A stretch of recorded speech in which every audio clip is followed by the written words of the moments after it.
Again!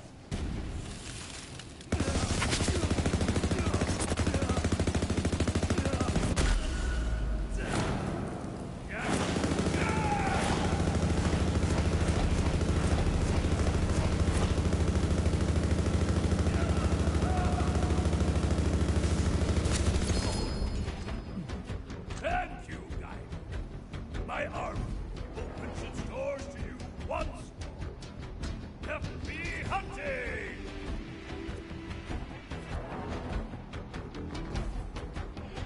Oh, of course, this one has mag size on it.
might I learn?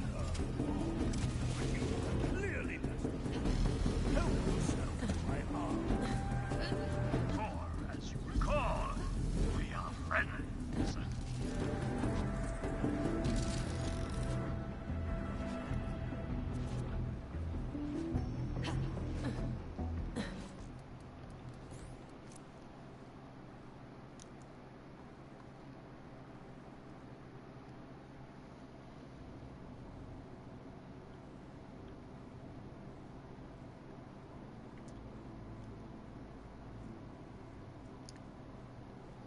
I like the farm spot at the second teleport station in the Heart's Desire map. You can farm a rare spawn and then drop down and kill the 2 Mew.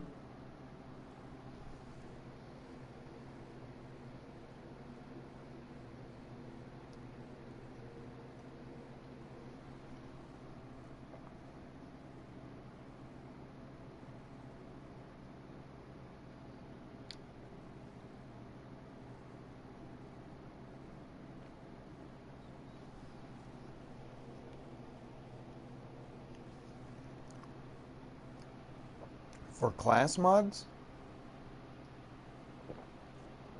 I don't want weapons. That's why I'm doing this guy. I don't want to fill my inventory full of weapons, and I don't want to fill my lost loot full of shit I don't want to pick up.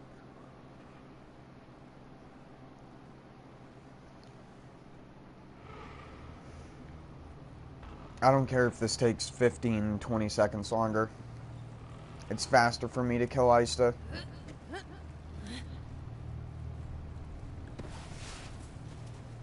Hi. How's it going?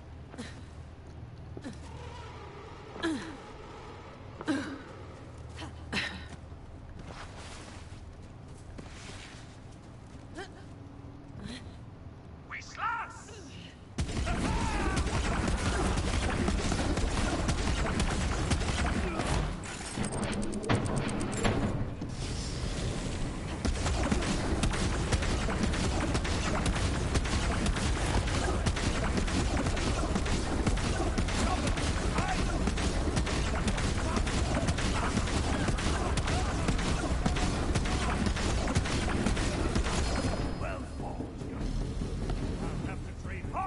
I need that shotgun. Did you have any good loot recently?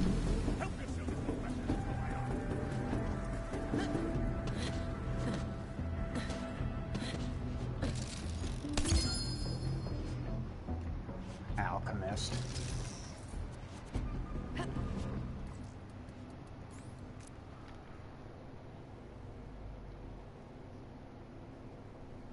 I can't really get good loot since I'm not done the story yet.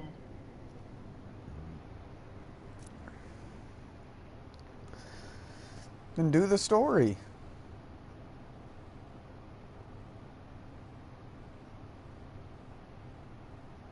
As long as you're not trying to do it on Mayhem 4, but you don't always need to play this game on Mayhem 4. I'm not. Yes, Mile.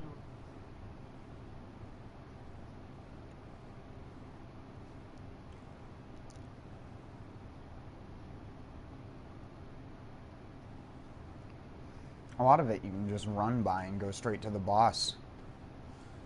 With only a few exceptions like Athenas and stuff like that, where you have to follow a person and wait for their dumbass.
Oh my god, that's fucking 7 flak mods in a row. Or 6. I've gotten 1 Moze mod so far. The drop rate must be fucked like everything else in this DLC. The jackpot, they fucked up the drop rates by making it literally any enemy would drop a class mod if you were in Mayhem 4. And you'd finish an area in the jackpot and your entire screen would just be legendary loot beams all around. From all the frickin' useless class mods you'd get.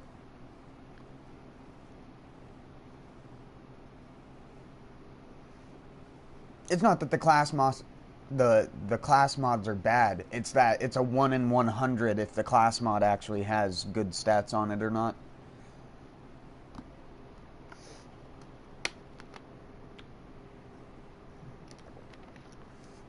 I'm never going to get a class mod like the one I have now that has both weapon damage and magazine and shield recharge rate on it. Honestly, you could have it even better than that. You could have weapon damage, mag size, and weapon fire rate. Sorry.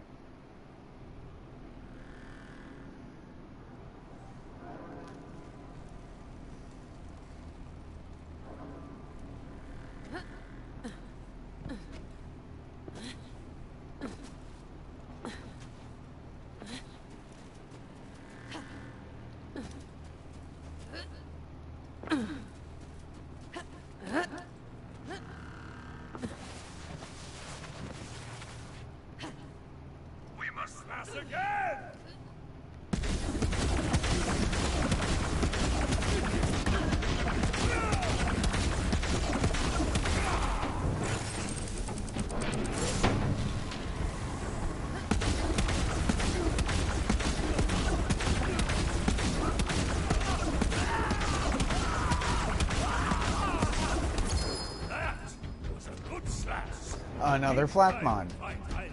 Why am I not surprised? The drop rate has got to be fucked on that thing. It's got to be like a 20 to 30% chance. For flaks, specifically. Wait, what?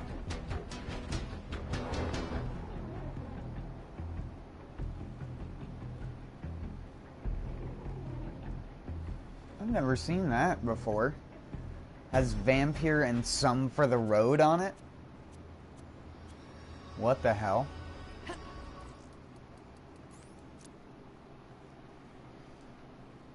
That is basically the Moze mod now. Just without having to throw a grenade every 2 seconds.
Finally made it the way of the strong today.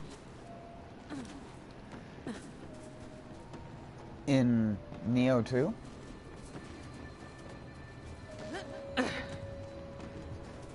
Don't you mean Dream of the Strong? Because we just changed the name of stuff just to do so. Instead of WOTS, it's now DOTS. Yeah. Goober ass developers. We have to call it a dream because the one last area of the game is a dream. Or whatever. Your character dreams before the afterglow because he goes to sleep. Like, I don't know why they called it dream.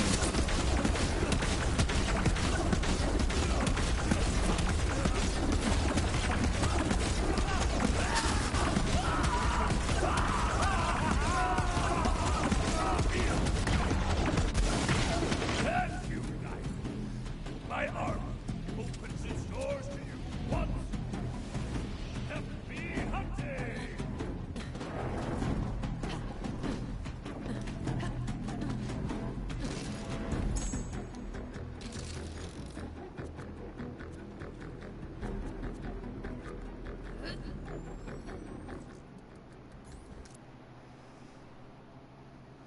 They could put more in the last zone. Well, the whole last zone is to wrap up Neo 2's part of the story and chronologically tie you up with William so that the DLC will probably make more sense, whatever they decide to do with it. Because, like, the fucking Neo 2 ends like the end of a Dragon Ball Z, like, series. It's like at the end of like the Cell arc or the Cell saga, it's like everyone goes home all happy and then the next saga starts up. And it's like, what's that gonna be? Like, you're getting so far into the future that they're actually getting to the point where modern munitions were actually a thing. Because, I mean, technically speaking, in the game world of Neo, matchlock rifles did not exist at that time in Japan.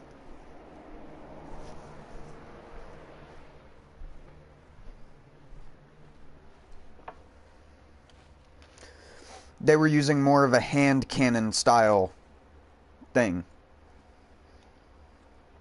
It was one shot, no reloading, just like a muzzleloader / musket kind of shit.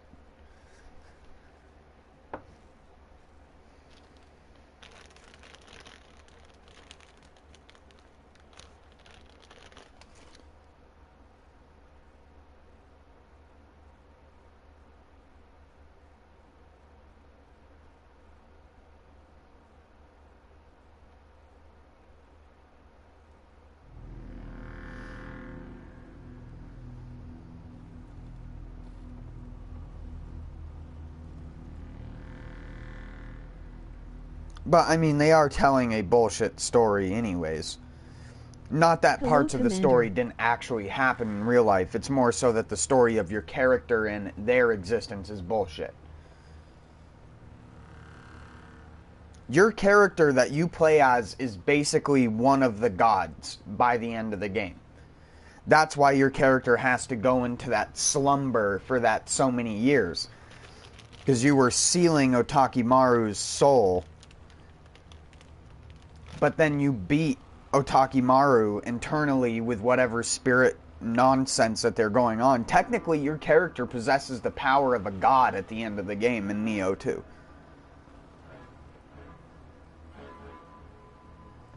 I think that's the thing that's the most, like, I don't quite understand what, like, how they wrapped up the story in such a meaningless manner in such a fast way. If you were watching me when I was going through it for the first time, I was bitching almost the entire way. Not because I felt like the game was bad, I just felt like a lot of the story was so... like, it was even more characterized than William's story. And then you actually come across William, and William has all of this stuff that has happened to him in the 5 years in between when his story ended. So that's after he sailed back and forth to England. He went all the way back to Japan. He's like fucking 65, 70 years old. If not older than that. And he has a fucking 5 to 6 year old kid? What is the timeline? What is the anything? Why didn't they show an Okatsu there? Did Okatsu die giving birth? I made that joke when I was streaming it, because I was like, where the fuck, where is she? If the kid has the spirit, is she dead?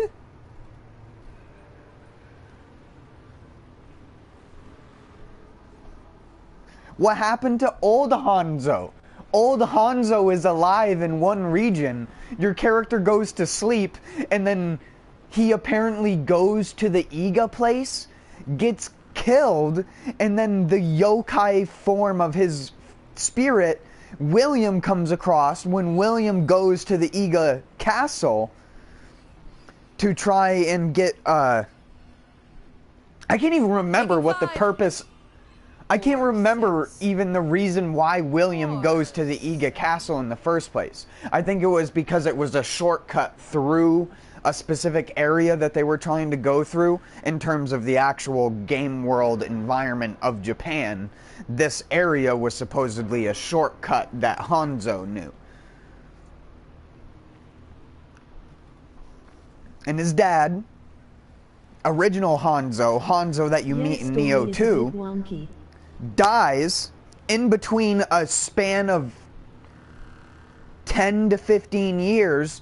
Unexplained, he dies, and then turns into a giant frog spirit, which then William and Hanzo's son encounter in Neo 1 and kill,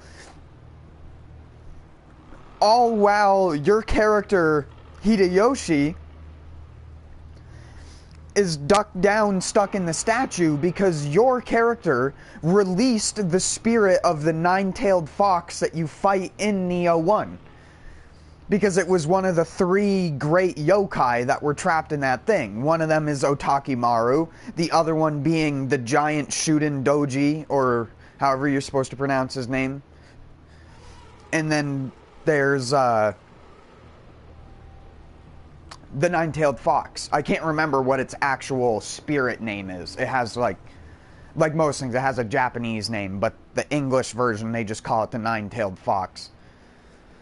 For whatever reason. They call all the other things normal Japanese English names, but the nine-tailed fox is the only one that they don't call it by its actual spirit name. It's sort of like how they changed a lot of the names of the guardian spirits in Neo 2, except for a couple. I hated fighting Ninetales. Except for a couple which were already incorrectly spelled in Neo 1 before. So when Neo 1 came out, there was the purple deer spirit that you got from Honda Tadakatsu. And that spirit in the original version of Neo 1, you can look up old videos if you want to verify this, was called Shinka. And it was spelt as one word. There was no hyphen or anything like that to denominate the different, structure. And Shinka apparently is like a slang word or something in certain languages for, some stupid people or something like that. And it was already a mistranslation of a mistranslation, because the real thing was supposed to be Shin-Roku or Shin-Roku, which is what it got changed to after patch 1.06 or something, 1.06, 1.07. They changed it to Shin-Roku, and then that's what its name became in that game. But in Neo 2, even though Makami is just a Kato spirit from a different region of Japan, it's the same embodiment of the same type of spirit, but in Japan, a lot of those similar spirits actually have different names in different regions because they are perceived or thought of to be as different. So Makami and Kato are basically like twins, if that wasn't obvious. It's just Kato is in correlation to a specific region. And the reason why, for William, all of that stuff is called those translations is because you got that stuff from Ieyasu's side, the Tokugawa side.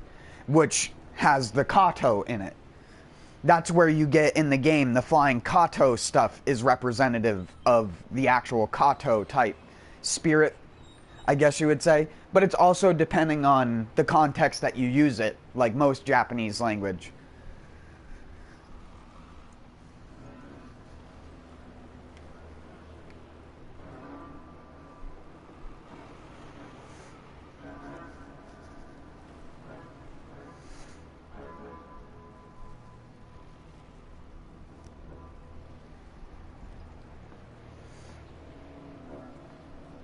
I find it weird that in Neo 2 they opted to have this no perspective based storytelling that they had in Neo 1. Neo 1, as much as the game did not have that much story or that great of one, it did have good storytelling in it. And in the cutscenes, there were lots of little tiny tidbits that you can pick up on that actually tell you more details about what's going on in Japan during that time than you may think. Or just the perspective of the characters. So in Neo 1, it was initially conceived that only some people could see spirits. And William just so happened to be one of those people that could see spirits. But other characters could not. Other characters couldn't see Kodamas. Other characters couldn't see little, like, whatever a person's guardian spirit was. That was from William's perspective. And in Neo 1, the camera would very easily tell you whose perspective it was trying to show what was going on from. If the camera was showing from William's perspective, like what William was looking at, you would see all the guardian spirits and all the animals and stuff like that around. If you were looking at it from like Hanzo's perspective or Okatsu or anything like that, you would see nothing. There would be nothing there. It would just be the humans, because they didn't possess the ability to see spirits, which is why Hanzo never knew that Anikomata possessed his clock cat. Because Hanzo can't see it. He doesn't know. But apparently they just, in Neo 2, they were just like, you know what?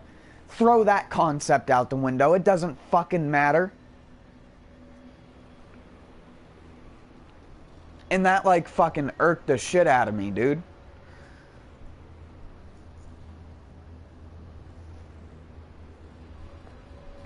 Because Neo 2's story has absolutely no storytelling to it. It's just, here's a character, here's information, and that's it. There's no, like, trying to weave in some webs of other little bits and pieces that actually makes a good story.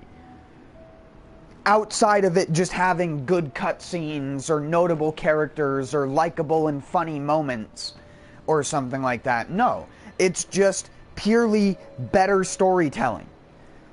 It's why Hanzo runs away when you go to fight the White Tiger, because he has no idea what the fuck is going on. He just sees a bunch of magic people doing a bunch of bullshit, and they're all freaking out, but he's just sitting there like, I don't see a damn thing that's going on. Because you need, at least in Neo 1, Neo 1 establishes you need these special Omnio Mage glasses to see spirits if you do not possess the ability to see them natively.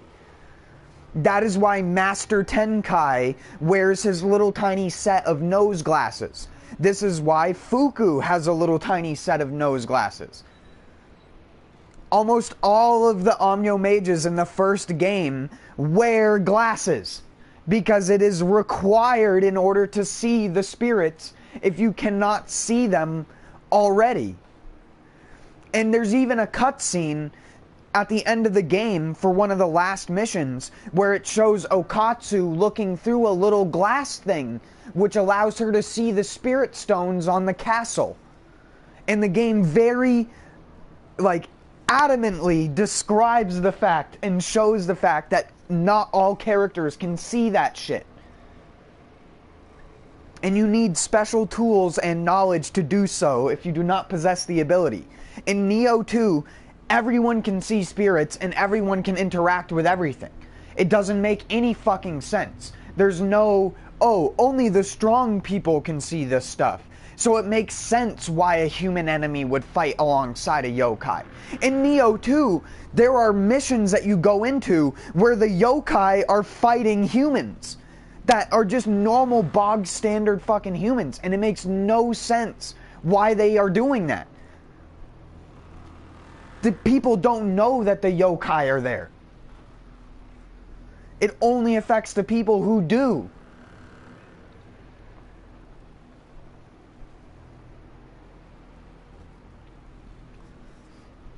But they couldn't even keep that established. So it's just a no holds barred. Everyone sees everything at all times now. It's why in all the cutscenes they're never discriminate about having different camera perspectives, where you can see spirits in some camera but not from the other camera or stuff like that. It does it in the, I've mentioned this before, but there's a cutscene with Shima Sakon where William and Hanzo are walking up a set of stairs and Shima Sakon's walking down the stairs, and the camera changes perspective 3 to 4 times during that tiny little cutscene, just to show you that from William's perspective, he sees the Karajishi walking down the stairs and roar at him. And then from Hanzo's perspective, he just sees the guy looking down and like look up just for a second. And then keep walking and stuff like that. And then Hanzo tells William who that person is, even though Hanzo has no clue that William probably already knows more about that person phonetically speaking, because he sees who that guardian spirit is and how that guardian spirit reacted to his presence, because not all guardian spirits that he had met up until that point had reacted that way.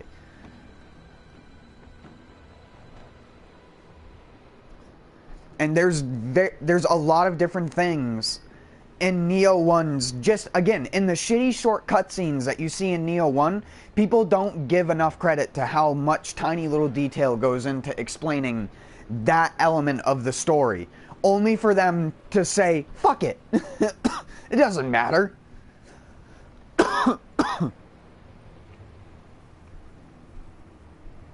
Just yokai armies slaying normal humans that can't see the yokai. Definitely remember that one.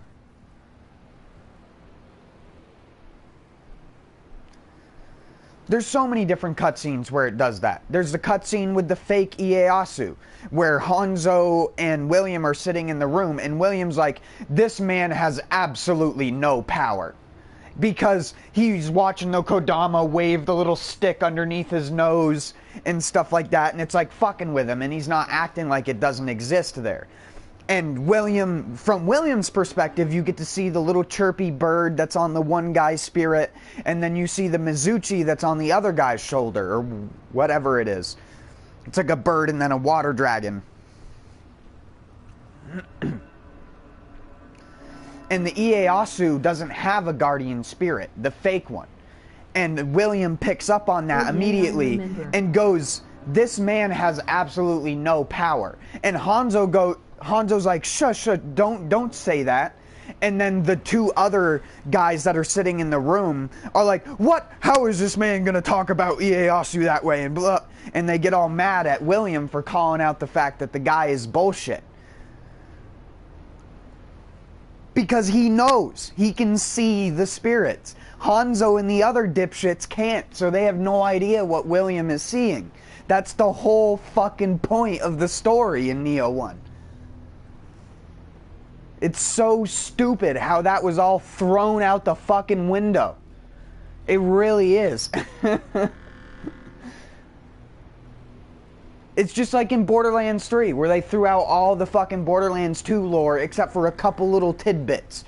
And it's the only tidbits they needed to have it at least have enough continuity for you to feel like it's the third game. For Nioh to feel like it's the second game, even though it's technically, everyone said Nioh was a prequel, but it's technically a it's not a pre-sequel. Everyone can be a siren now. It's not a pre-sequel like Borderlands the pre-sequel, but Nioh Neo 2 is Neo 1.75 to Neo 1.2.50. 2.50 or whatever. It's like Neo and a half to Neo 2 and a half. Because the story half of the story takes place before William, and then I assume all the DLCs are going to take place after William. And so you have like a AW and BW. It's like AC and BC. Before Christ and after it.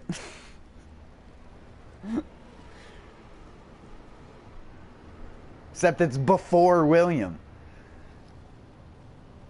Yeah, everyone can be a siren. Just like everyone can see spirits. Everyone knows everyone is powerful now. No, there's no discrimination. And it's so stupid. When you cut that out of a story, when you cut that fine line out of your writing, your story immediately loses half of anything it even has in it. Even in Neo 1, for the amount of people who don't realize face with open mouth. that story is being told to them through the perspective of William, not other people. And anytime the story is showing other people's perspectives, you see the world entirely different.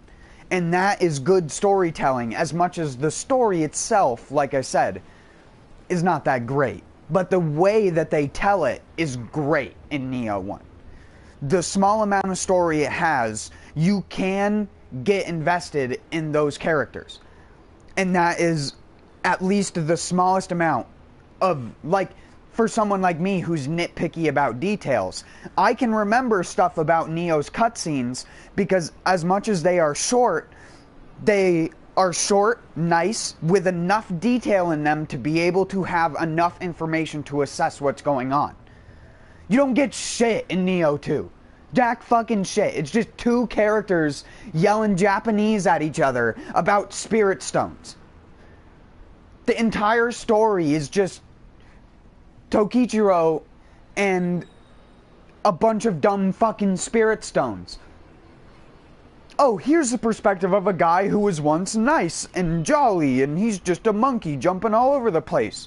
And then the tapir elephant tusk boar guy comes along and infects him with the thing, and he doesn't, all of a sudden, all these nice spirits he was turning good again and fixing the corruption, all of a sudden started to go bad again. And it's like, how can you, like, pull a fucking Disney story out of this? Because that's what it is. It's a Disney Dragon Ball Z story.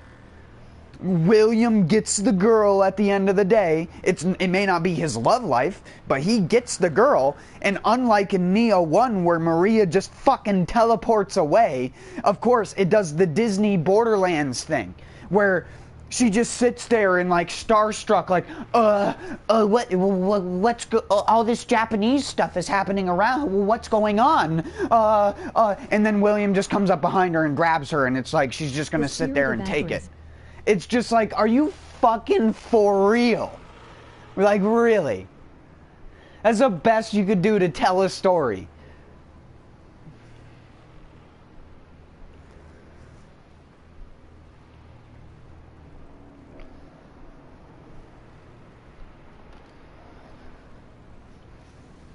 I don't know. In my opinion, I think Neo 2 is terrible story-wise. The only redeeming part about Neo 2 is the submission where you gather the scampuses for Hanzo. Old Hanzo. Dad Hanzo. Pipe Hanzo. Smoke 'em peace pipe Hanzo.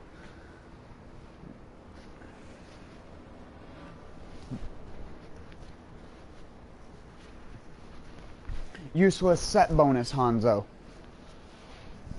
Dexterity spear build Hanzo.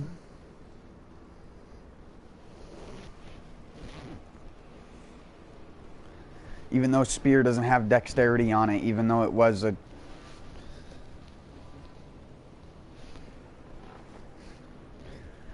Yeah, I know. When I saw that cutscene, like, I couldn't even process, like, the level of bullshit. I had to go and watch it again and, like, Hard. is just so bad. How can you as a developer tell a story that subsequently had the chance of being so great with like the whole corrupt guy taking over people, shit like that, and then it eventually taking over your character and their like shiftling part of their body, but then have it mean so little because all the energy is trapped in the horn. But when you cut the horn off a yokai, they don't immediately become like fucking weak as shit. But you slice the horn off of Tokichiro and he immediately loses all of his demon powers. And it like separates the fucking guy from his body. And it's like, what are you talking about? Like, what's the name of the sword from Devil May Cry? Virgil's sword? The one that splits man and demon in half? It's like that bullshit.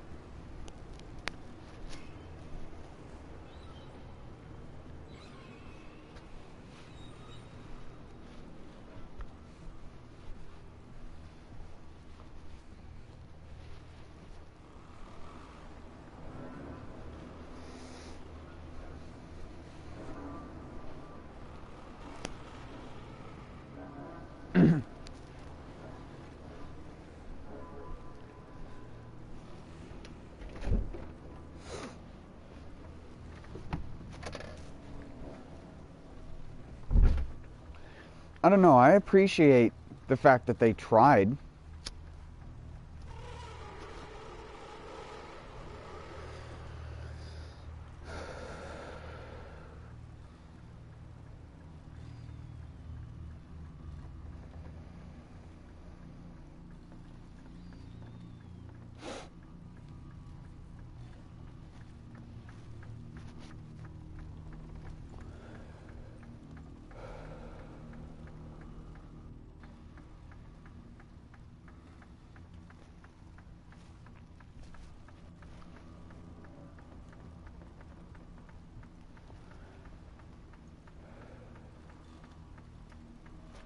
Sorry if you can hear that stupid water dropping onto the fucking bucket. I'll try and stand away from it.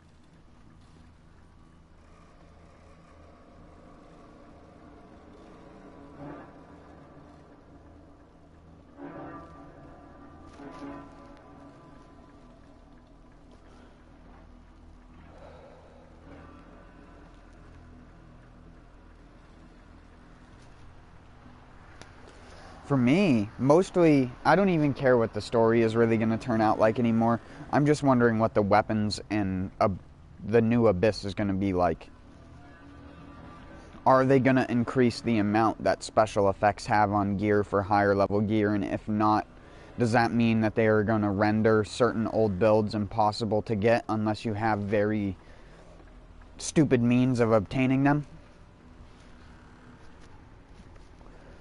Like, getting 100% elemental reduction is way harder in Neo 2 because you need to get chest pieces that have an orange inheritable or just a normal inheritable, but preferably orange inheritable received elemental attack damage, which is pretty fucking rare.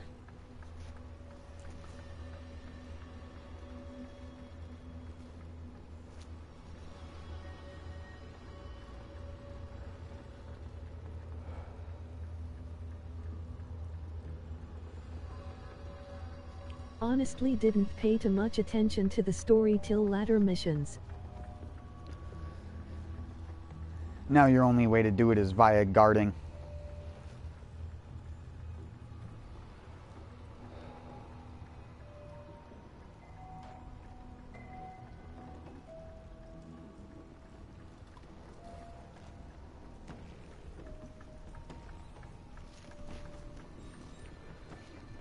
I mean, Tatanashi is still super good. It's just, it's not as effective as it was in the previous games without that. Now the only reason why you really want it in Neo 2 is because it's one of the only ways to stack damage effects, because you can't have damage bonus familiarity on weapons and a change to attack anymore. You can't have a damage bonus wrong, type but seems like overlapping with a change weaker. to attack or a damage bonus, because they're all called damage bonus now, and all of the damage bonus things override each other. So you can only have one on a weapon. And to be honest, that makes rolling and making perfect weapons, albeit easier, but a lot less rewarding, because perfect weapons in Neo 2 will never be as good as perfect weapons in Neo 2. Or Neo 1 could have been.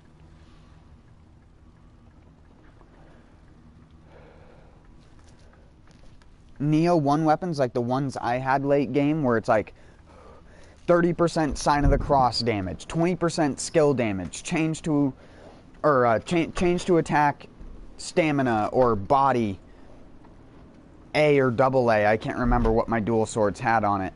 But then I would also have damage bonus familiarity harder to find now. and skill key break. Or skill break. Sorry. I can't remember how it's worded in Neo 1, because they word it differently in both the games.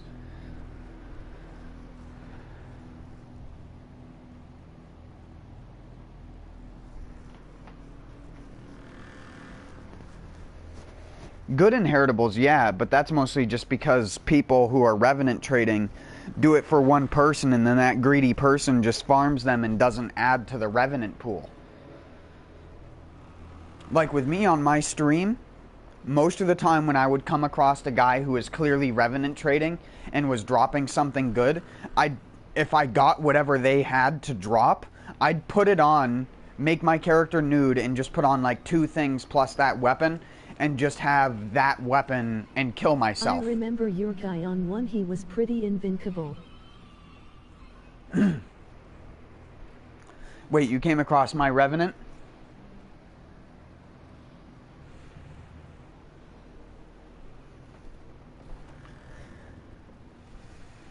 With the...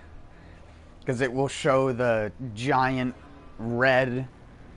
It makes like the Revenant grave extra big when it's a friend's.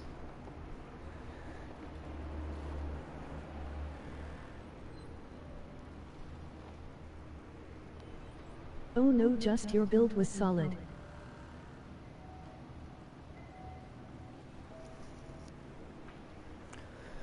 Oh yeah. Only thing that could kill me was melee attacks.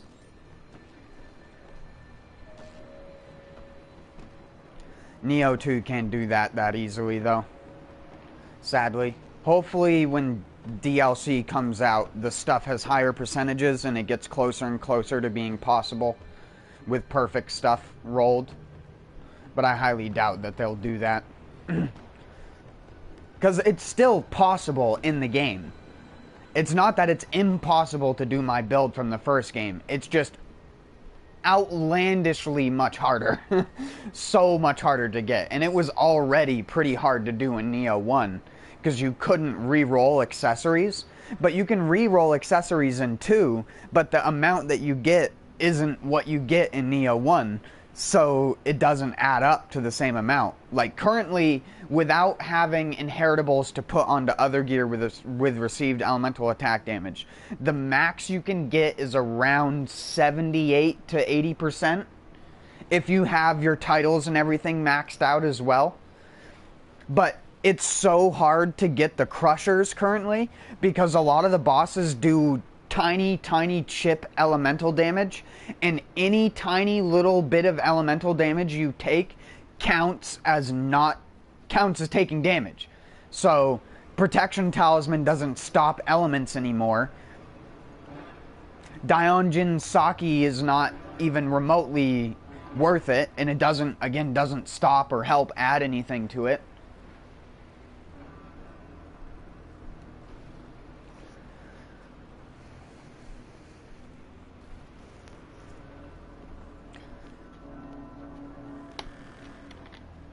I'll get back into playing Neo 2 here in another week or so, but I'm Mostly when I play it, I'm just going to be doing co-op because I've already beat all this stuff. And currently there's not that much point to leveling up a bunch of gear because when when DLC comes out and the gear level gets higher, what's the point? It's not like they're going to have reset number of soul matches. That's not going to come out until the Abyss comes out, which is... damage is going to be hell at higher LVS. That's why you use dual swords.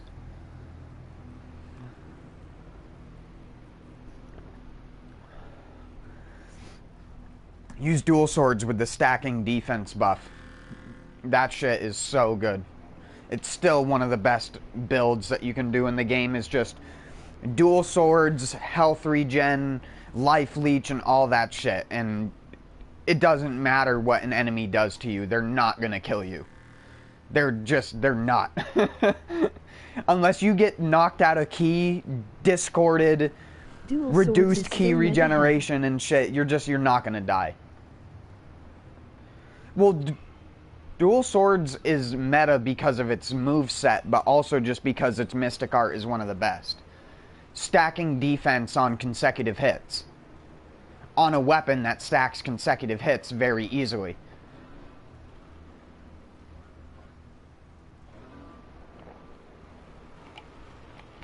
That's why they were one of the best in Neo 1, because you could stack consecutive hit stuff like close combat attack on the gloves.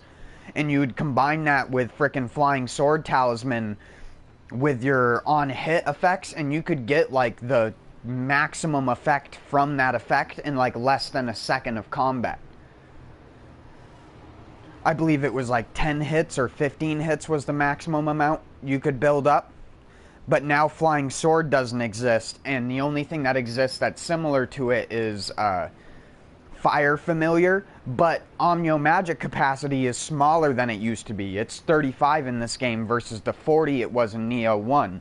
So you can't equip as much stuff as you would have been able to in the other game. It's just like how in Neo 2 you can't have as many elixirs as you could have in Neo 1. You could have 11 in Neo 1, you can only have 9 in Neo 2, no matter what you do.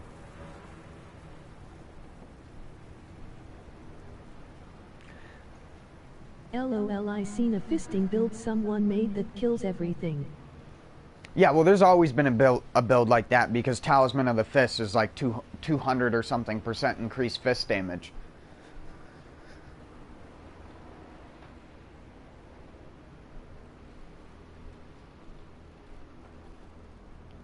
And you can stack Talisman of the Fist with Carnage Talisman to get even more effectiveness out of it.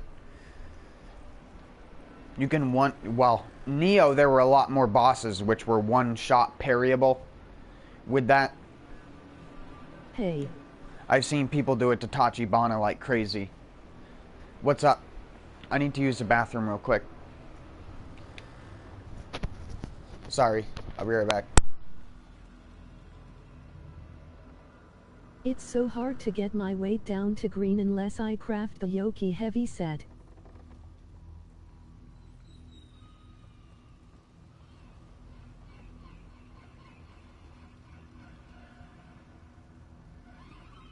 Wow, he is still here, lol.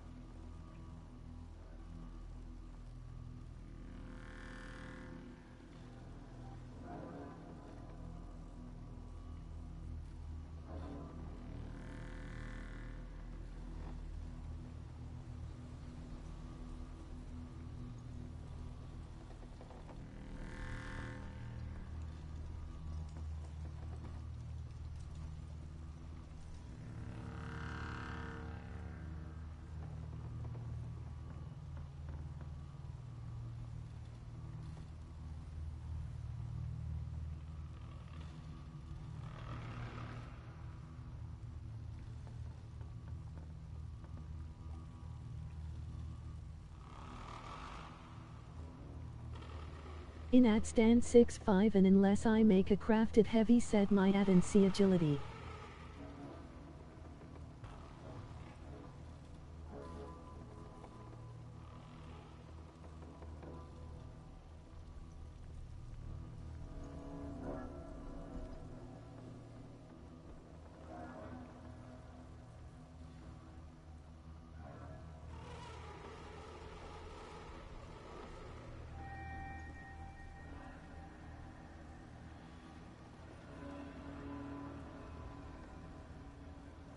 I know a guy named Stan, he is great. Emoji thumbs up.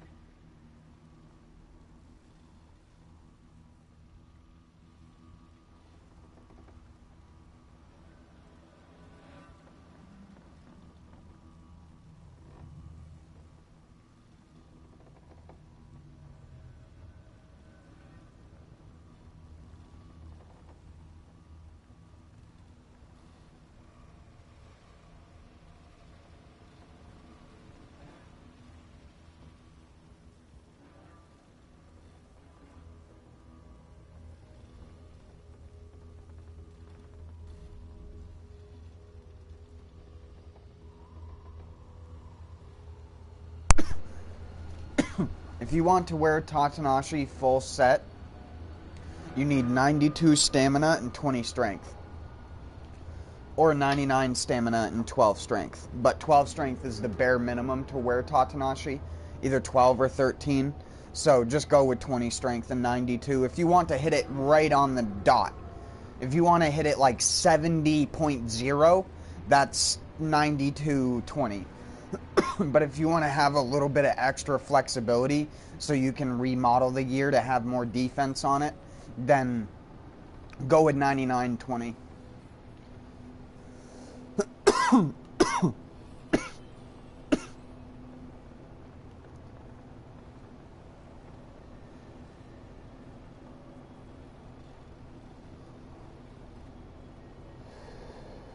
There's a vid of someone killing everything with the straight punch emote.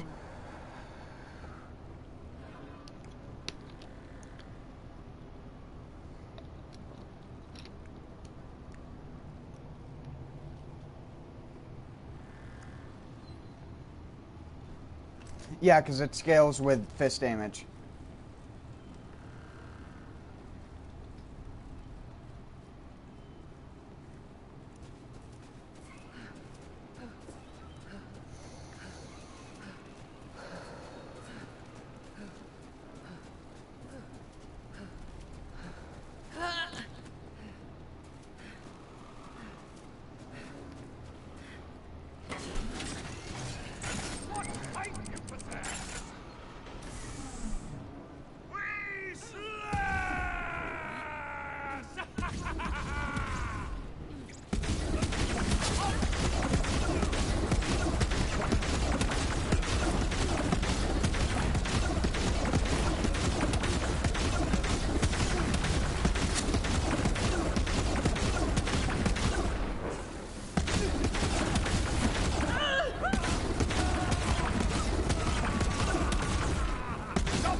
You seen those new Moze buffs? Yeah, they don't really do a whole lot. Feels pretty good now. Yeah, but why do you want to use Iron Bear?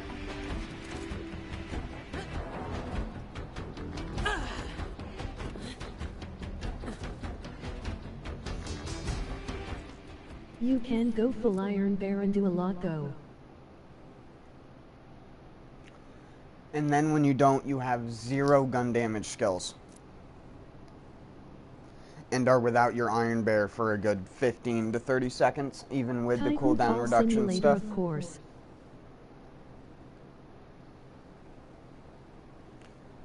Unless you use the class mod specifically that reduces the fuel usage and the duration, you'll never be able to use it back to back. Dude, trust me, with a good build you still shred while not in Iron Bear. I mean, you say good build, you mean good gear, which then you could just be using a non-Iron Bear build and be shredding 2 to 3 times as faster. Because your damage isn't fixed. The problem with Iron Bear is the damage is fixed. It doesn't benefit from anything. It only benefits from itself, which is like the opposite of a build.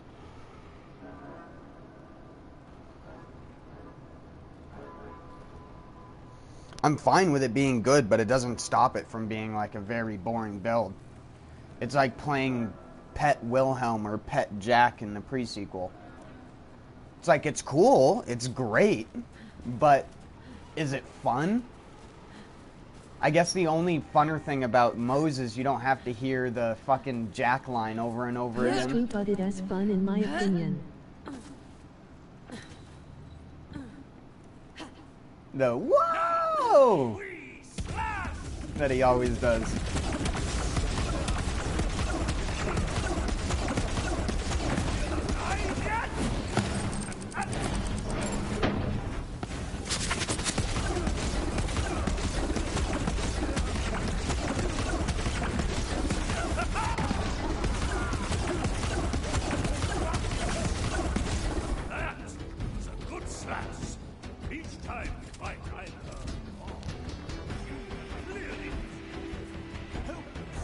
I just like jumping in Iron Bear and jump out where it stays and spams the debug rockets.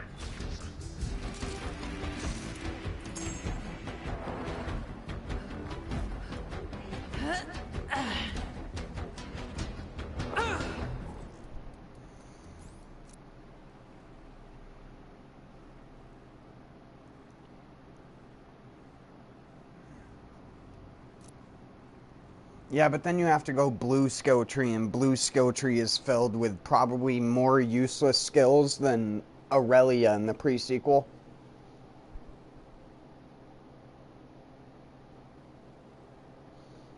Do you want a 15% chance to double your blast radius? Not the damage, just the radius.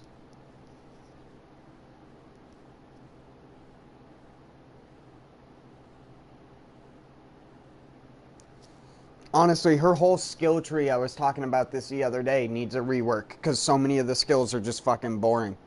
And her most interesting skills are skills that give her basic stats. Like magazine size. And shield capacity. That's her, like, best skills. Is stacking shield capacity and damage plus magazine size. Blue skill cap is pretty good.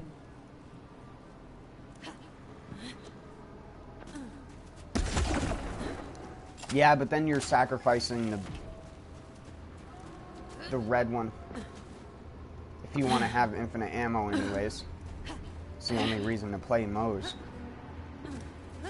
Moze does not have high reload speed, so the more downtime you have, the even less damage you're doing. Sleeping on blue tree. If I could get the class mod that I want right now, I would already have the strongest build. But the game don't want me to have the class mod. At least with mag size on it. That's all I want, is one that has mag size. I don't even care what the other stats are. I just want mag size. Even 20% damage loss from it not having weapon damage on it is still a buff to me. I do green and blue skill trees. Blue tree with the Minesweeper is probably Moze's best build.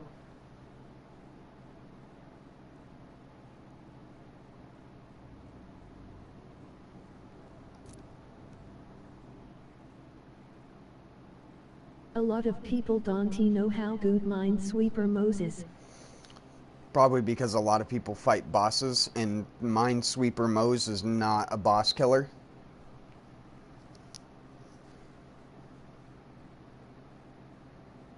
I mean, you could say it is, but that's like me saying the Insider is a boss killer. You could use the Insider on a splash damage Moze build and do double the damage I'm dealing right now.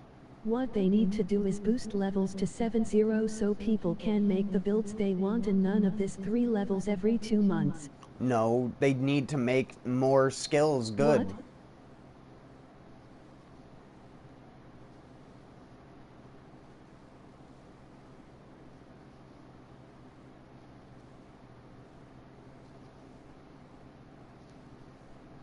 The Insider, the shotgun they released with this new DLC, is way better on splash damage Moze.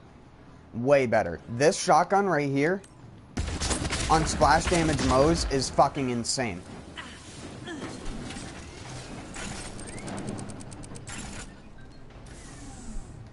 You think the Minesweeper's strong. Try using the Insider with the same exact build.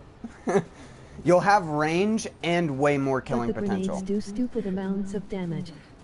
The more damage you do, the more damage the grenade does.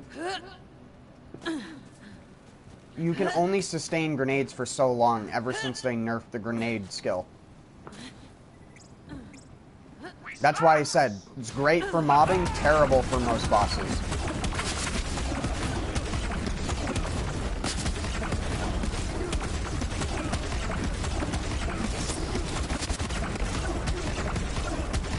Like you know about the marking. Yeah, the mod that increases your splash damage the longer you hold down the trigger. Minesweeper grenade on crit. No, it's the mod proc grenades.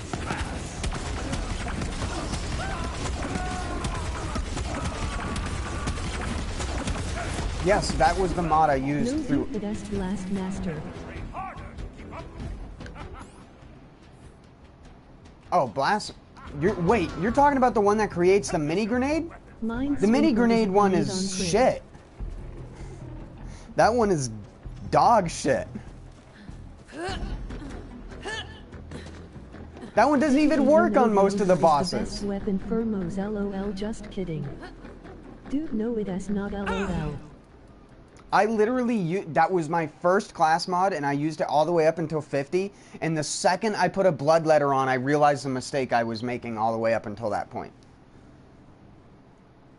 Bloodletter plus stacking Phalanx Doctrine is so much more damage than you're going to get through that.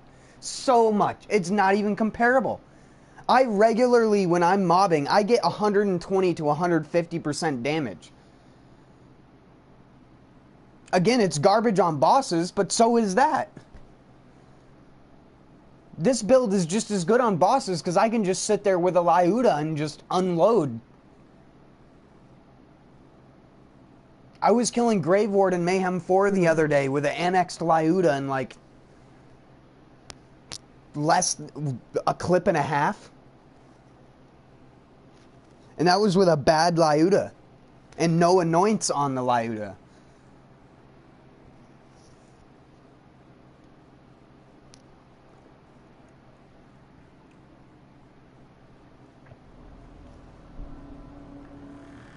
Not to mention if Moze was flak and got insta-crit.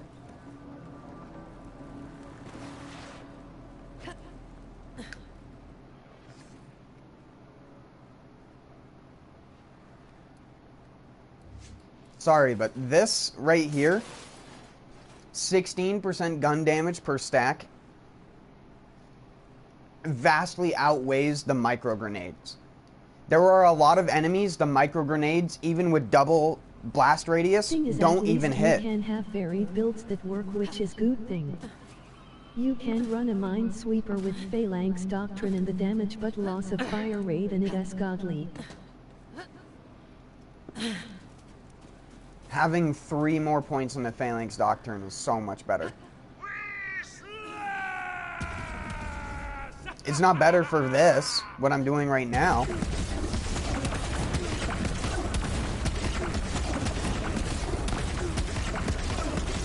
But unless that Minesweeper has 25% gun damage, it's going to be a damage downgrade to me. Because currently, right now, I don't have to hit crits to get bonus damage. I just have to hit, and I do good damage.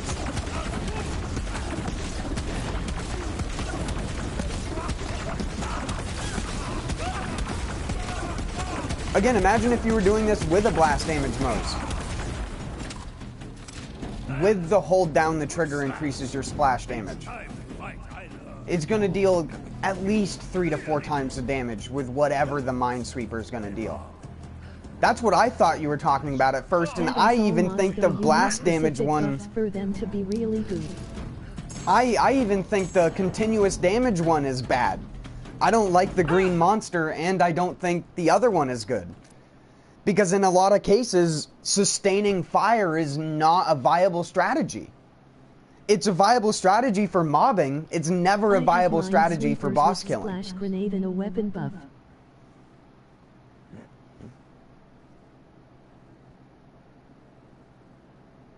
Are you looking for weapons with the next 2 max do X elemental after action skill and? Me? No. If I was looking for that, I'd be farming on Mayhem 4 right now. I'm looking for a class mod, which is probably going to be 8 hours of farming this guy, because all the other sources... I promise you do just look up a couple builds on YouTube. No. I don't look up builds, because I do them myself. And if the game doesn't give me the tools to do it, then I'm not going to look up a build I can't actually do on YouTube. I'm not a save editor, and I don't have other people dupe me gear. Everything I get is gotten through my own means. And a Minesweeper build is garbage without that stuff. Like, I A mean, Bloodletter just to see comm the is good potential. without it. I've seen the potential. Everyone...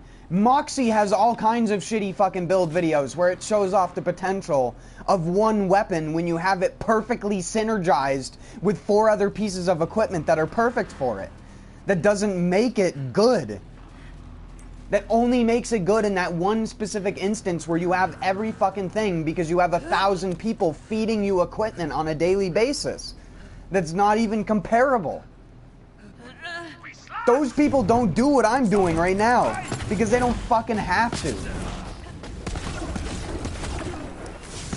don't think that perfect game was pretty good all around. If you think a Minesweeper would be better than my Bloodletter in this situation, you are insane.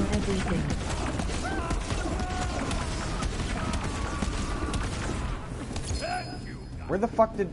My arm opens its doors to you once. Oh my god, another flak one. This is gonna be like farming a hive in Borderlands 2. Takedowns.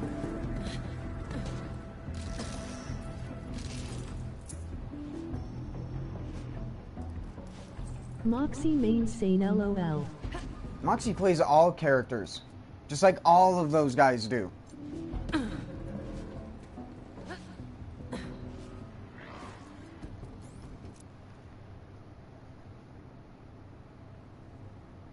The difference is that some characters you can do more with than others. Moze has like 3 decent builds that don't rely upon one weapon. I'm not a one-trick pony person. If me playing fucking Neo with all the weapons isn't obvious enough, I'm not that kind of person.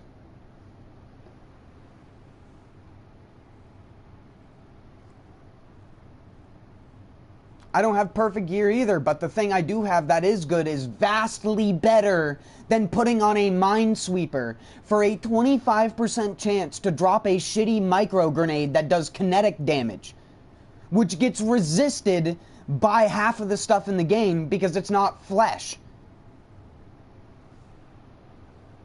It's only good with spam builds. And it's only good when you have extra blast. It's so much more build specific than what I'm doing right now. Or what I'm even trying to get. All I'm trying to do is get a lifesteal class mod with magazine size on it. With that class mod, I'll literally be able to just walk up to stuff and go like this, and it won't matter what they do to me.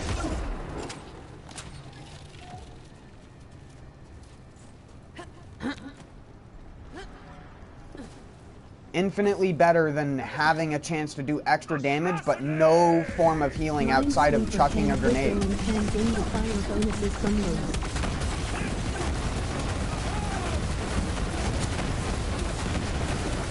Look, I'm playing a Moxie build.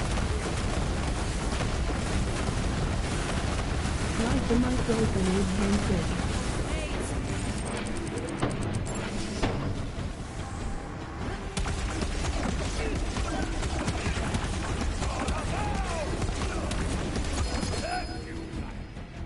My armor opens its doors to you once. Oh, come on, game. Help me hunting.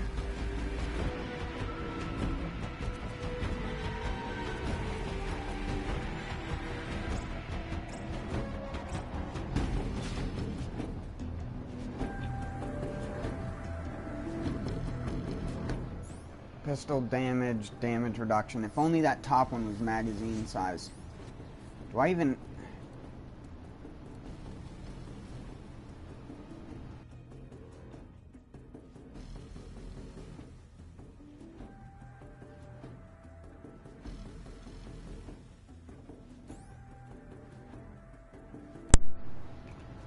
God damn it, my controller glitched.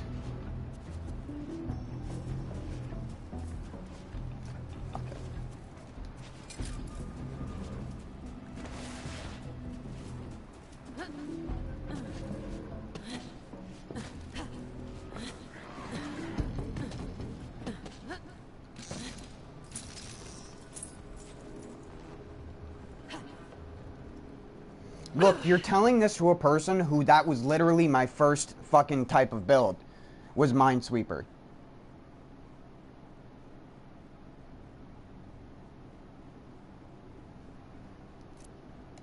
And to me, getting to the bottom of Green Tree does not make it any better. Bad rolls? Of course it was. I'm gonna be here for 12 hours trying to get a single one with mag size on it, even though I've seen like 4 trainers with mag size. Have you tried it since then? No, because like I said, I have a bloodletter with actual good stats on it. I'm not gonna put on a shitty class mod with shitty stats for its arguably not that great effect. That doesn't work on flying enemies and doesn't work on half of the bosses in the game.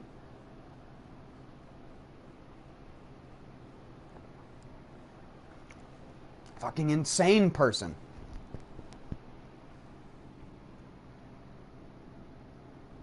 That's the reason why I stopped fucking using it.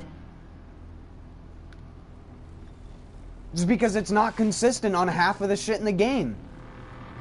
I don't like having to shoot a flying enemy and have my build be useless because I'm shooting a flying enemy. And half of my weapons are fucking explosive projectile slow weapons. This is about the most tolerant of an explosive weapon I'll get.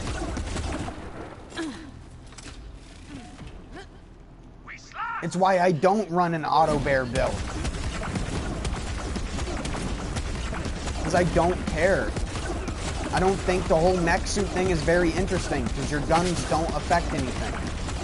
It's the same reason why I don't think Yokai Shift in Neo is interesting. It's static damage that you don't get to augment by hardly any amount with your gear or effects, which takes away from the entire fucking purpose of having randomized gear and armor in your game. It's why you can literally play Moze with no equipment and beat the game just with your fucking mech. And I don't think that's interesting character design. I only play Moze because she has the one thing I do like in a gunner character. Infinite ammo. I love Bloodletter till the need of how the shield heals. My build just sucks for farming single target bosses because I can't get Phalanx Doctrine.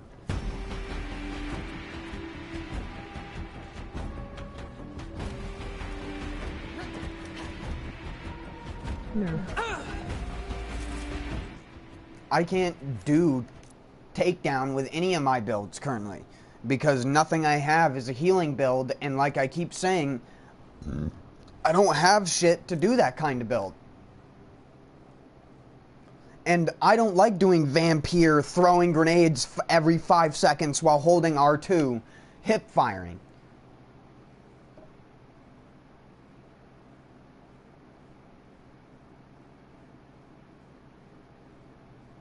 Because there's, like I said, there's only 3 viable types of builds, and it doesn't matter what you do with that build. It's Vampire and then anything else with a chuckable grenade that you can spam, and nothing else you do matters. It just matters you have a gun that does damage that can kill shit. That's why people used to run Kibsworth Moze. You just hold R2 and keep throwing grenades and get your grenades back. And that's way better than Minesweeper. Because you actually get the effects of a good class mod that actually gives Moze some positive benefits. Outside of just, when you crit, have a chance to put a grenade that may or may not even hit the enemy. Because sometimes it doesn't even fall on their feet if they're behind certain terrain.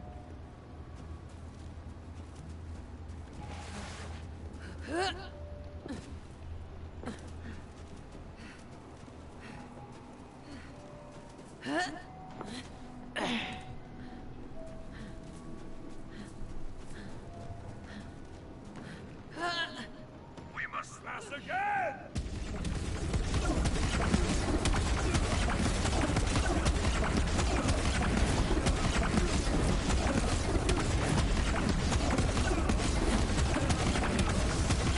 Throw what I don't have.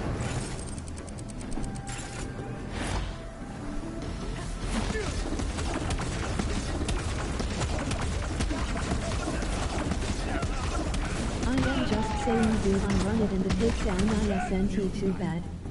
My armor. I can do the takedown outside of Mayhem 4 easily, and I did true takedown last night. I just can't do it in Mayhem 4.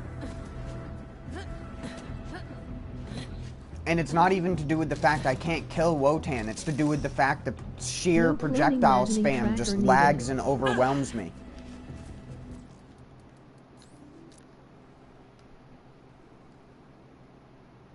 Normally the I game used to runs rock at with 60 the blood river FPS. breathless. And Mayhem 4 and Mallow on Takedown. You can go back and watch my stream the other day when I tried to do it. The game's running at like 32 frames per second with all the fucking Kraken and all the missiles and shit. And it's impossible to not have the game hitch for a second and then get hit by 3 missiles on top of your character and insta-die when it wasn't even your fault.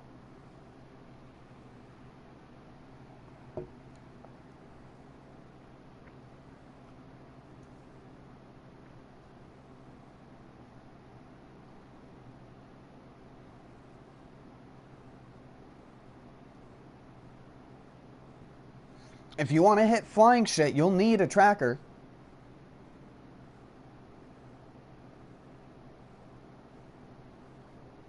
I can kill the non-mayhem mode one really easily too.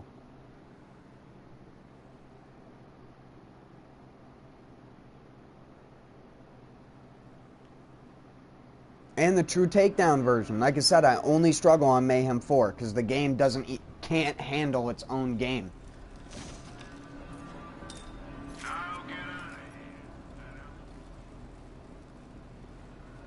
I swear that's a console problem. Like if you even try to do it CO off, the second person will lag like crazy. Yeah, well of course it's a console problem. It's just too many particles and too many enemies. It's way too overjuiced, and I doubt that they actually had people sit there playing it on console testing it. Or if they did, they had perfect fucking gear to beat the shit, because I highly doubt Randy or any of those guys is any better than half of the people who play this game on a regular basis. Who also struggled a lot to beat the takedown, but could beat the destruct peak easily.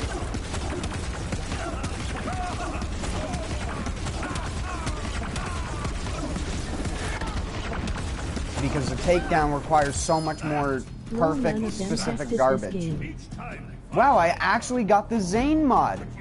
And how many runs? help yourself to my armor. Call. It's weapon damage, but no mag size. Devs only care about the PC versions. They probably put together the takedown and just hoped the community could build around it.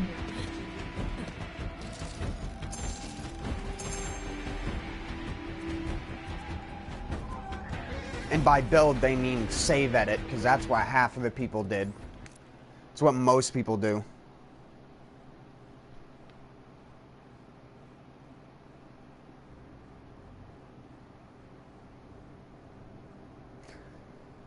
I love that it's gotten to the point where even Jolt's dude in videos that he'll show for save, like, character saves and stuff like that, even he'll have fucking modded equipment that's not legitimate because he got it from someone else but Most didn't PC know it was players. illegitimately gotten. Because so many people have flooded the fucking space with these modded guns that can't show up legitimately. Or not even guns, most of them are modded grenades. A splitting mini-merv.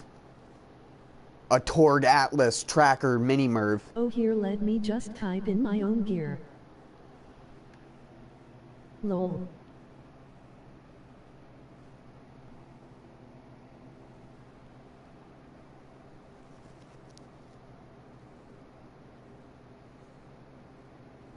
Honestly, though, if I was them, I would make a loot grinder type machine where you pay Iridium to combine and pick and choose effects from different class mods. Not necessarily pick your own, but if you had a class mod, say, that had weapon damage on it, you could do like you would in Neo and add the magazine from a different class mod and make a perfect class mod. That would help people not want to save edit, because at least then they would know that they could make it if they got the stuff to do so. But the problem is now you can't even do stuff like that. It's like, even if you get 500 different class mods, one of which had the effects that you wanted split out amongst 3 of them, Like there's no way. Rats on Neo. Dude, I was thinking of something like that. You could change annoyance and class mod bonuses. And erosion would be actually useful. Yep, but I don't want them to go full on Neo. I don't want it to be like Umbrasight re-rolling. I just want purely to take the statistic off of another weapon and pay Iridium to put that statistic onto another piece of gear or whatever. That way you don't have to fight to get a perfect fucking artifact or something. All it takes is you get like 20 to 30 legendaries and just find the effects you want and put them on it. And that's it.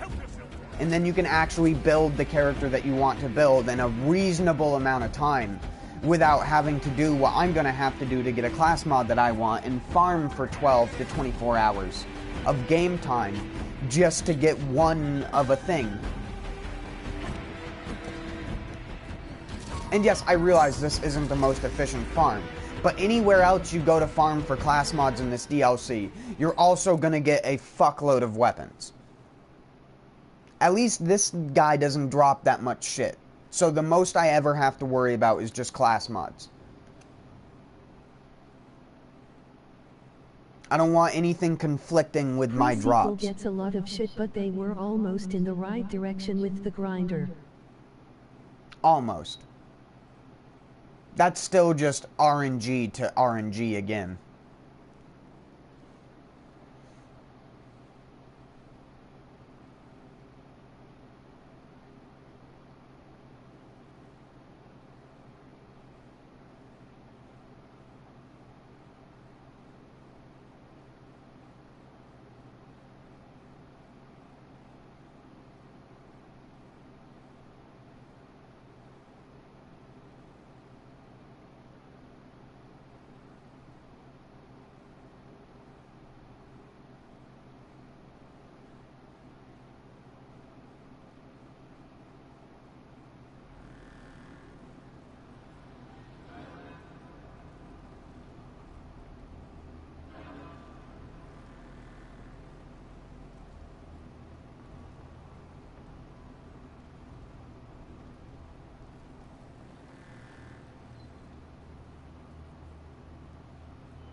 I wish you could sell all non-favorited like on pre-sequel.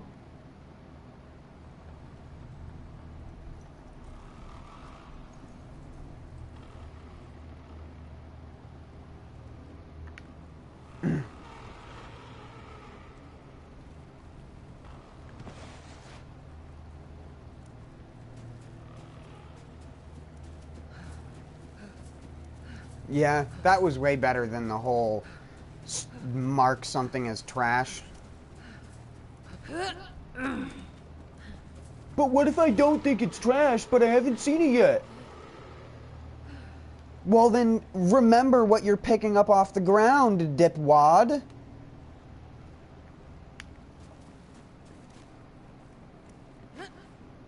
It wouldn't be a problem if this game didn't drop legendaries like hotcakes in higher difficulties.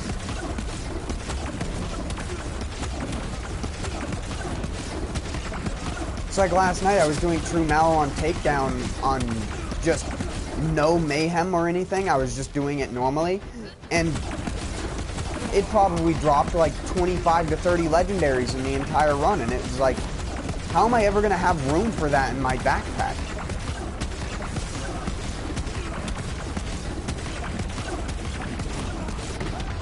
Let alone if I was doing that in Mayhem 4, it would have been like fucking hundreds of them. And it would have been lagging the game even more than it was already lagging.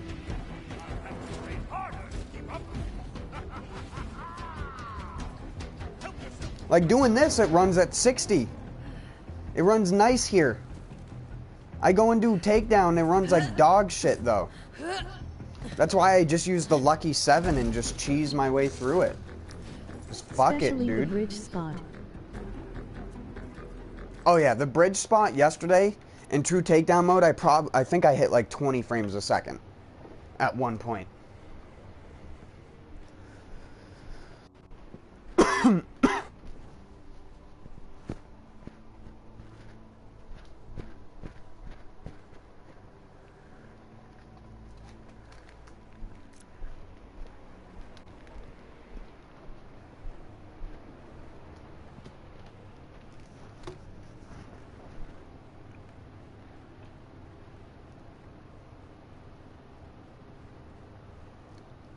I love Lucky 7 Moze.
You give me class mod. Don't leave your own until FX7 remake.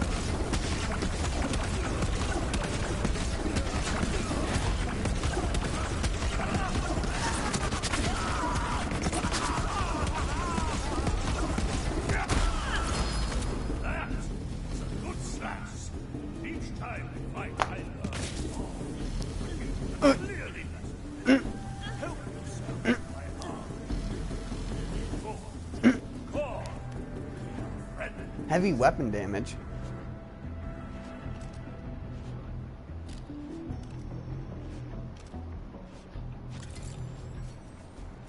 There it is. We got it. And we get some of this. Extra max health too. Knack size.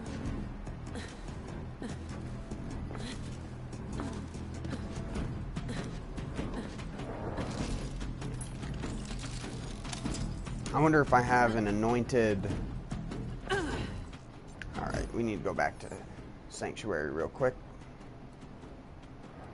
Pretty good roll. If I ever decide to use ion cannon with this thing. Or a shredder.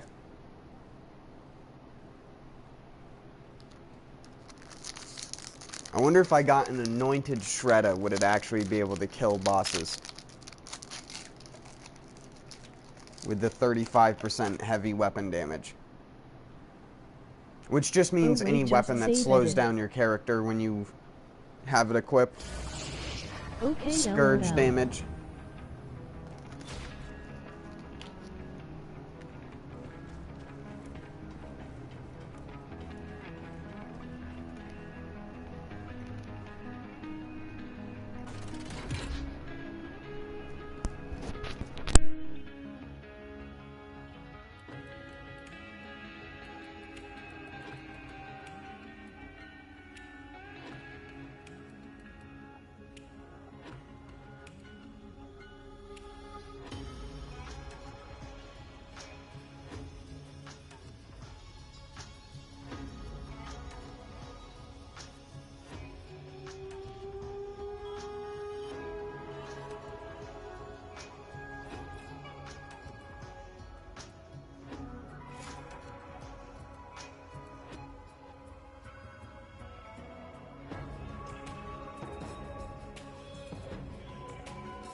You running the Pearl Relic.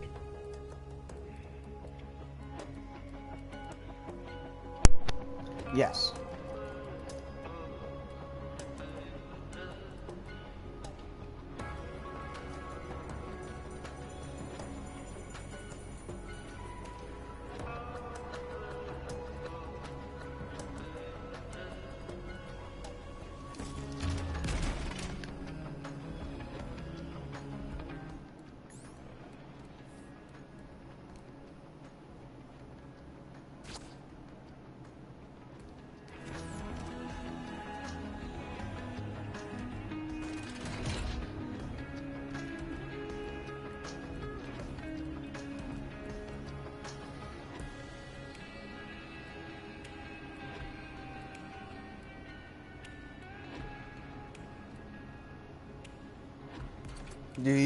Do any of you have a Zane that you want this on? Otherwise I'm gonna sell it.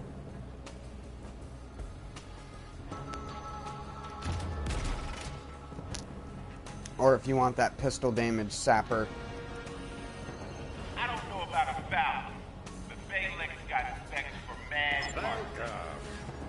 Another beautiful day in the military-industrial complex.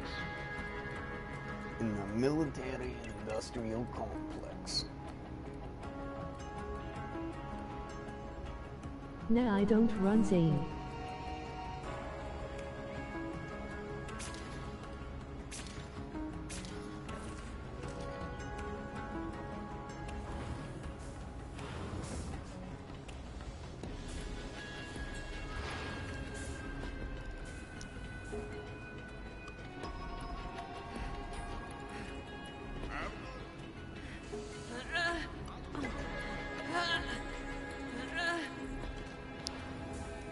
Zane isn't it fun for me.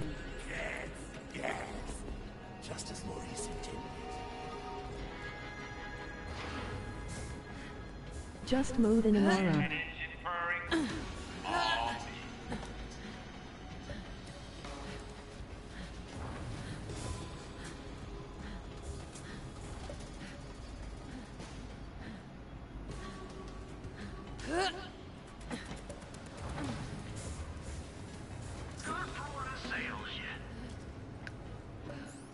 Oh, I still have... Oh, I need to go change my build.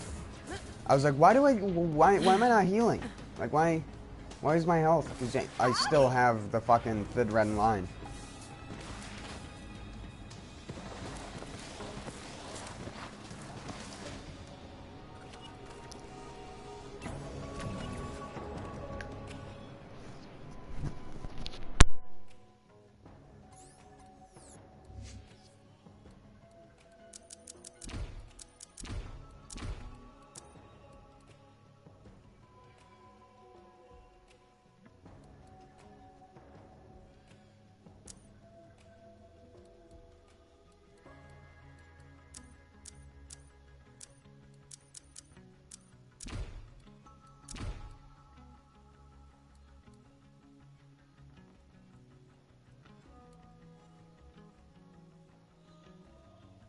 LOL 20 Mintil FF7.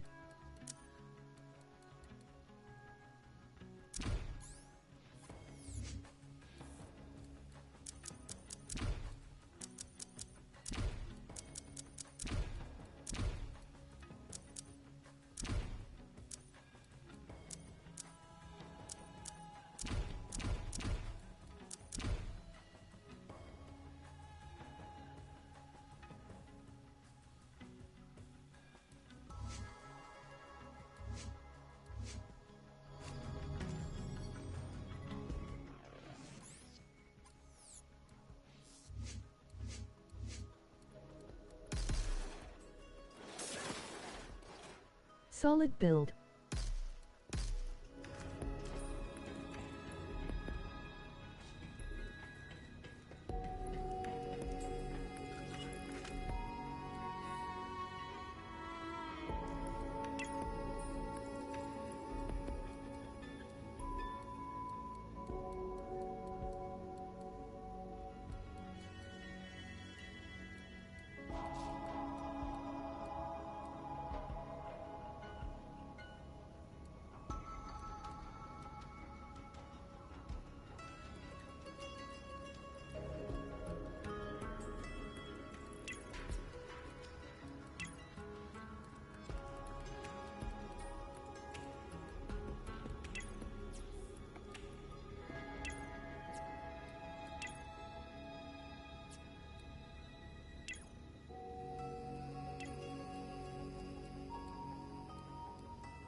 It's called style, bitches.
is pleased to see you.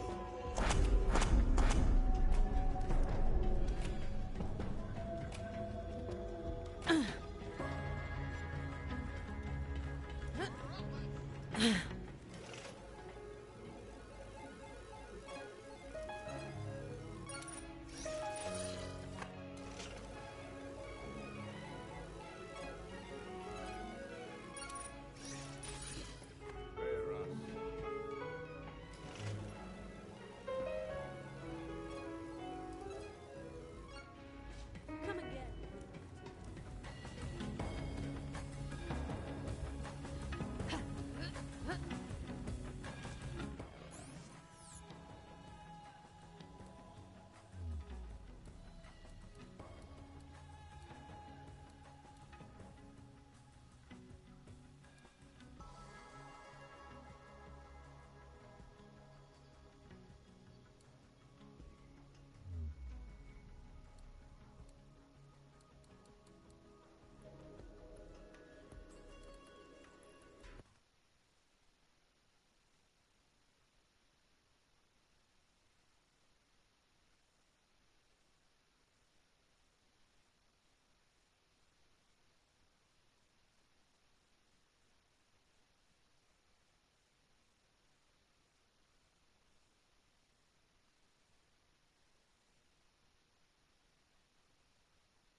Oh shit, sorry, my mic was muted.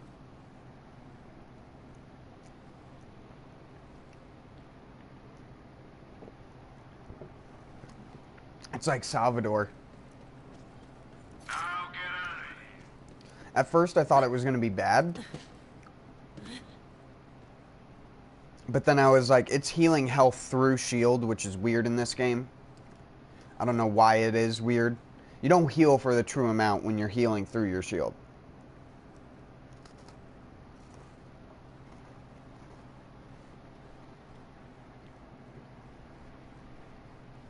Because when I was shooting him, I was getting thousands of health back a second.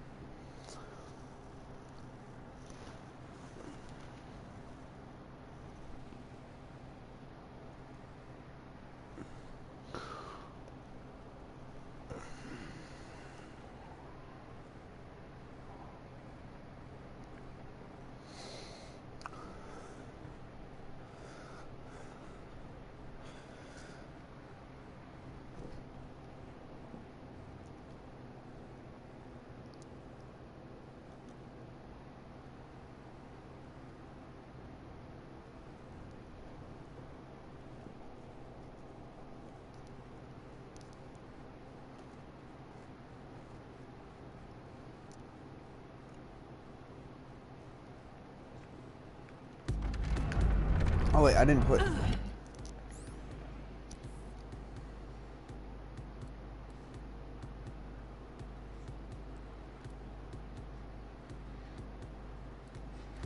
Actually, you know what? I'll try the Krakatoa on him. That's alright. I mean, that's alright. You know? Oh, he's immune to corrosive damage, isn't he? That would probably help if my anoints were actually giving the weapon damage. Wow, easy mode. Just get a Krakatoa. That's how you farm Mayhem 4.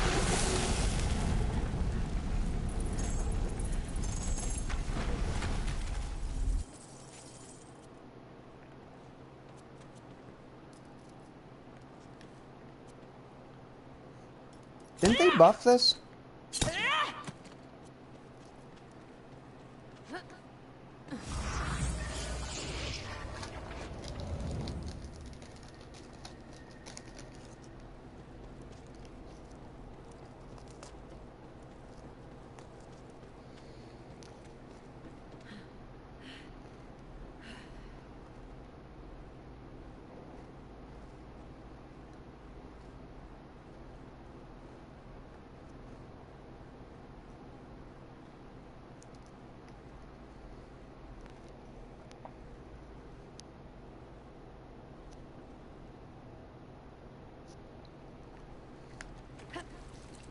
Sorry, eating a cracker.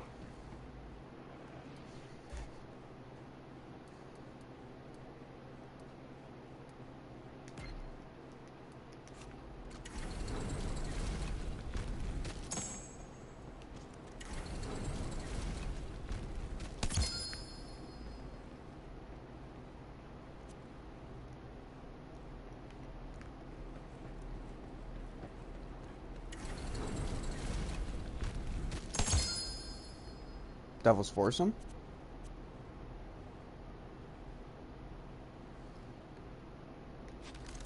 Devil's Foursome, but it shoots 3 projectiles. Huh. Is that another one? No, never mind. And another one.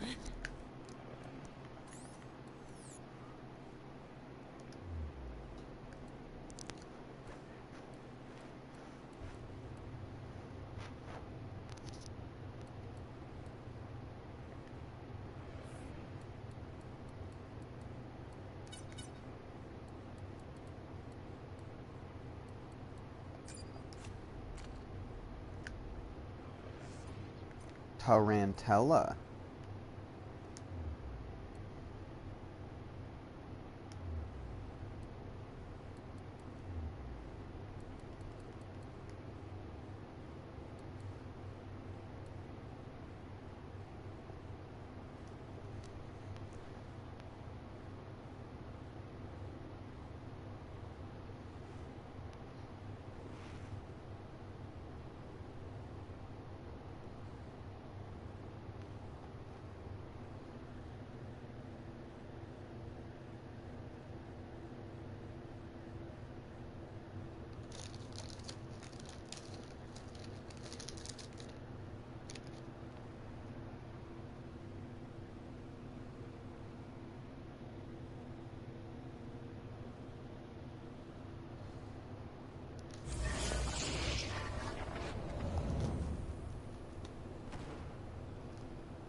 Yeah!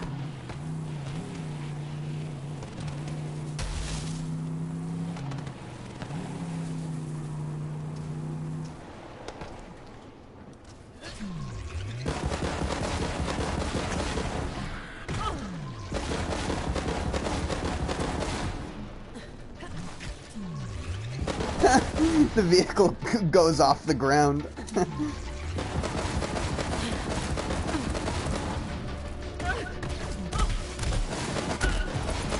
No. Ooh, what? That exists in this game?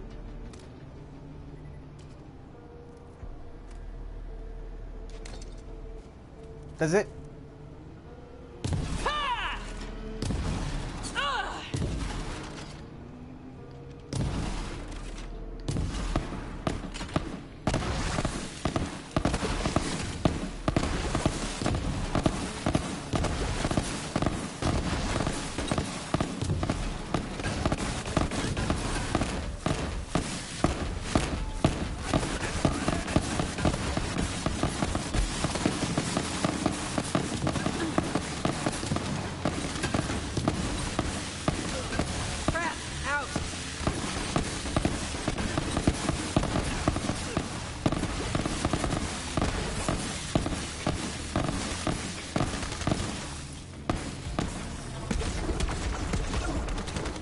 Mind you, that's with 35% heavy weapon damage. Wow, what'd they do to you, Hive?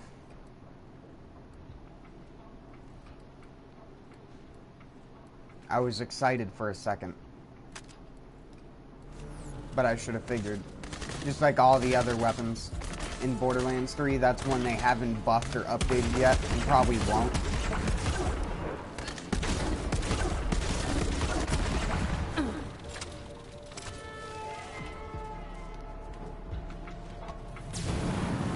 That explains why I haven't ever seen anyone use it or seen it before, because it's bad.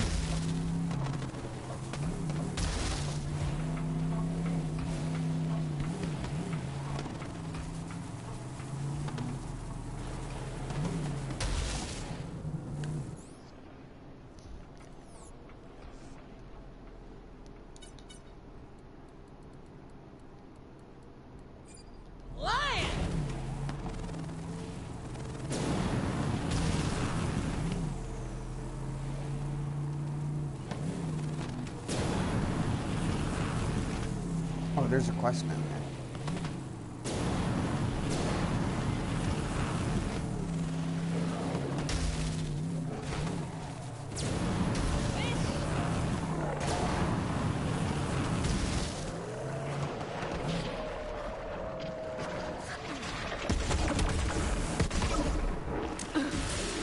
Come get some.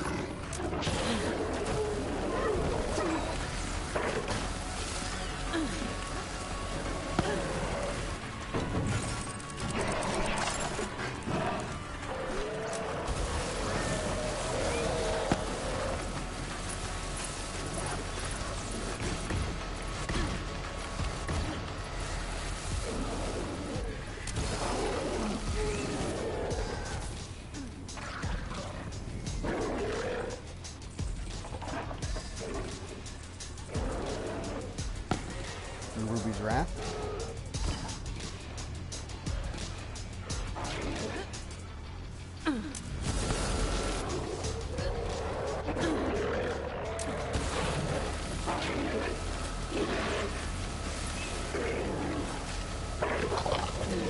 Thank you. Next.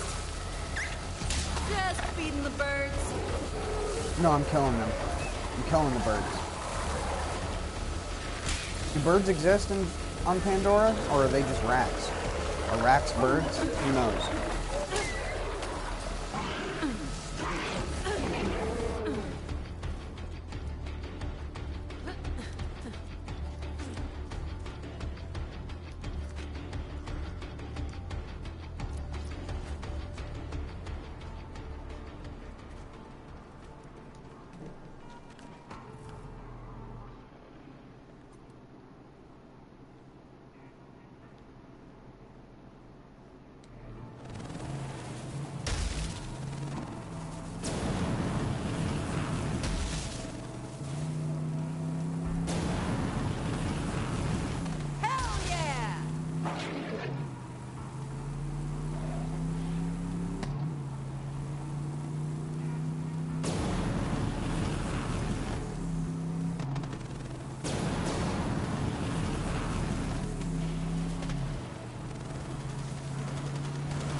That's one of the reasons why I don't like vehicles in Borderlands. The same reasons I don't like the mech with Moze.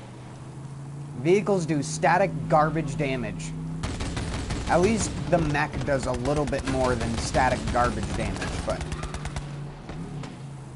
I just don't like static damage because it just makes you feel like if you could just do this and it's better this way. Go ahead, run at me, dude. Here they come. Cool. So much easier.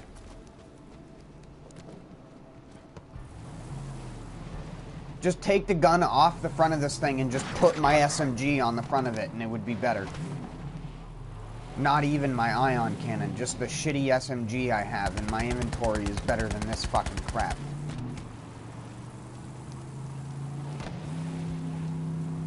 Wait.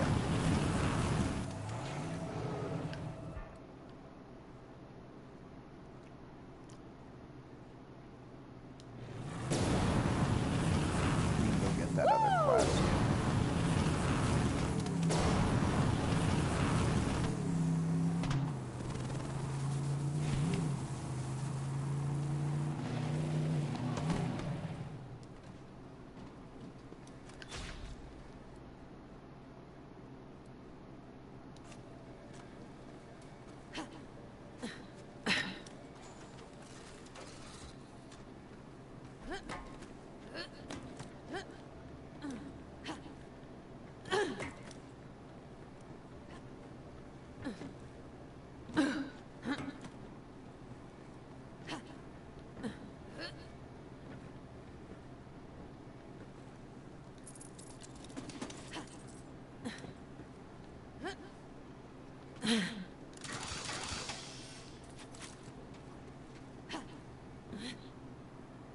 Got the space of a spit to help me with a heap of dead beats. I'm a baker by trade. Started making a pretty penny catering bandits' birthday parties. I ain't no bandit, but a girl's gotta get paid somehow. Now, I got these deadbeats who thought they could get away with not paying for my delectable delights. So I'm looking to make an example of them. Grab me a dozen spider ant eggs and a barrel of gunpowder. I'll warm up the oven. Damn it. I've been trying to get that ridiculous speed. The buggy is actually the fastest vehicle. If that wasn't already obvious, though.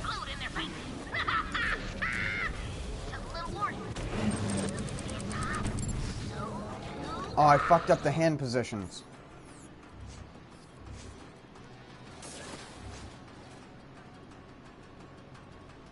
That should be square, this should be X.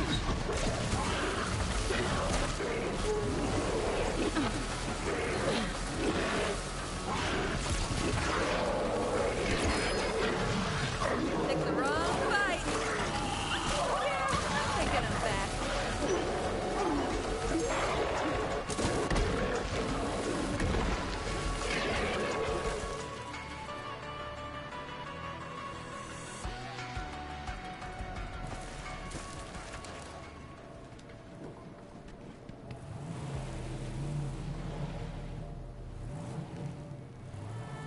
Oh wait, what am I doing?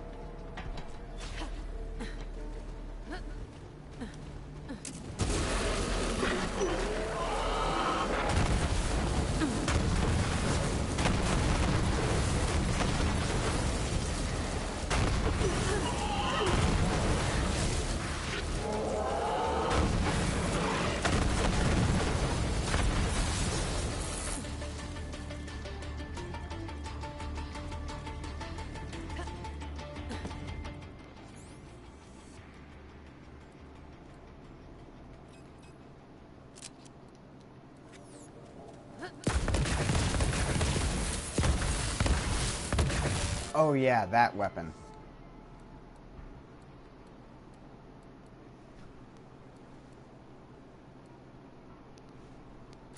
Well, let's go flamethrower. Those rascals from the festival borrowed spare parts from our homestead. Now, I don't mean to be a fussy neighbor, but we can't even keep the stags out or turn the lights on anymore. Pa usually takes care of this sort of thing, but he's out on chores. So could you be a dearie and go get the parts back from those rascals? Sure, I'm always up to chase down some rascals.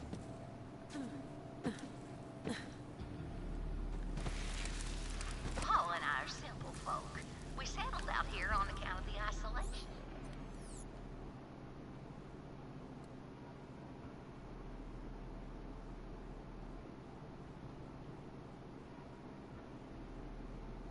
Rather despite it.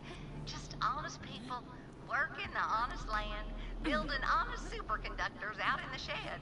The way it's meant to be.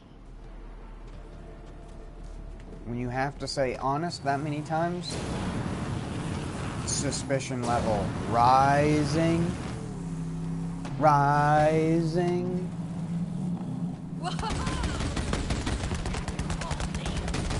Alright, stay right there, bud. Yeah, flamethrower. I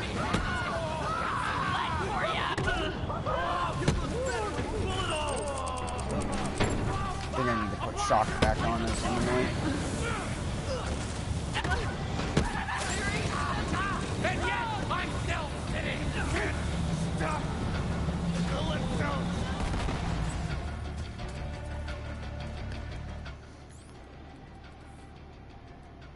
Shock.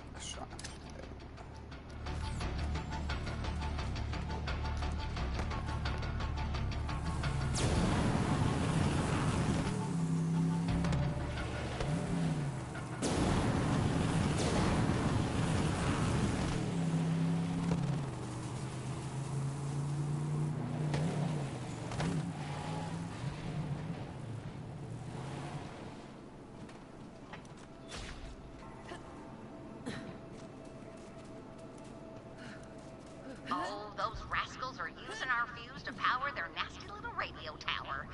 Make sure to ask them good and nicely. I'm sure they won't mind parting with it.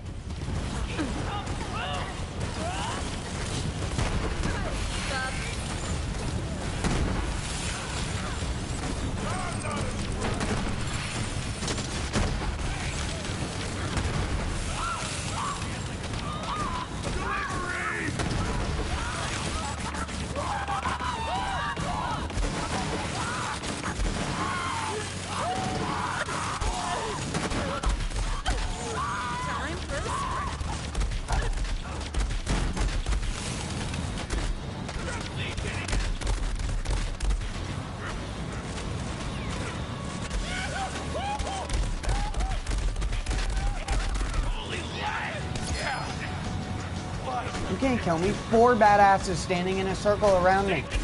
You can't do it. Just give up.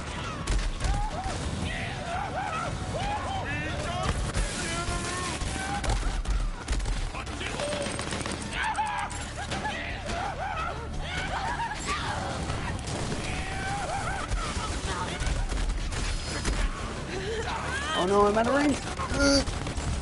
No, he got me. It's the one negative side effect of using a flamethrower.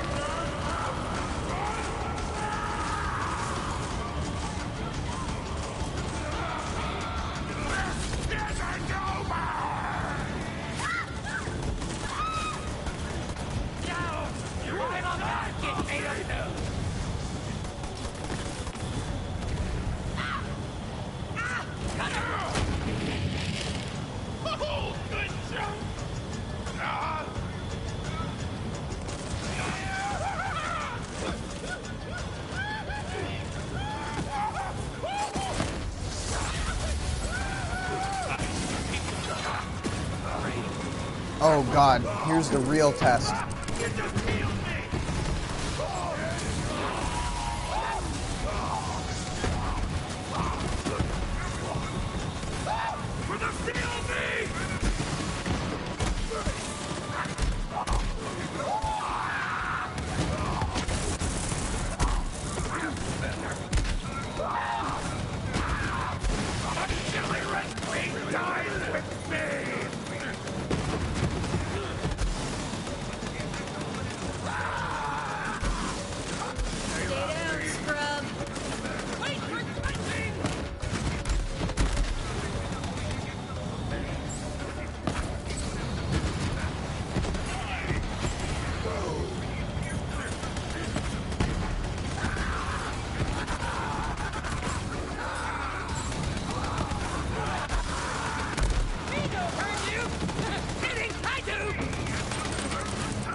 flamethrowers only.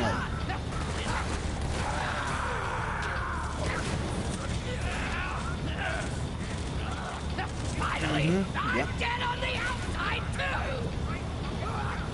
All together, family! Move it! Good job.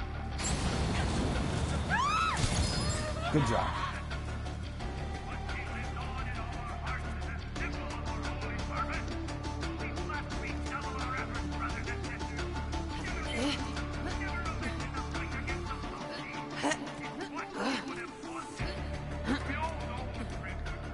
The Calypsos live and breathe for attention. Taking away the mic is sure to get their skivvies in a twist, and not in a good way.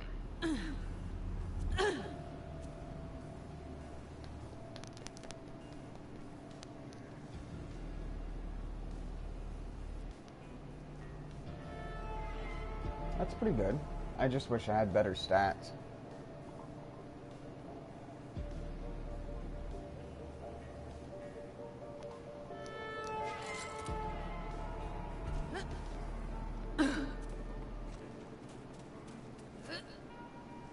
I just realized how tough the enemies are in the base game for how little loot they give.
One day, I come across a big mother of a ship. Well, I took it for a joyride around Delphis and went on a low-grab bender. Eventually, I sober up and head back. Just as I enter orbit, some asshole shoots out my engine and I crash land. I don't know how long I was out, but when I came to, I saw my leg was busted up real good. I remember thinking, it's infected. Stinks, too. Sort of fun to poke, though. Pokey, pokey, pokey. At least I've got company, eh, stink leg? Then I says to myself, talking to a leg, I'm losing my freaking mind. Say, stink leg, you think I'm losing my mind or what? I'm gonna die.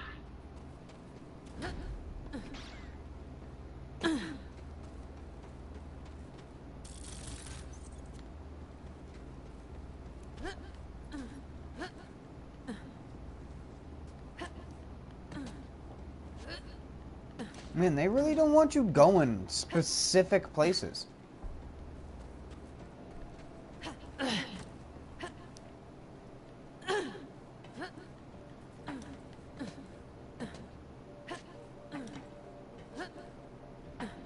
Like, I understand it's a barbed fence, but it's a video game.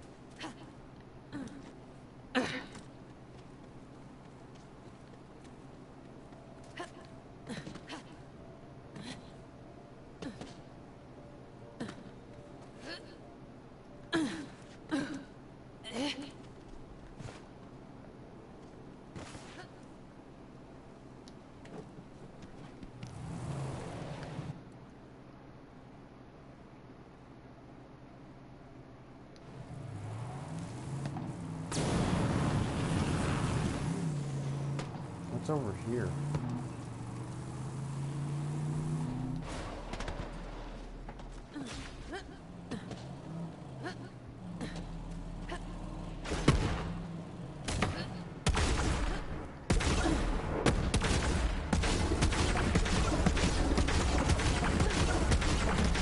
Anybody counting?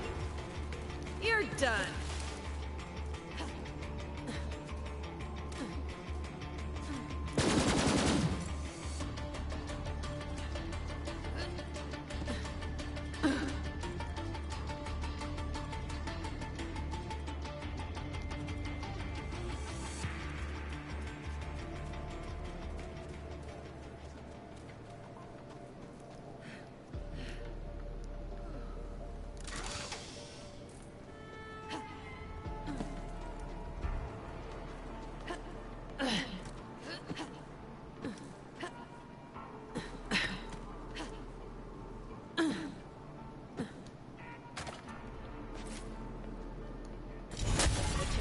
Space rocks.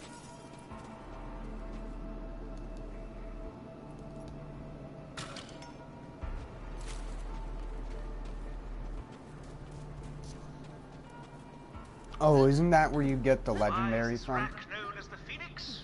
Ferret, Vault Hunter, and find that.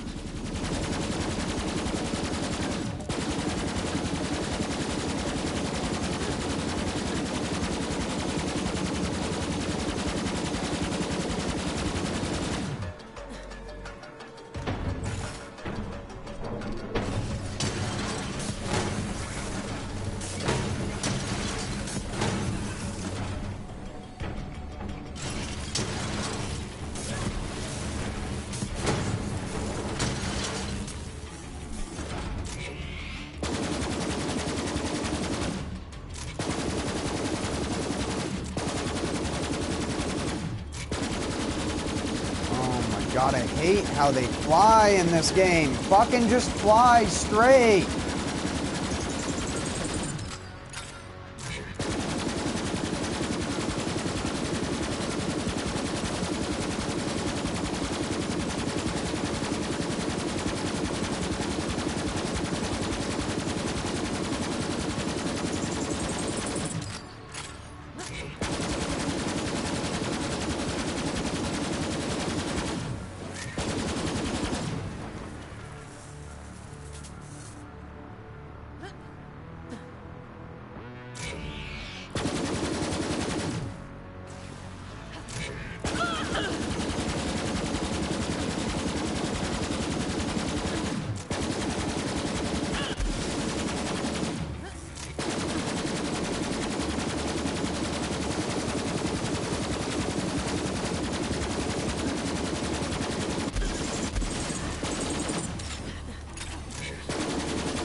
Fair damage.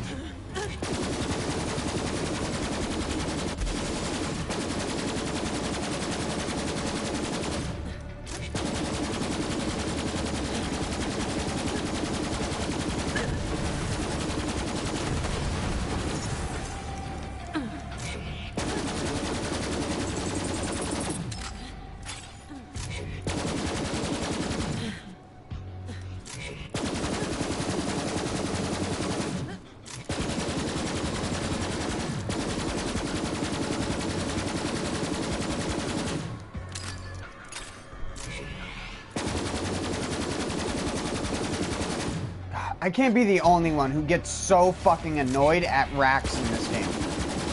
And how fucking shitty design they are. What the fuck is that? Just fucking attack me so we can end this. I'm sick of firing at a figure-8 loop in the sky. Like, just fucking attack me.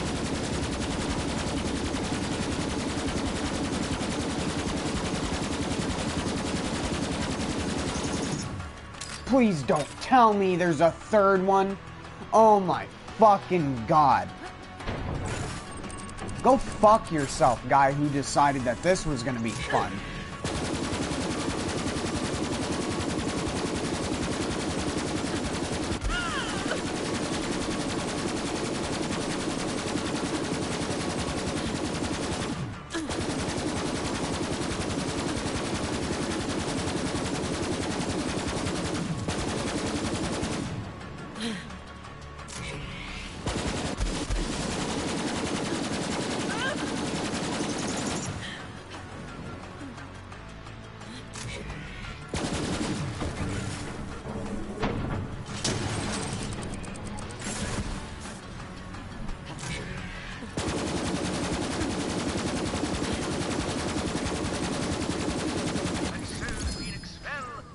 Jesus Christ. And again, then rose a third time, and now it's dead. Your persistence, Vault Hunter, has paid off.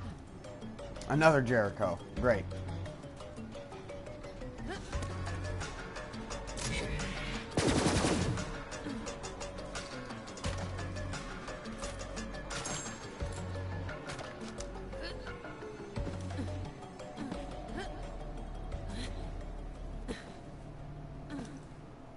Fuck that thing.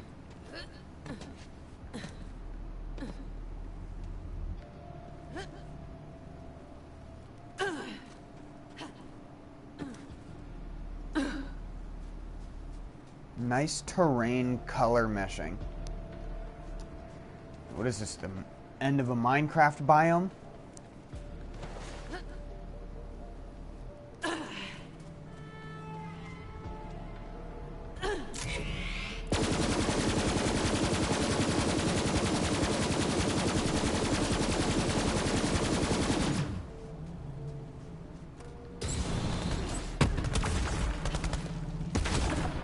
Step to the wrong chick.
It sounds like those rascals are using the core of our wind turbine as a base amplifier for their little hootenanny.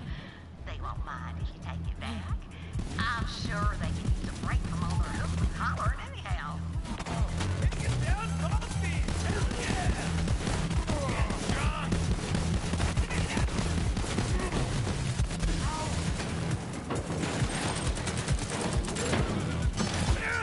Don't run out!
Oh no, I'm being Star Wars right now. Every shot in every direction but the person you're trying to shoot. Did them a favor anyhow. Those bass drops are bad for the old eardrums. Might as well be doing the foxtrot inside the pressure wall of a Class 12 Sky Shadow warhead. No thanky. Now you've unborrowed all our spare parts, come on back to the homestead theory. I hate to be a bother to you. Usually Paul's the one to settle cool. up on these neighborly disagreements. He's just got a way with people.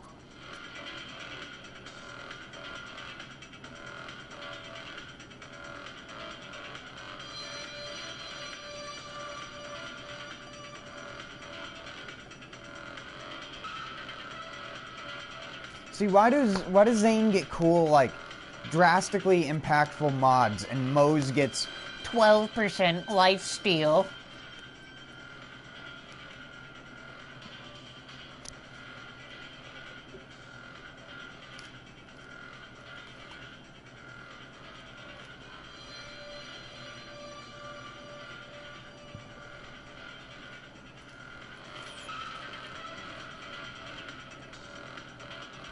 That's why the gun I'm using now is terrible with my build. But I'm just using it because I like this gun.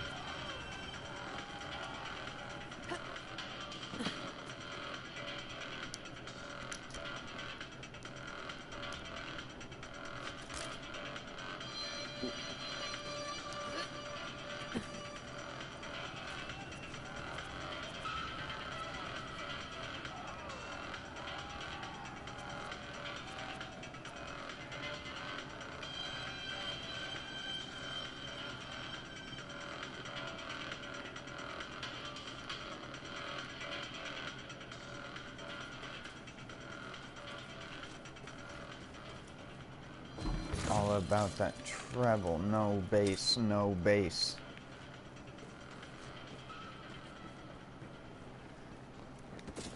Bass junkies can suck my nards. These bitches want to suck my balls. These bitches want to suck my balls.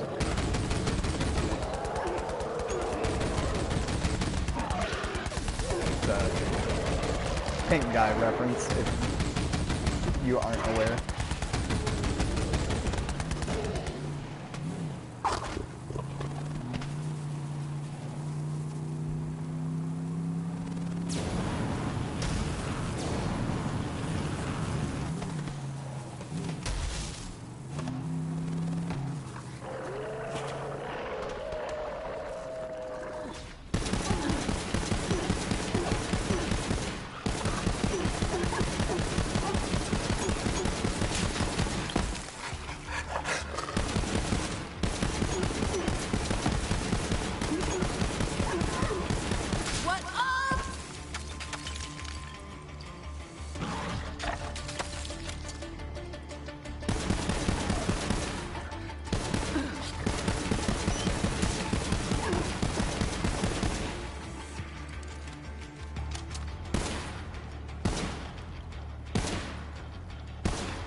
Did you get your class mod?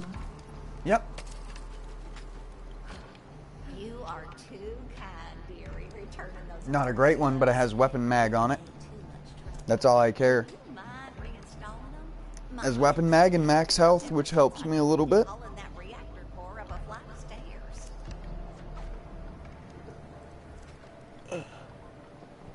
Sorry. Stretch it.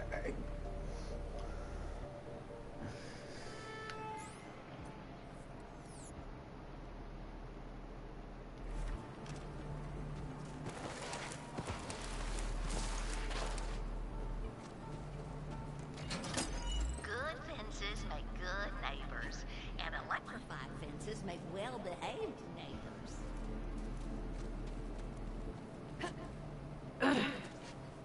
Well, if that ain't that the truth. Power's back on.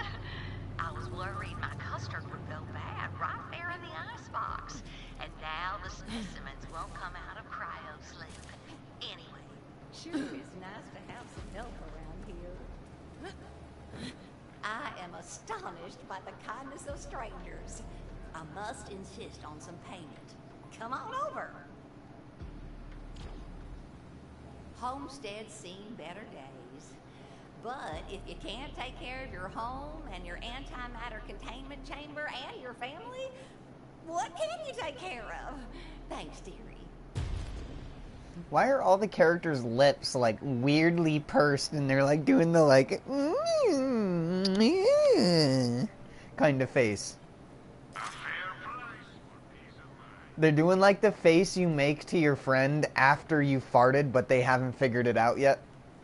See, even she finally stopped smirking when I made the fart joke. There you go.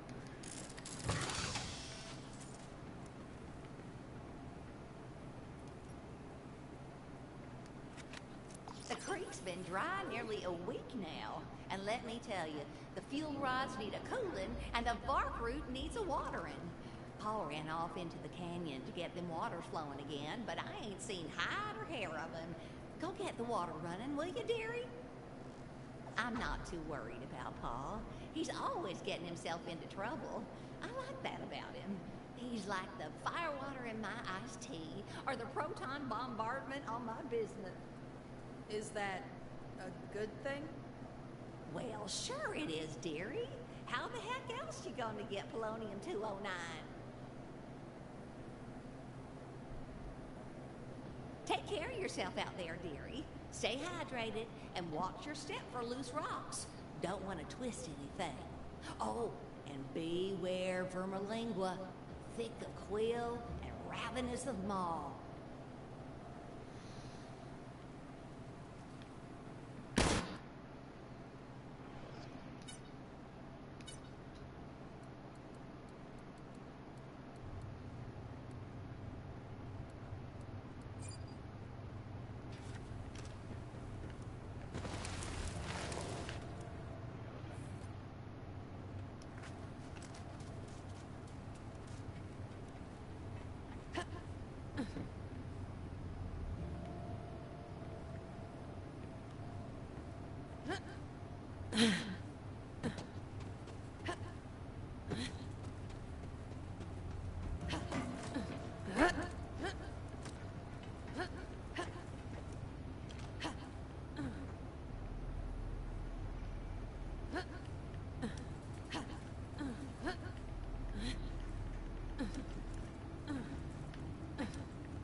I've already got that one before.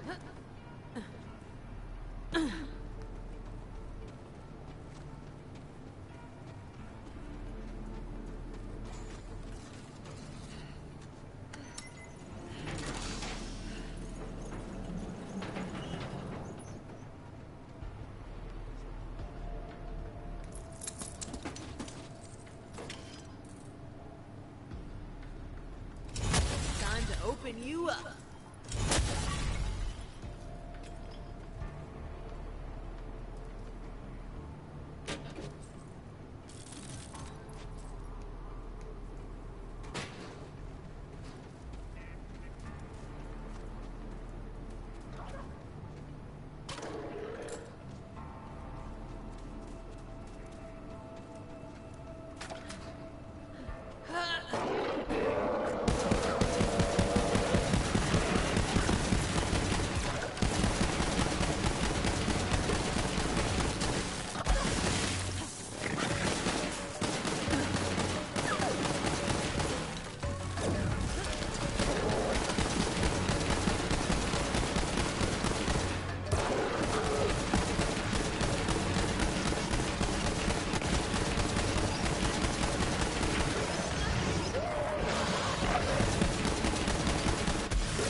a vest called the lead sprinkler. Is it worth keeping? LOL. That's what I'm using right now.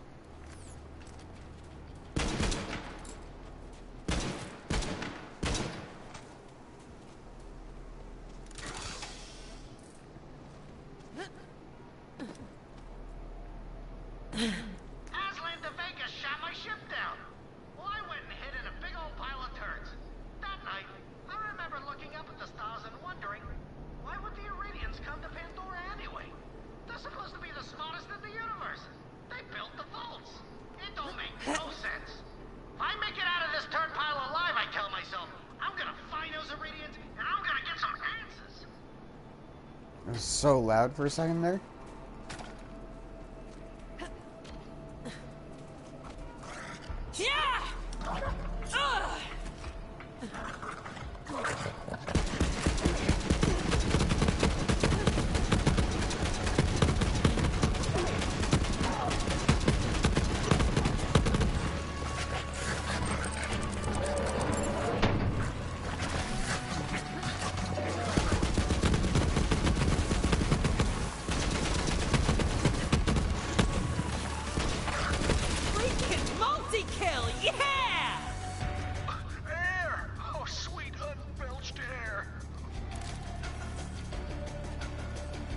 Come on, back up with you. Oh, thank you. Ordinarily, I don't take too well to strange visitors trespassing on our land, but given your fine timing, I truly appreciate the rescue. Ma sent me. What the hell were you doing in that skag? I must confess, my ingested state was self-inflicted. That hungry devil ate all my dynamite, so I dove right down its gullet. I didn't see my dynamite on my pilgrimage through its inside, so I reckon the devil must have pooped or puked it out. Same thing for a skag. If you're here to help, get to digging around in them scat piles, visitor.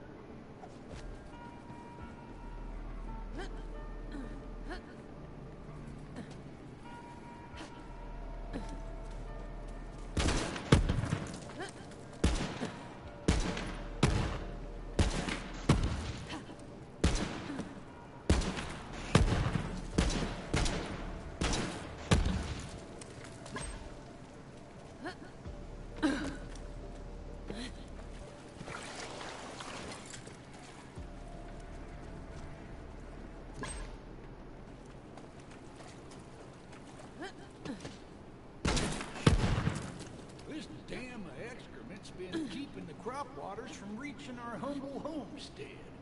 Now we got all the dynamite, we can set about undoing Vermalingua's mighty works. Stick them implements of destruction right there in the offended center mass. Finely placed. An eye for demolition on you, visitor. Now, sink the plunger and blow that poop dam straight to perdition.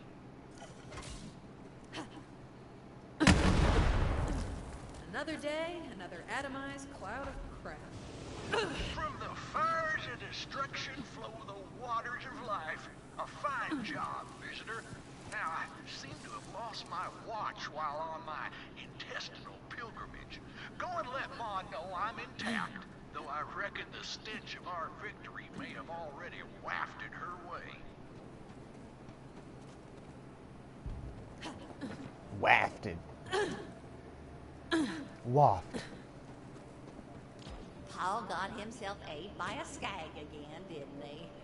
Well, I can hardly complain when I've got running water flowing to my crops and rods, can I? Homestead's better than ever. Here's something to pay for your dry cleaning, dearie.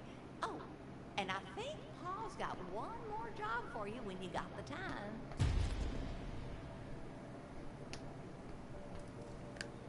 Let me guess, I have to go walk all the way back up there. Oh no, thankfully.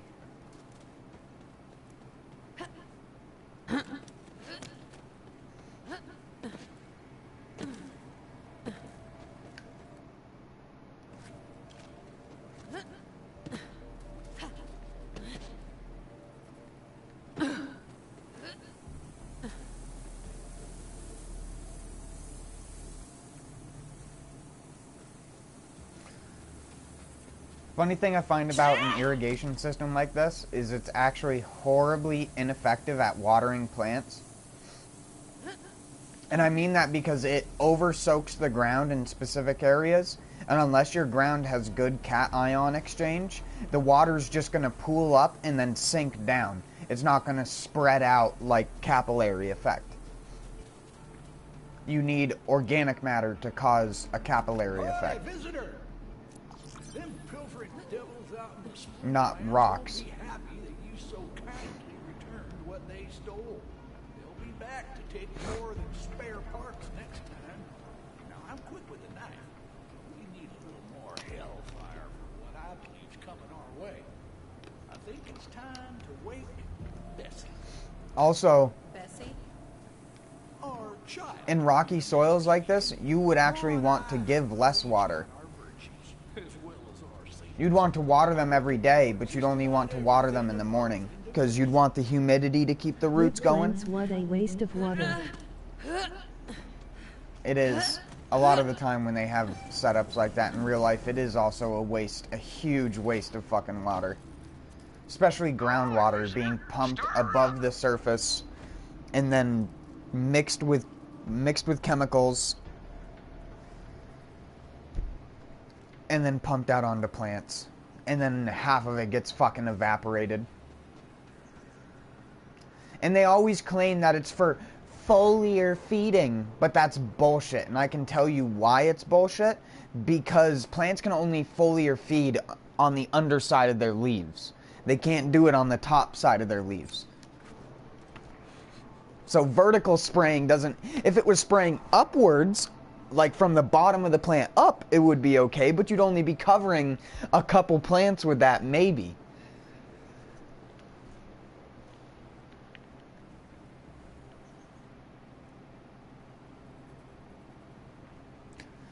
That's why in windy-ass rainstorms, plants actually do benefit from the moisture, because the air blows the rain on the underside of the leaves, and rain normally has nitrates in it from the atmosphere. Especially because when a thunderstorm happens and you get that the effect of lightning, but really just the ionizing of the atmosphere ionizes the nitrogen in the air into nitrates, which are water soluble and rain down in the water. It's why if you leave a bowl out during a thunderstorm and get a bowl full of rainwater, in 1 week that rainwater will have algae in it, because it's got one of the main components needed for life, which is nitrogen.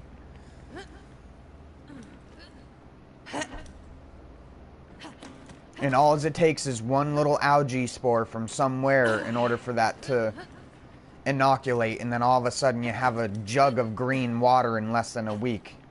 Good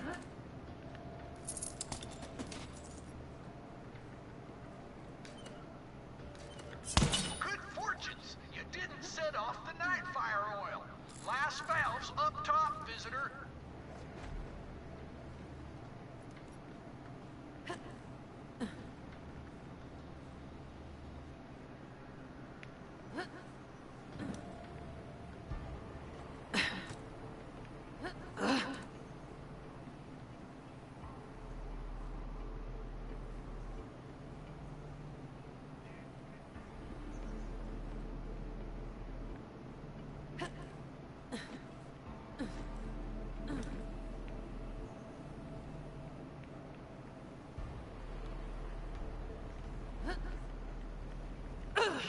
Damn it. I knew that was gonna happen.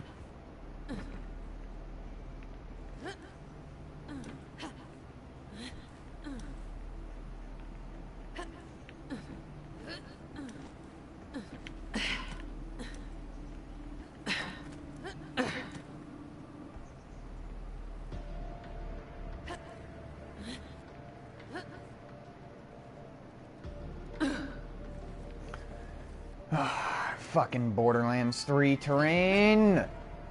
Why is everything so fucking bouncy? It doesn't even make any sense.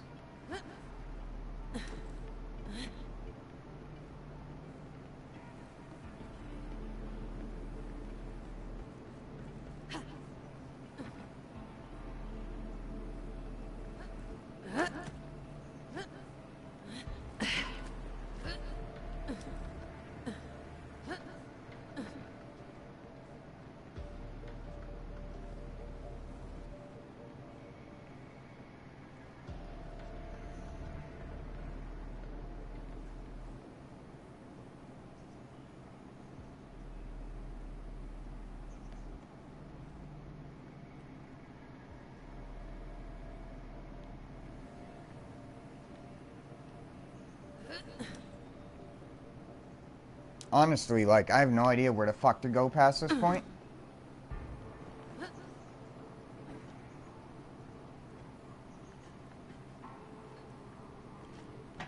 It's just a bait.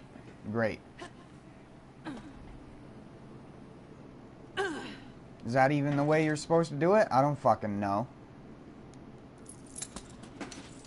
I don't see anywhere to go from over there. And finally, flat cherry cola. Oh, you're supposed to shoot it. Everything she needs. Ascend to the roof and power her up.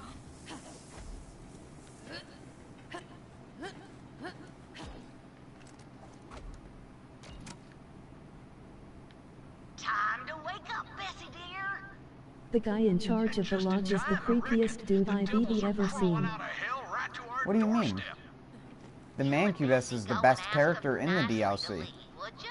Very special thanks, Smartballs. Squirrel too.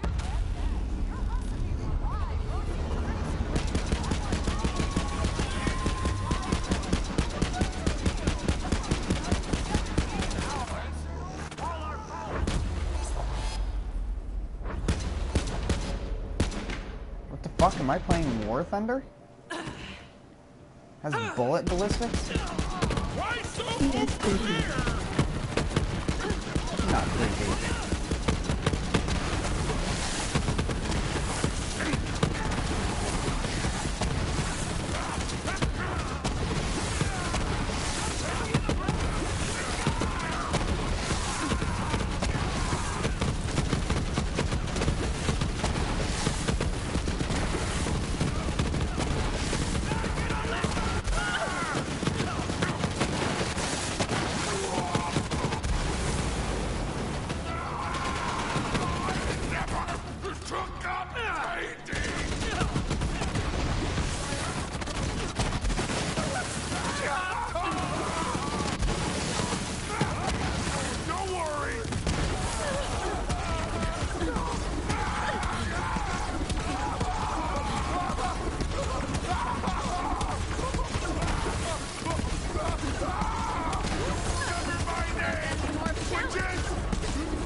Remember my name, which is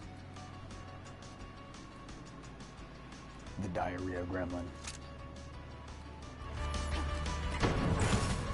I didn't swap to the fucking right weapon when I got into my fucking Iron Bear, so now I gotta use this weapon. Because I'm a fucking idiot. Taste me! Hell shock?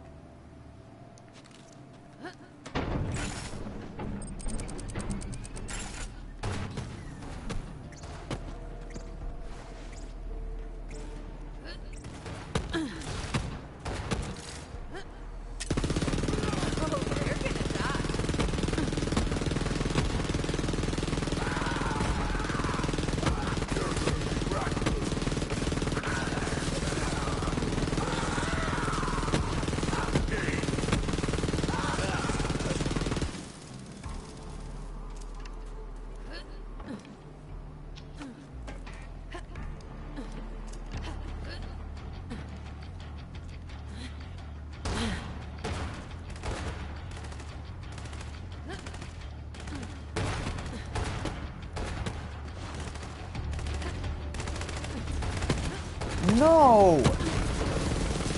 No!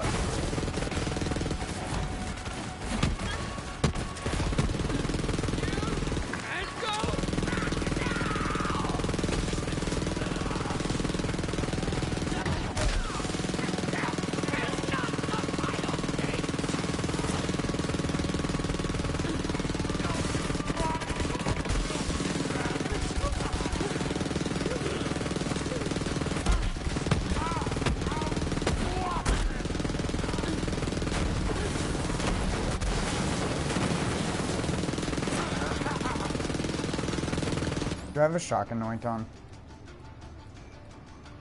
Yes.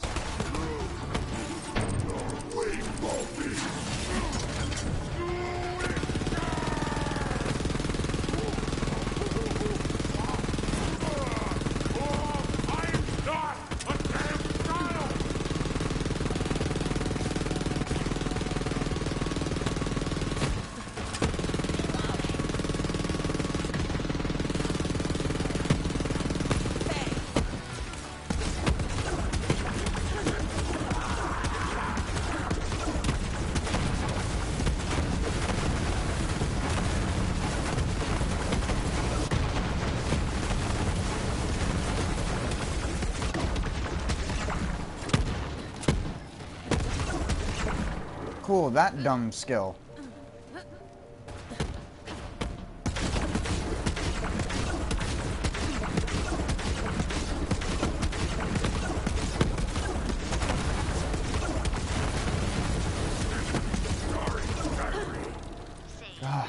Fuck those stupid ass enemies.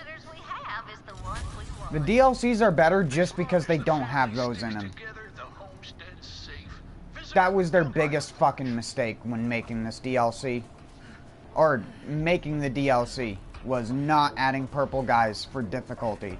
I think that's why a lot of people think that they're easy. Is because there's no fucking stupid purple people.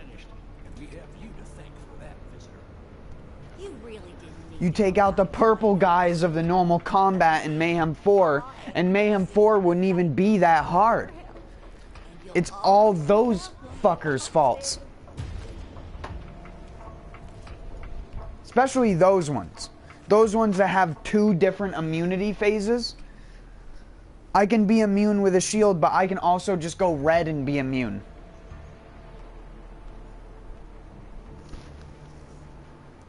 Cue the meme of that kid, or I shouldn't say kid, he's like 16, 18 years old in the video, but cue the video of the kid pretending to try and like go like Super Saiyan.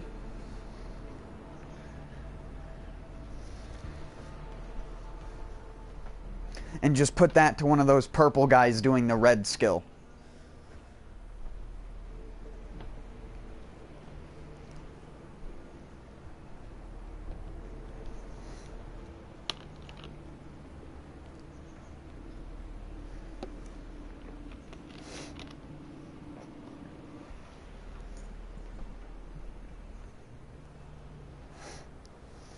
And I would say I hate bitching, but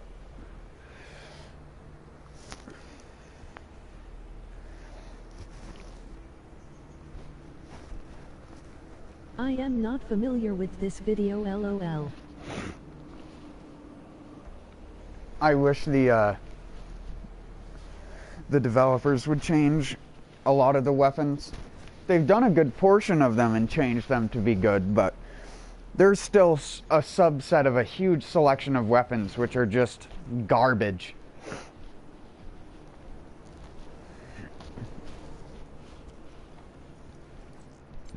What was that hive anointed with again?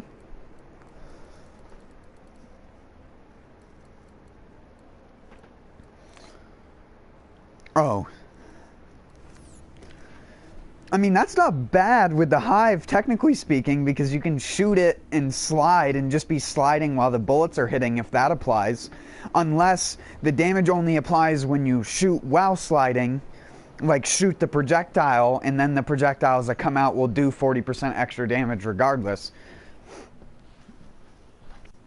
But 40% extra damage is nothing compared to 125% extra damage as another element, so whatever.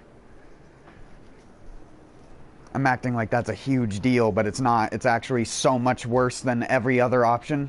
And it has a prerequisite. Like, that wouldn't even be good if it was plus 40% damage while walking. The anoint on next magazines would still be better.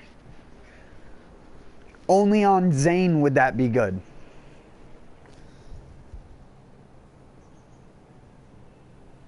You're not familiar with what video?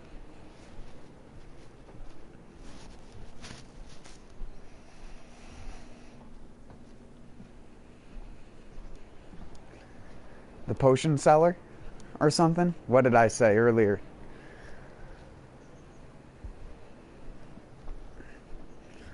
I'm going into battle.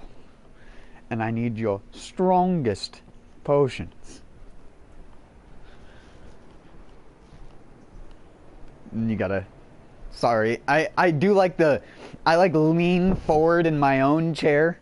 But I realize people can't see what I'm doing, so they don't get the fucking joke. Dumbass. But it's... Potion seller. I am going into battle, and I need your strongest potions. And then you lean in really close. My potions are too strong for you. Super Saiyan thing. Oh, yeah, no, that's an old video. That's like a fucking 10-year-old video, dude.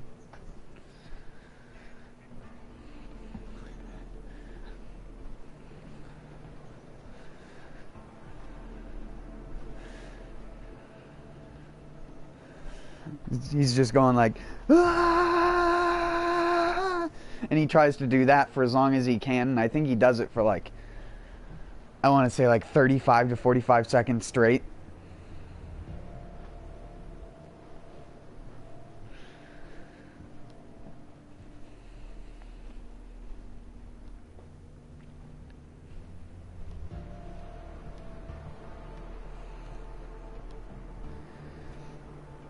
You want to know one of the things that I dislike that has become a trend with Dragon Ball? Is all the clips that people make about Dragon Ball, but it's just them going Super Saiyan to drum and bass like house music in the background. Why do people think that that goes together?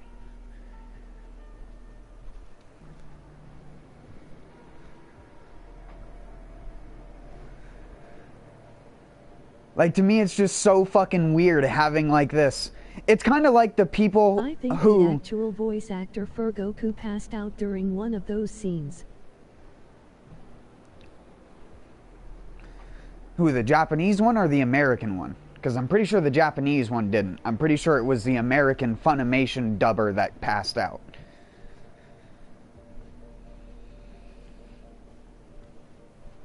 I don't believe the Japanese person passed out doing it, though.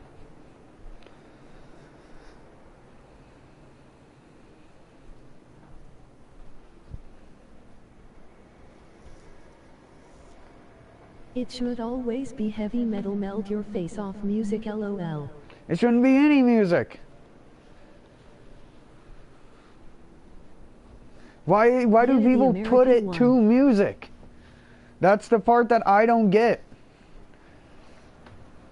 Why do people want, like, house music that you'd play for, like, 12-year-olds? That's, like, this indiscriminate, inoffensive, like, somber tones and stuff like that while you're listening to some dude going, ah! And it just, to me, it makes no fucking sense. I don't get that at all.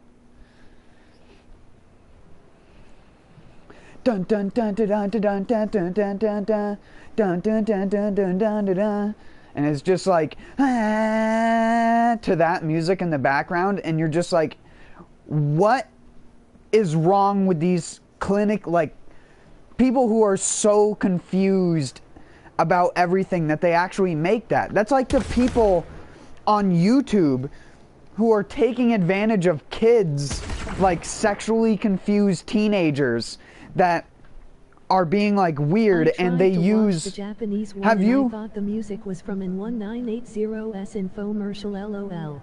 Have you fucking seen the side of YouTube where it's Minecraft YouTubers?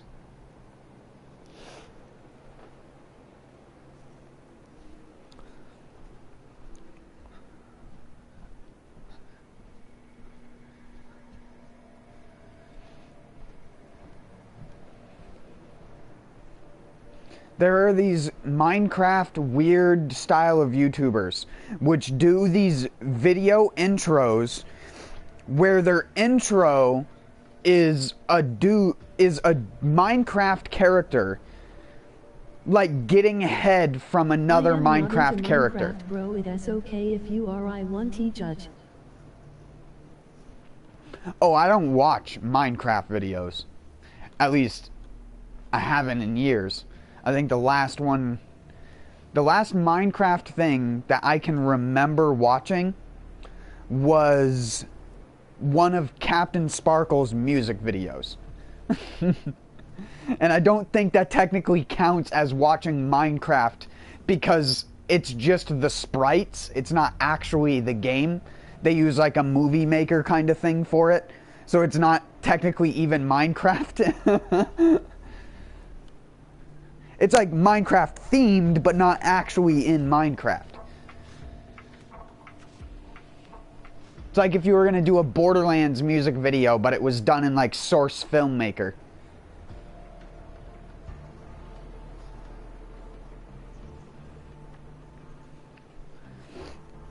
But no, there's like this fucked up side of YouTube, and even you could even argue like porn sites and stuff like that as well.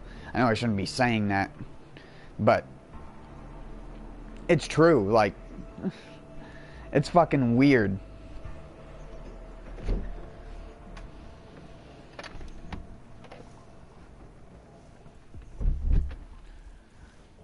All the kids that were like 10 to 11 years old when they first started playing Minecraft, like 8 to 7, maybe even less years ago. And are now watching these weird 22-year-old, like, bitches on my dick kind of YouTubers. Where it's like, they're literally...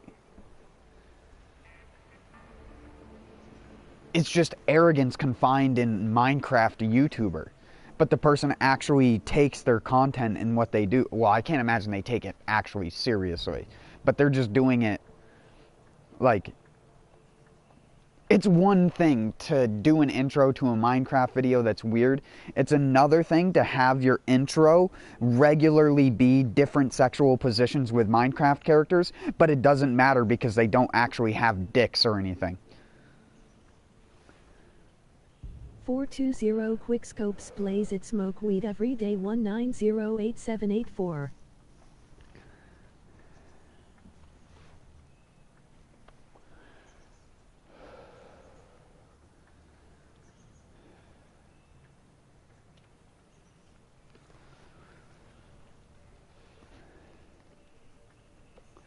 It's so weird, man. It's like the recent trend on Twitch with certain channels on Twitch where, like, I've seen a couple VODs recently where whenever something remotely phallic shaped comes up on stream, there's like a new Pog type, or it's not a Pog emote. It's like it's a new Pepe emote. I can't remember what it's called.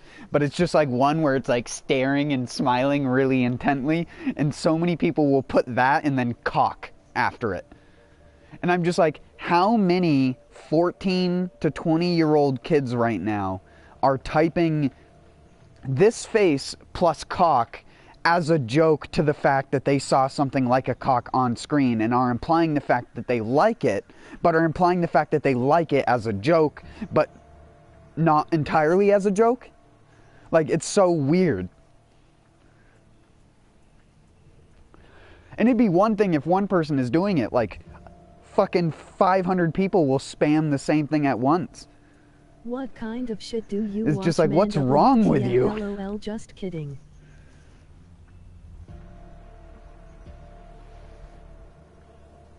It's like most of those people, I guarantee you, that do that would freak the fuck out if someone actually walked up to them and just pulled out their dick.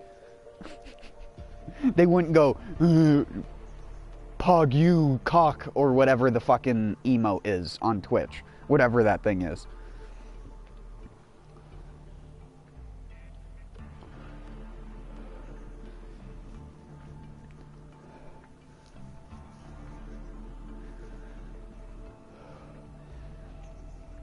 It's amazing to me how hive-mindy the people who watch Twitch streams become and the weird shit that they develop. As like an inside joke, which goes beyond being an inside joke.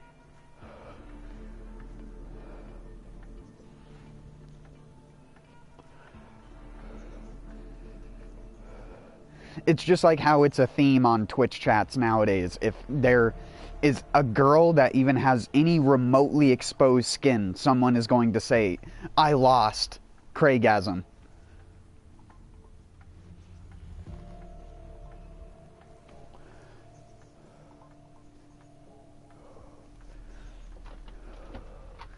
Doesn't matter who you're watching, where you're watching it, someone's going to say, I lost Craigasm. It's just fucking weird to me, dude.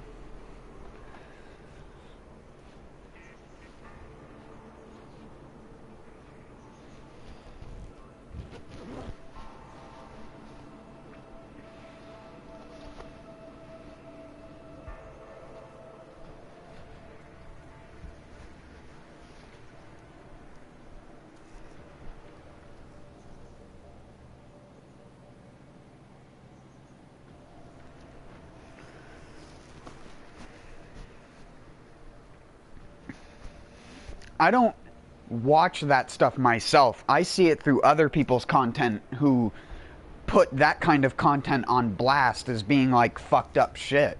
That's how I found out. I didn't see the Spider-Man and Elsa videos ever on my YouTube, but through seeing other people make YouTube videos about it and talking about it, you then would see them, and they would always have millions of views, and it would always be a different channel that would upload it. There was like, at one time on YouTube, there were like 20 to 30 different channels all uploading and making very similar, if not copy and paste versions of the same fucking content with the same exact titles to get in on the YouTube algorithm, so that whenever people would try to put on stuff for their kids to watch, it would put on an automatic, infinitely looping kind of autoplay playlist of this Spider-Man and Elsa garbage that would infinitely fucking loop. It would go from one channel to another channel to another channel, and it was all the same fucking content. All owned by the same people, all made in the same way. That was like 2017 to 2018 YouTube. And now that stuff has vastly dropped off a little bit due to the fact that YouTube did the whole COPPA thing. So now they can't do ads on those videos, and they can't have comments on those videos. So now there's no reason to really make them anymore. Because people were just doing it to abuse the algorithm to make millions and millions of dollars off of uploading these basically automatically guaranteed to succeed videos, which would get automatically recommended to people who would click on one of them. And if you put your videos on autoplay, it would eventually just loop those videos infinitely because enough of those channels had existed with similar content. It was fucking corrupt as shit. Hold on though, I need to use the bathroom real quick. And I'll be back.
Excuse me.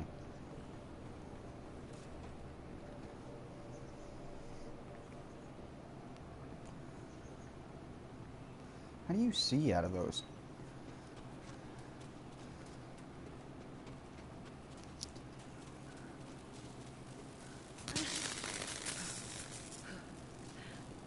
I like how this fence is supposed to deter people, but you can just walk through here.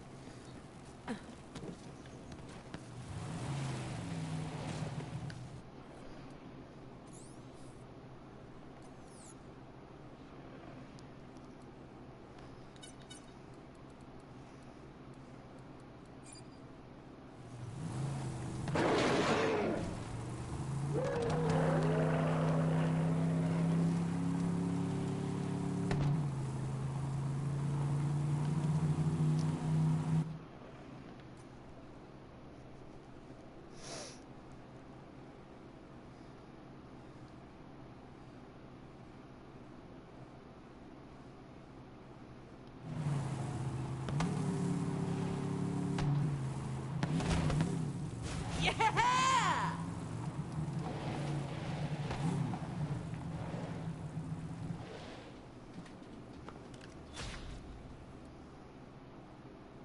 Oh, why'd it stop here? Dumbo.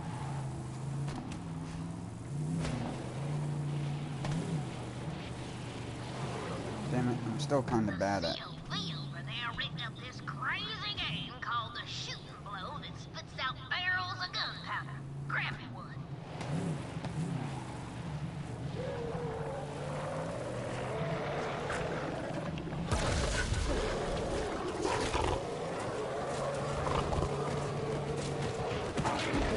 Got him!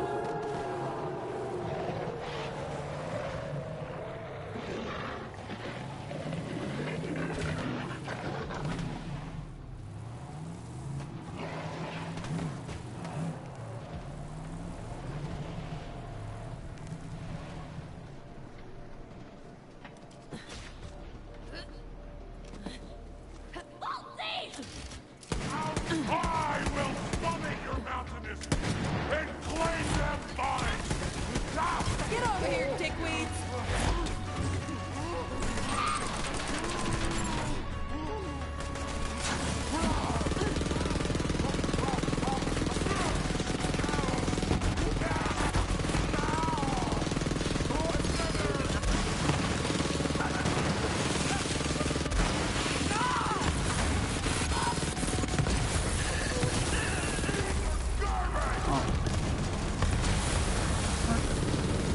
I'm blind right now.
You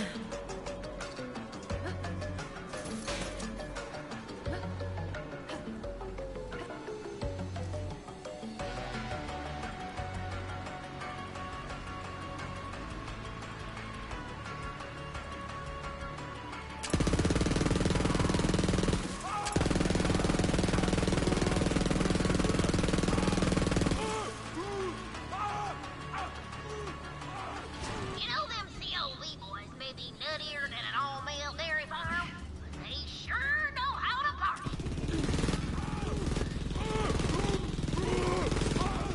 Please don't say things like that.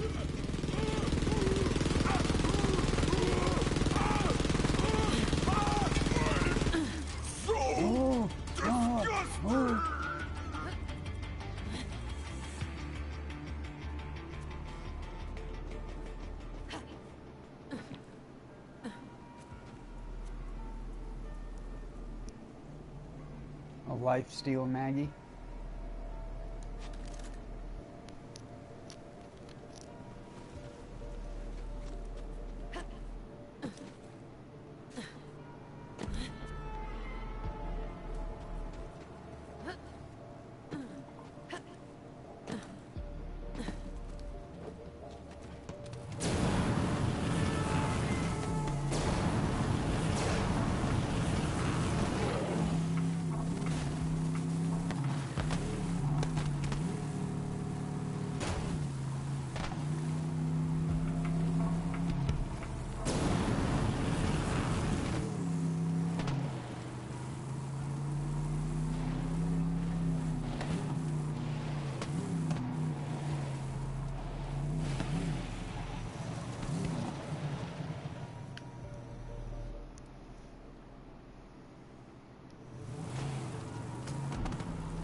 Sounds like a weird cursed Crash Bandicoot song.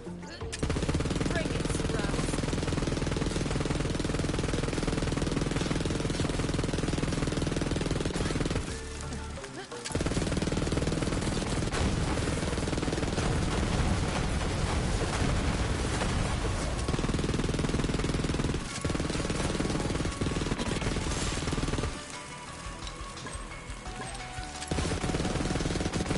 Fight for the wrong side?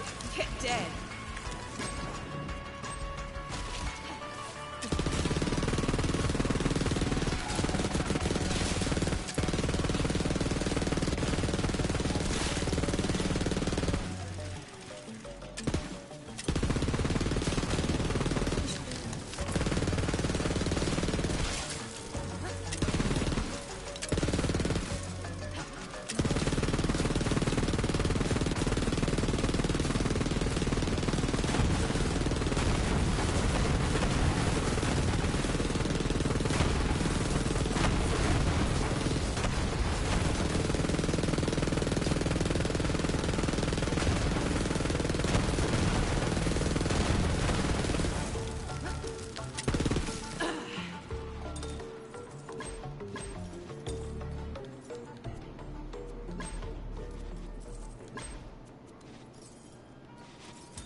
it.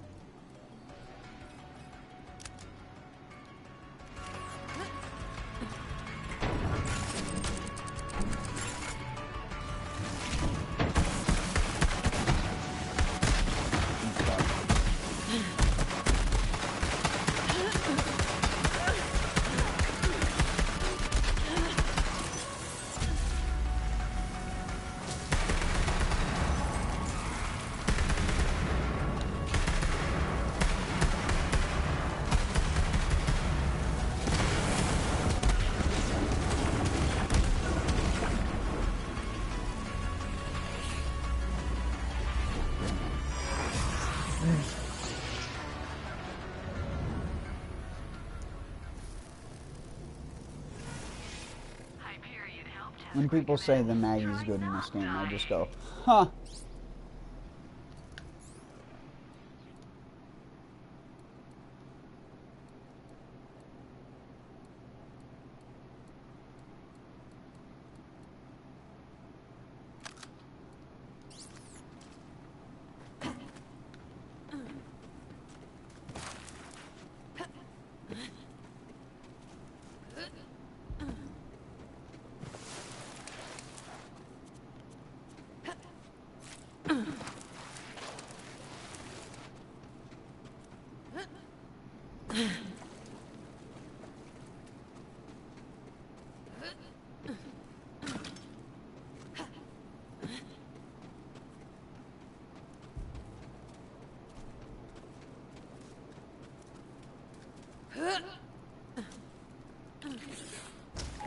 Really? I can't mantle there?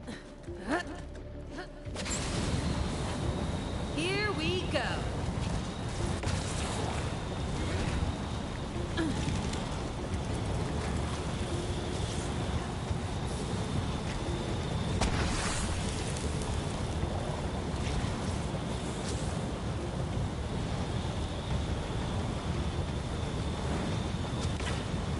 Serving up fresh hot death.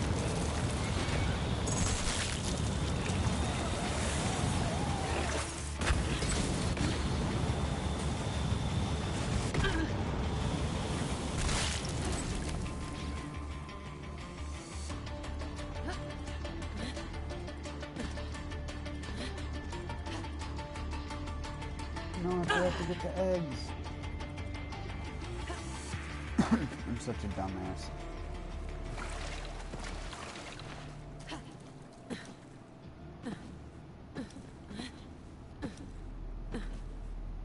Did you get your pearl yet, Taters?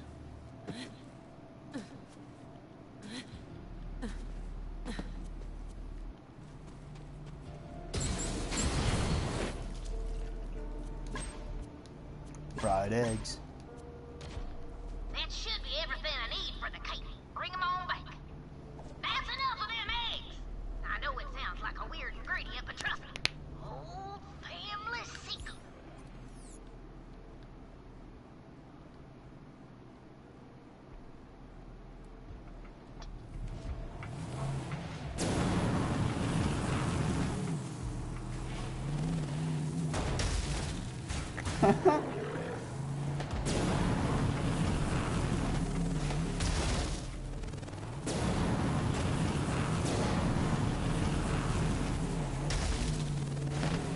Hell yeah!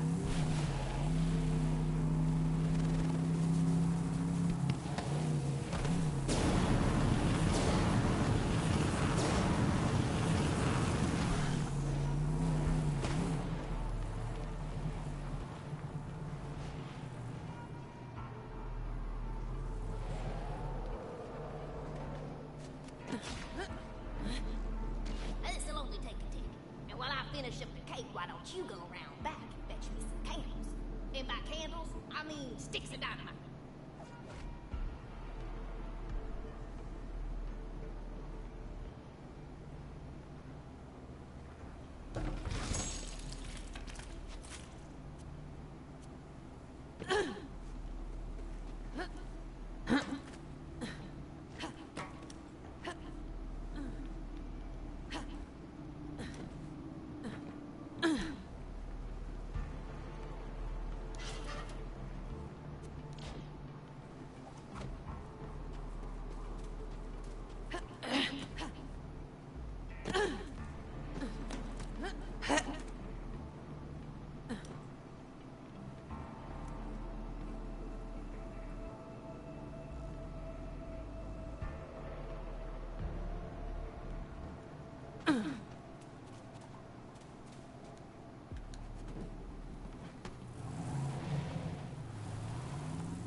Are you trying to get the gold car? No.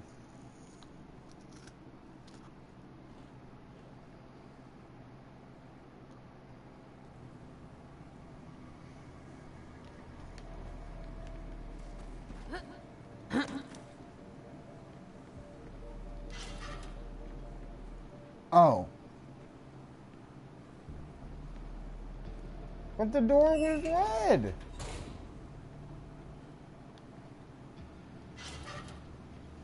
Look at this ugly old beauty.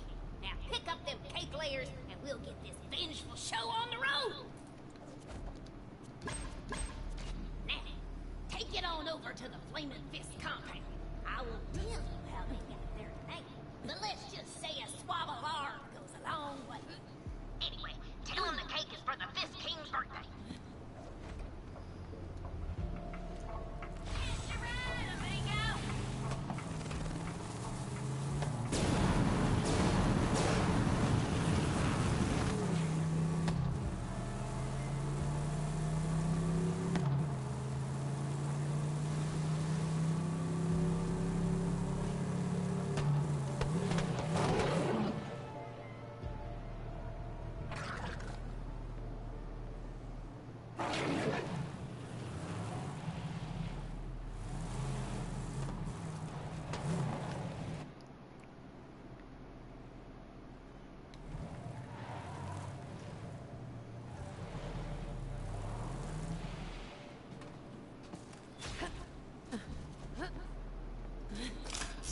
The momentous task of caging the destroyer was made all the more difficult by its intelligence. It understands the beings it consumes and the cultures it dissolves. To trick such a being required a great sacrifice, a lure. Millions of lives that entered Pandora ahead of its captive, tempting it further inward. I can only hope they were already dead when I closed the gate behind it.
chop bait. What do you want? Birthday cake delivery for, Fist King? Cake? Oh, hell yeah. The king is gonna twist his fist over this. Send it down. Go on, light the candles and give it a shove. Shove it! Shove it hard! Happy birthday, Fist King.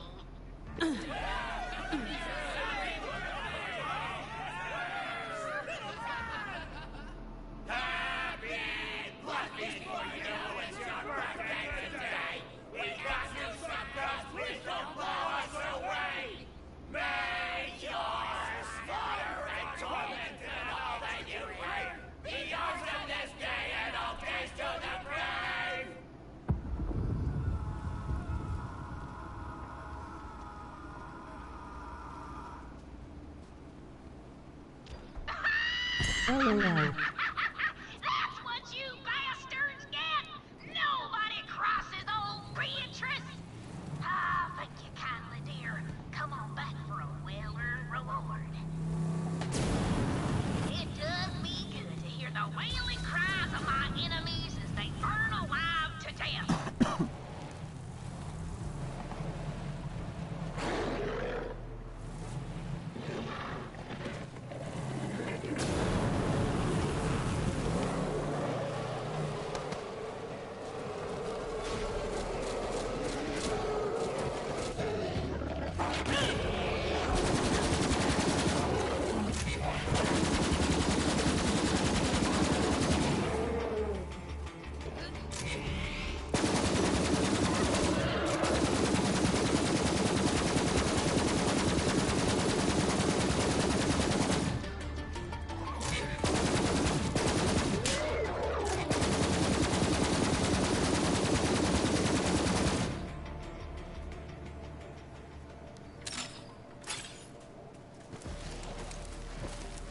Clear him out. You know, it's funny. Word's already gotten around about Beatrice's infamous exploding cakes, and orders are shooting through the roof over here. Guess you done me 2 in 1 there, Bolt Hunter. Oh, I was saving this pinata for an extra special birthday event, but I think you've earned a whack or 2 at it. It's all yours, Bolt Hunter.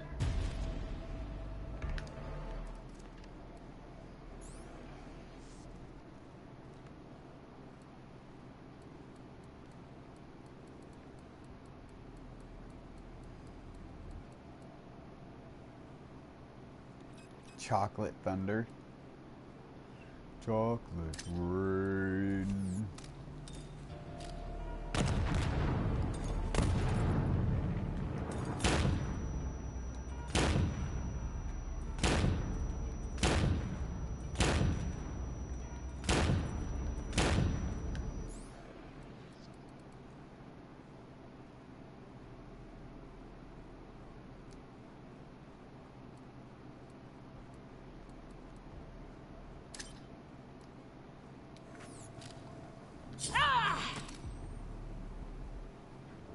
For having such a goofy hairstyle, she does have a good body.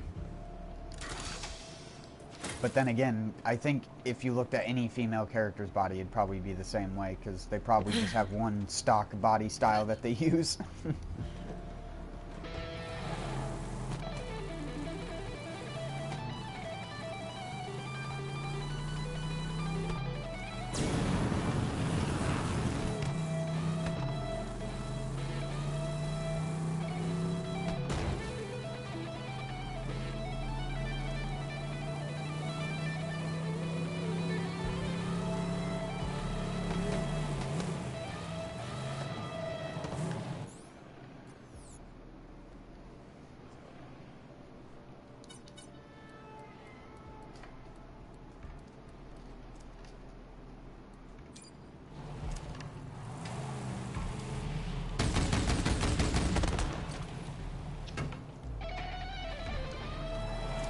Get away before I nettle you to death.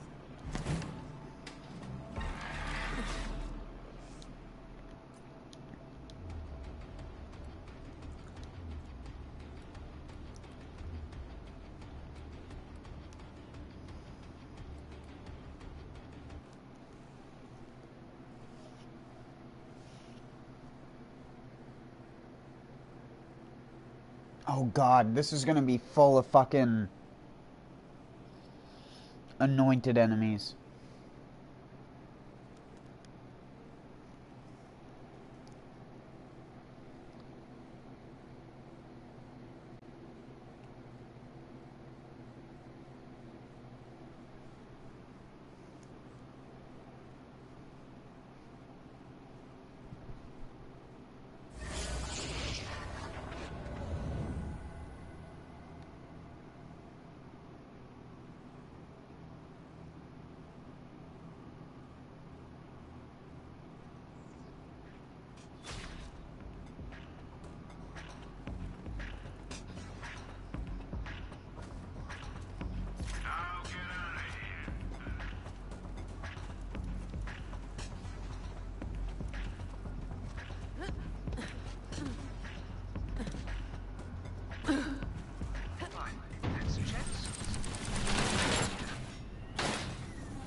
Trying to farm the final boss and one of the damn grabber enemies pulled me off the elevator, lol.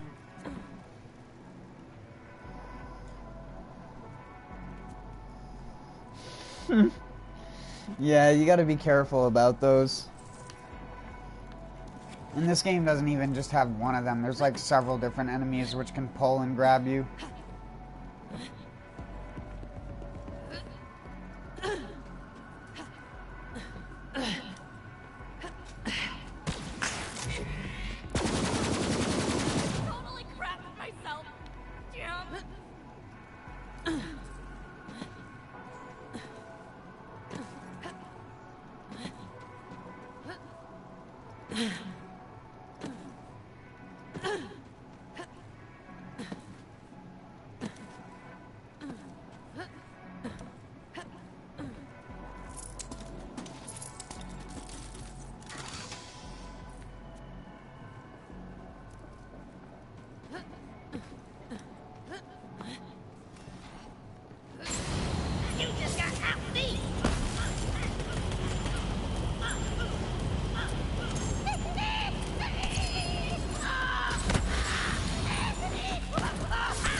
glory I fall! Party!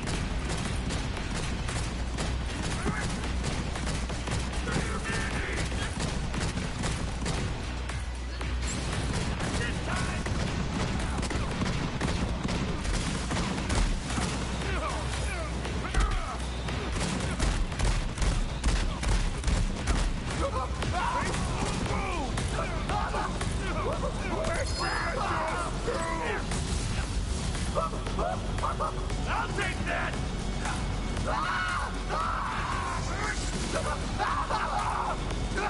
Feel my power!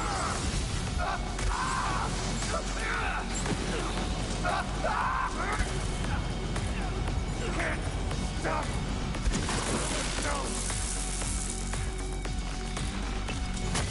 Does he do a dab when he freezes? Did he just dab on me? A hater?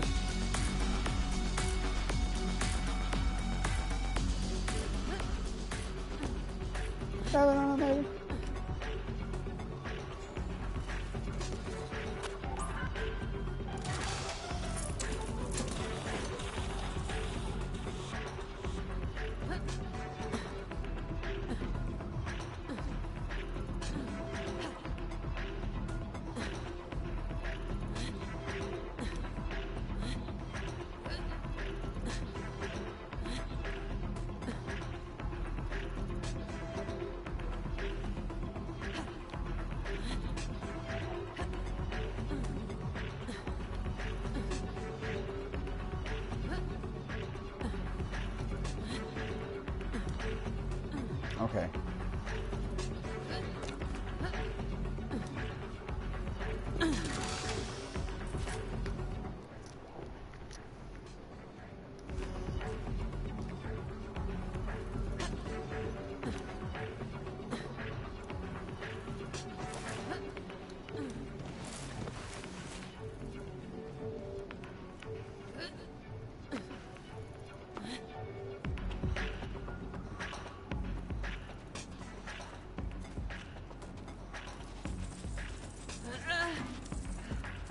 Oh yeah, I forgot to open up his bag. I always forget to fucking do. Oh wait.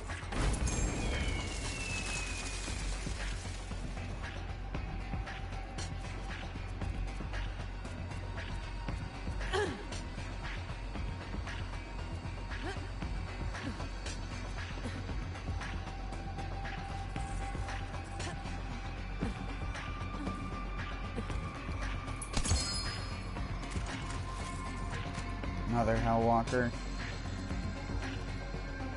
Flacker. A redundant Brainstormer with consecutive hits.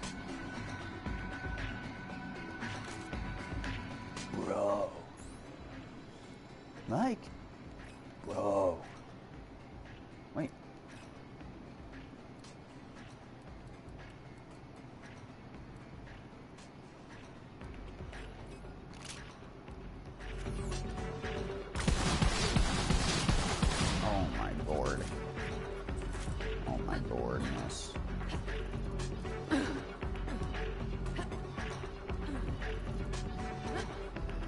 Katagawa ball will be destroyed.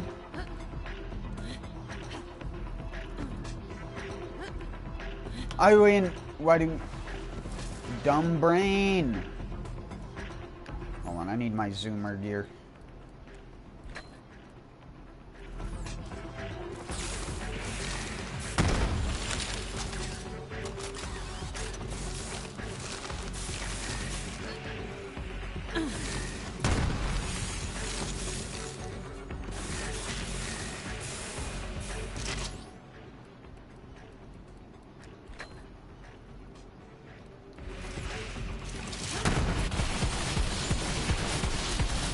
Remember he has a shitty armor bar and he never stops moving LOL.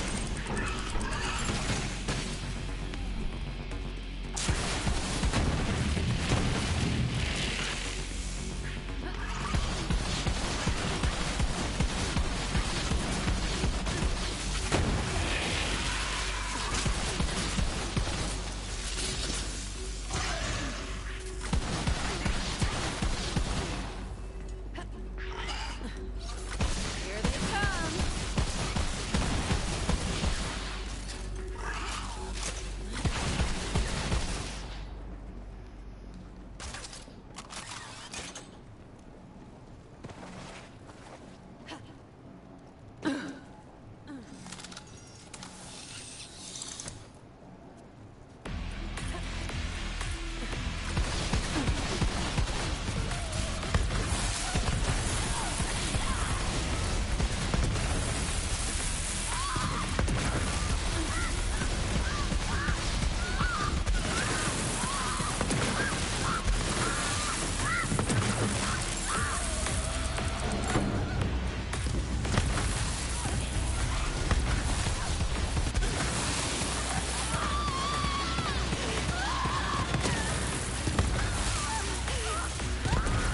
No, that's the downtime with Moze. That's so crucial to not have.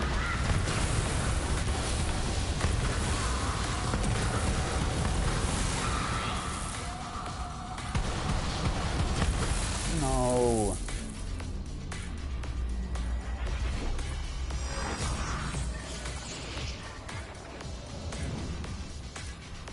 Oh yeah, but for bursting down his armor phase, it's ridiculous. I'm fighting tiny targets right now. I could actually build up the consecutive hits on.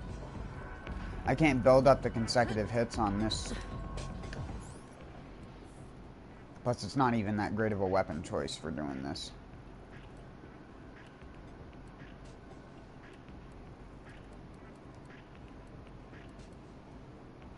I'm surprised at how much I actually like this long musket.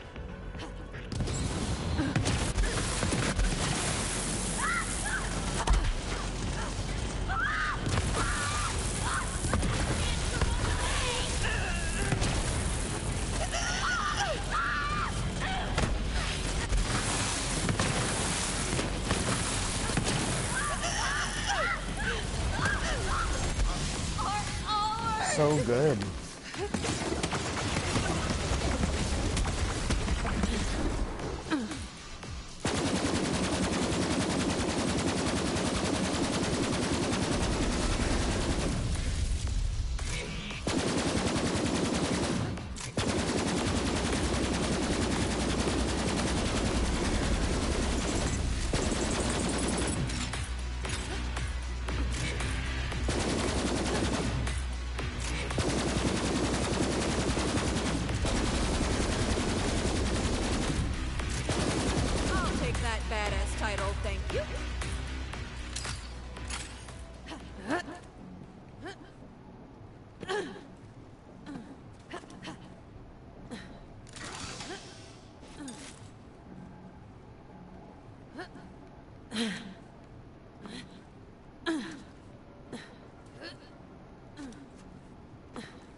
Oh. Shite. At least I didn't die.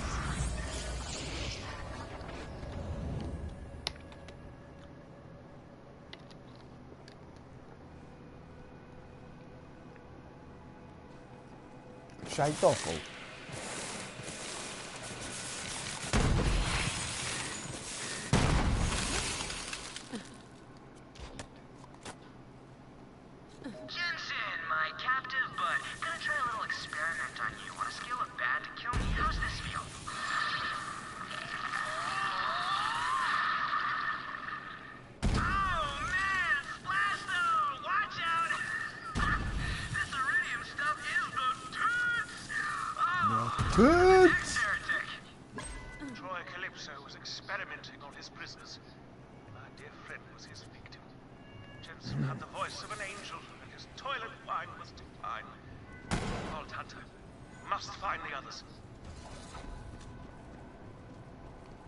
Where am I going? This way.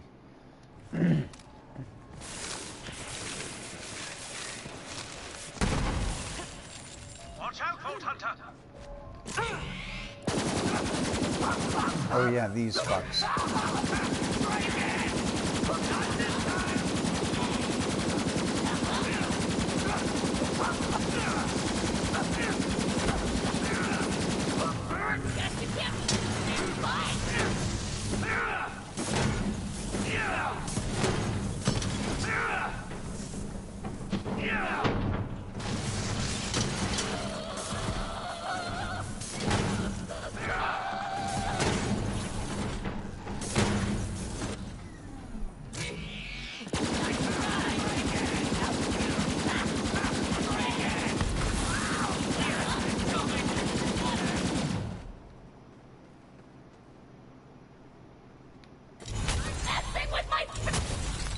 Shut up.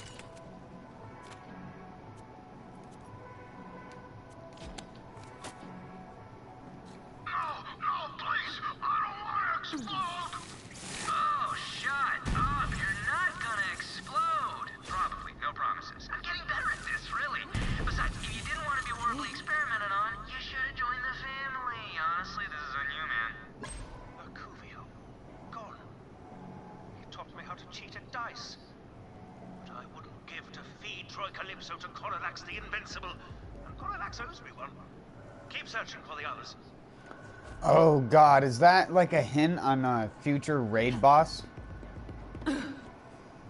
Coralax the Invincible? was playing dead. Defend yourself.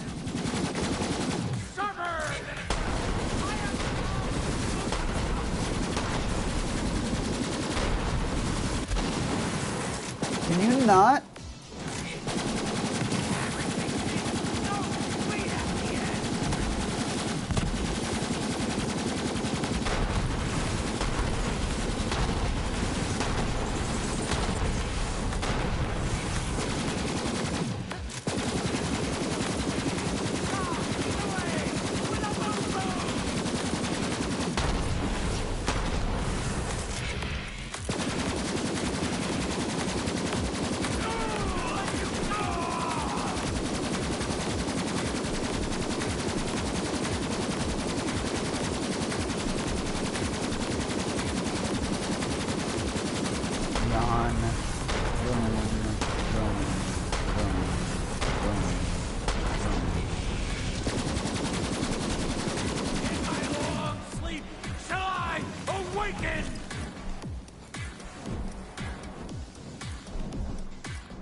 Crack it open.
Really, an anointed maniac and a badass just spamming rocket launcher ammo like it's fucking free. Dude's just got a fucking 30-foot tower of rockets behind him that he's just pulling the rockets from.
Can anyone hear me? Dean, he's alive! Vault Hunter, you must free him! Who are you? Easy. Dean, right? Hammerlock's in. Hammerlock. I knew a Hammerlock. Talk to me. He sent you to rescue me? Oh, good. Oh, no. It's back! It's back! Kill it!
Thanks. The others were all dead. Just dumb luck I was spared. I was losing hope and getting ready to, you know. This gun, it's for you. If you ever see that droid here, blow his damn brains out, yeah? Yeah. Thank goodness Dean survived. Now we can continue our crochet and chain.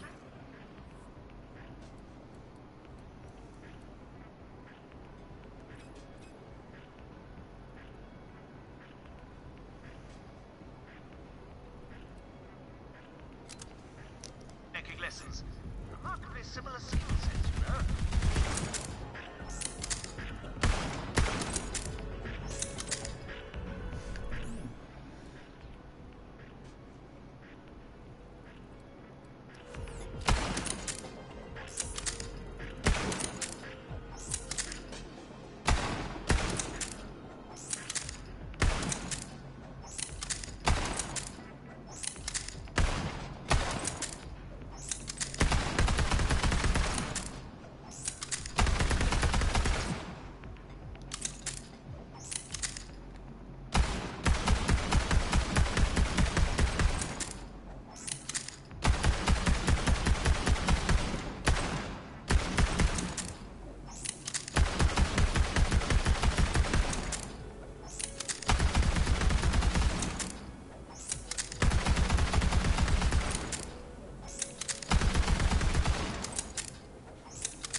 done and my dance card's full. Got a minute?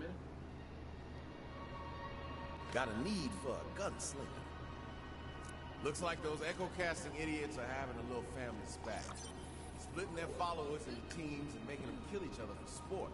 And if both sides lose, we win. Here, listen to this while you head toward Camp Tyree. What's up, Bandit fam? Troy and I have a little bet going. We want to know who you love more. So, go ahead and organize Team Tyrene. In a Team Troy! Then, you know, kill each other for our amusement, okay? Whoever's left standing wins Iridium tier membership, and it better be Team Tyrene! Now get to killing! Bye! I got recon says Team Tyrene was planning to drop off a big bad explosive present to Team Troy. Hell, the resistance was gonna do that anyway. So what do you say we help them kill each other?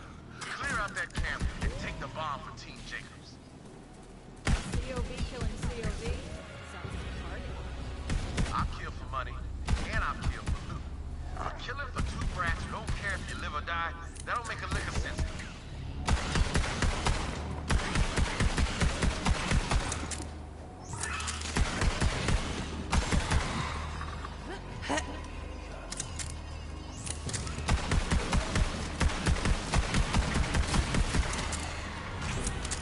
Time for a scrap.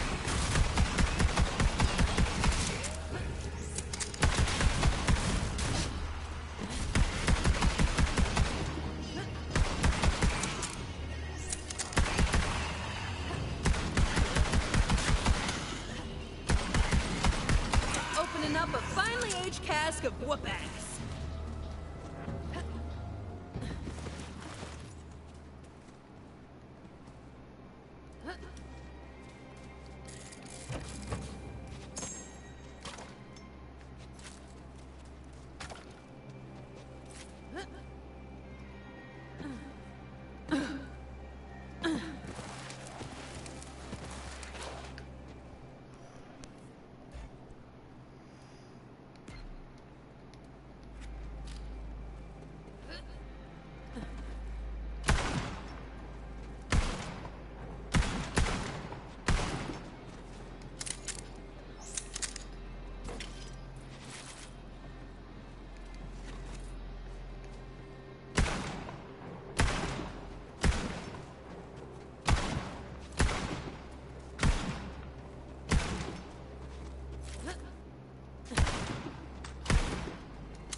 Trying to do a sick drift, dude.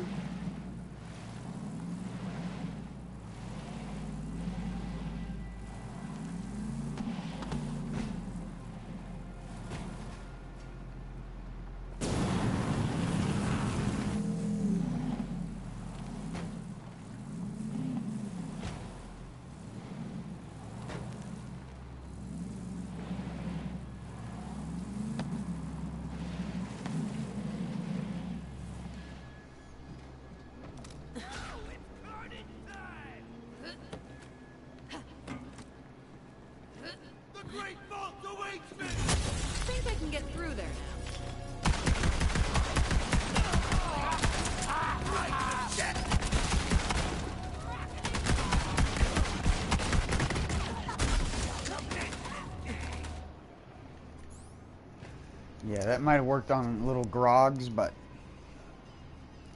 nah. This is where that brainstormer gets to shine. Brainstormer? Brainstormer gets to shine.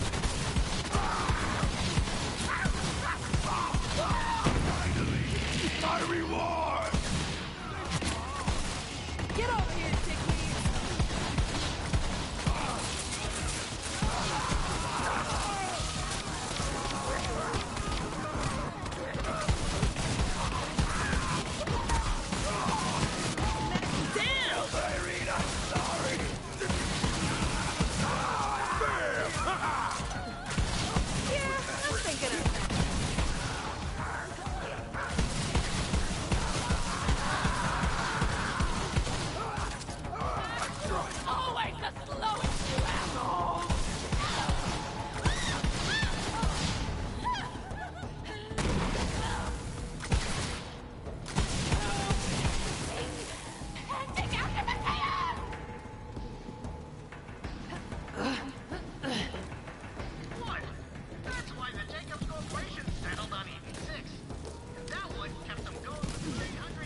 be damned.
Ooh, consecutive hits conference call?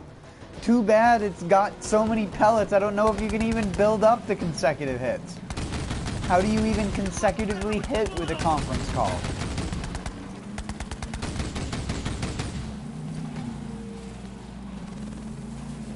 Some people hate driving in this zone because they hate the water.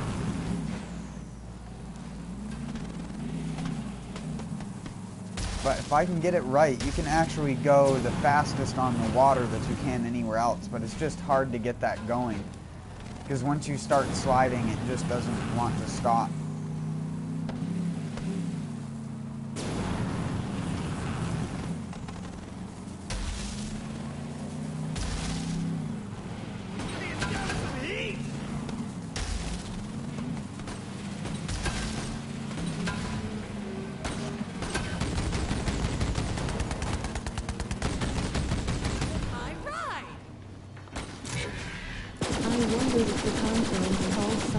Projectiles causes a missive phase onto land.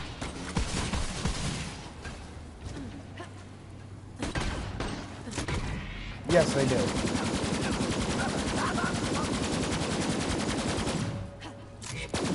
Well, here. Let's put it on. Try it out.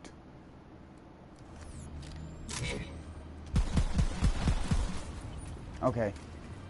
I gotta remember there's...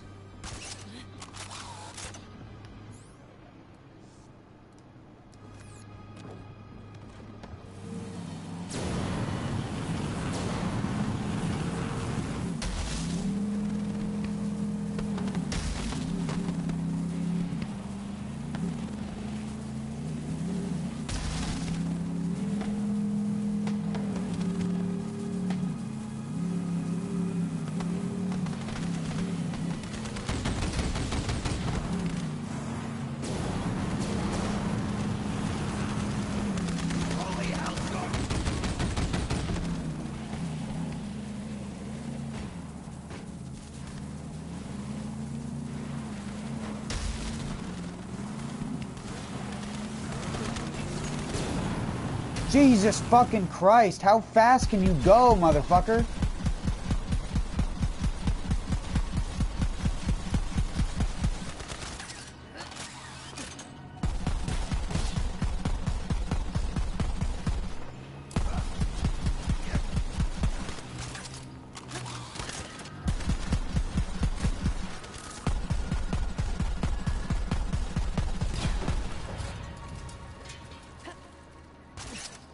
Yeah, I don't think you ever are going to get consecutive hits bonus, but I'd need to try it on the heart. Or grave ward.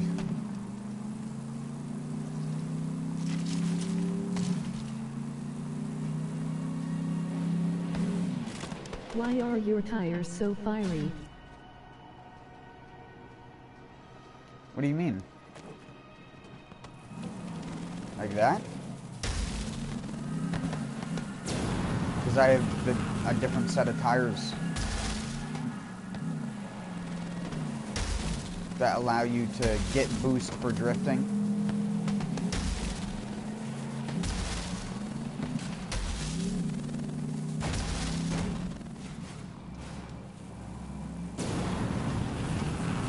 And if used properly, they're the fastest way to move around in the game.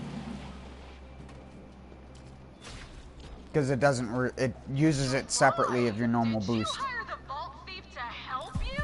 Wow, that is low, bro. Bets off. What? I would never do that. But, hey, looks like your people are screwed. At least all the excitement's driving up our subscriber count. People can't get enough of this. Bet's back on.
No, God, please, chosen.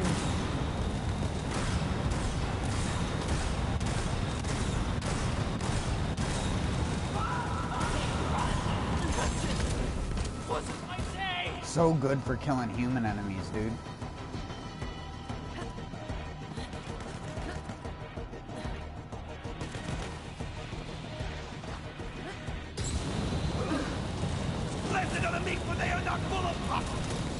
Good work. Ah, there's a whole lot of boom in that bomb.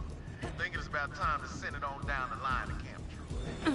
Oh, shit! Vault Thief killed Team Tyrene! Your face, Ty! All hail God King Troy! God King. Ugh, you know how that sounds, right?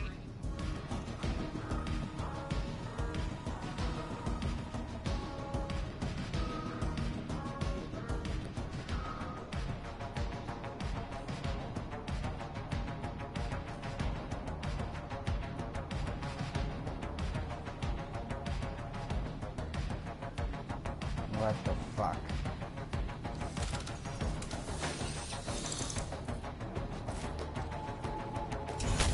Crack Am it I in open. Mayhem 4 right now? What the fuck is that quadruple green in a chest? Eat shark.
Looks like it needs another nudge.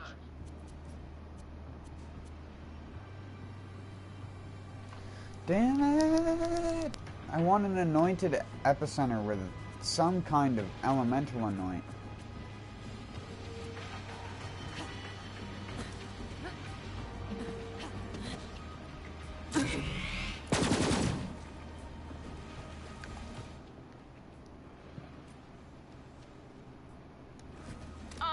Troy, looks like the Vault Thieves coming after your team too. They're gonna get blown up. No way. Team Troy's got this. Rooting for your Vault Thief. Just this one time. Get that payload moving again.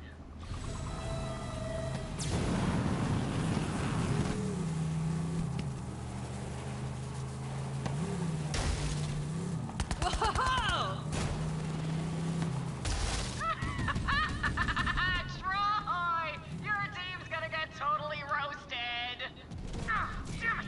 Come on, Team Troy. Kill that Vault World. Feed you to the frogs one limb at a time. Just give it a little bullet push.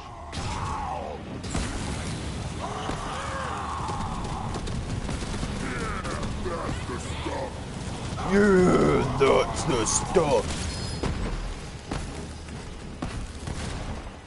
Let's get it over with.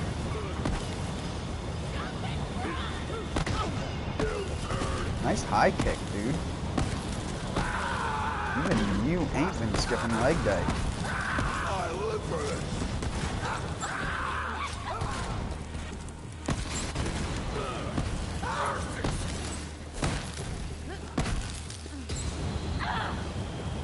Pop your head wide open! Shoot up.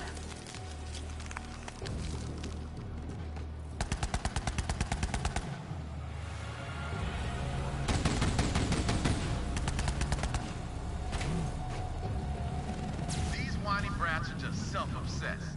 Must have spent too much time looking at themselves in the mirror. That's why they're monsters. Me, I never looked in a mirror once, and I'm just fine.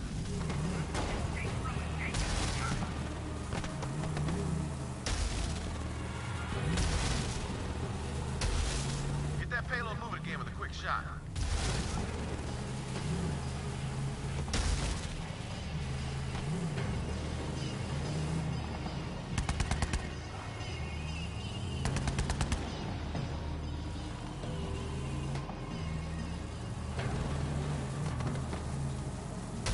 Ooh, it's coming real close, Troy. No! Team Troy, stop the Vault Thief.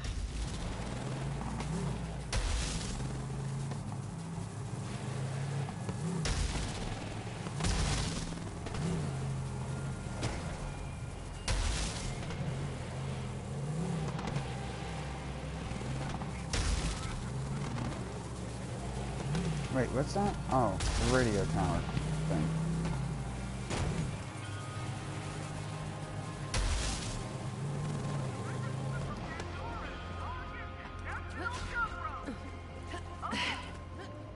Damn, that's half a mile longer than the previous record holder.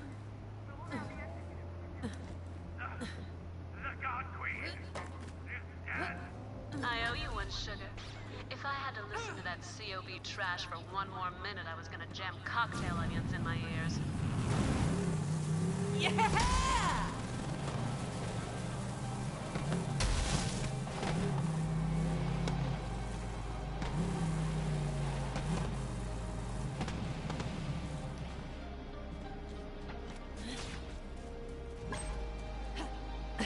Oh, hell yeah! You blasted that one right good.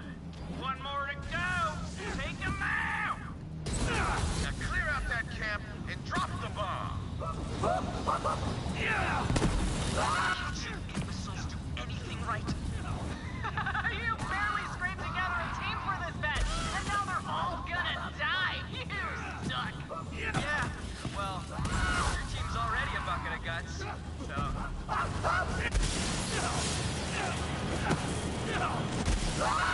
I made this for ya!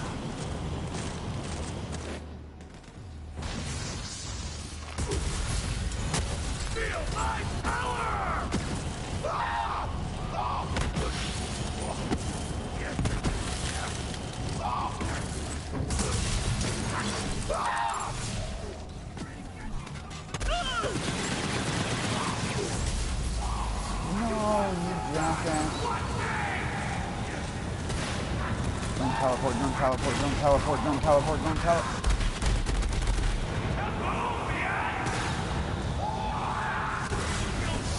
Oh boy, frames.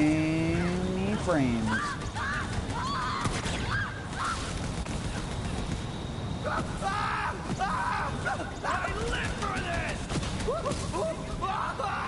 Hell yeah! Here they come.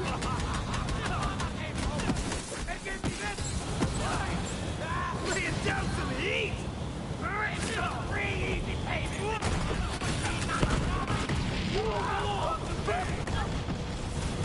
It's not! I've been waiting for! Calypso's will protect! Do not weep for me!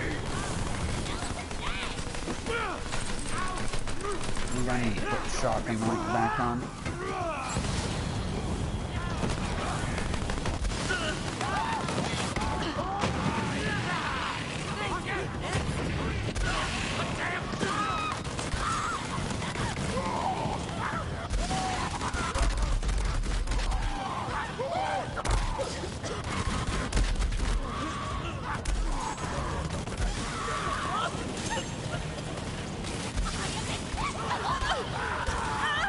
Who saw that?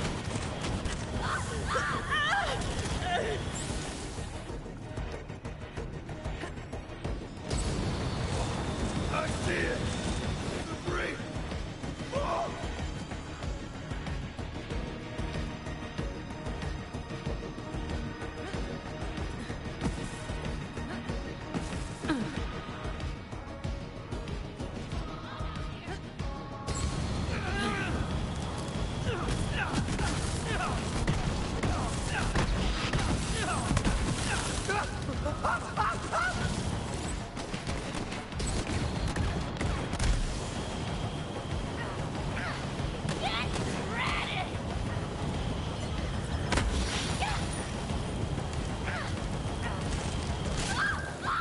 All right then. Looks like it's time for the big show, Vault Hunter. Drop that payload and watch the fireworks work that fire. Yes! Time for a big-ass boom!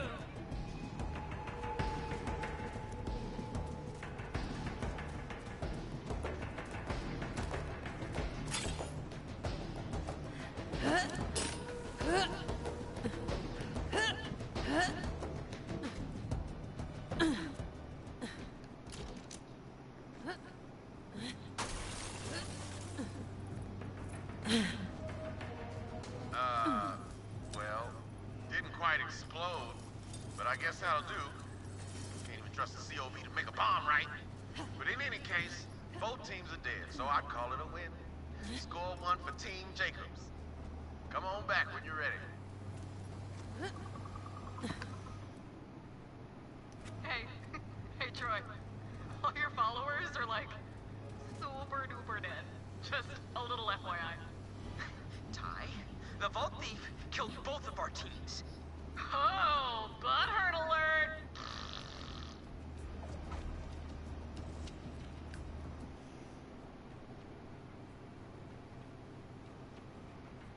I hate Tyrant.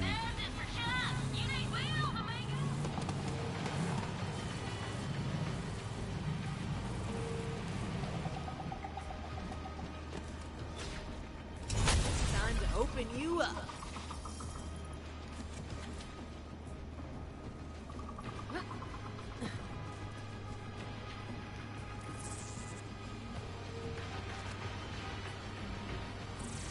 Oh, your friends like, slow down, Speedy. I mean, no, here. Do you have a positive association with the word skid mark? Then it's time to drive. Name's Teresa. Up and down outrunner, let's ride. We've got ourselves a driver.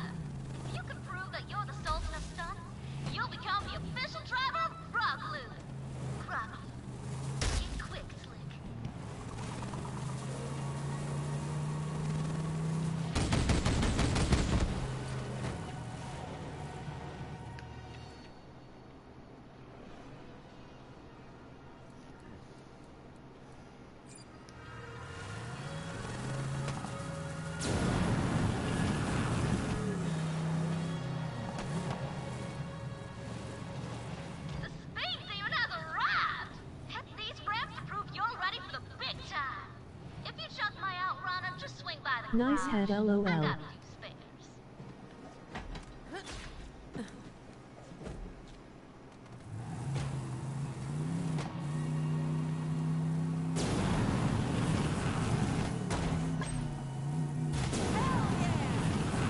Not bad. Just might be Grog Loop sponsorship material, Slick. Killer.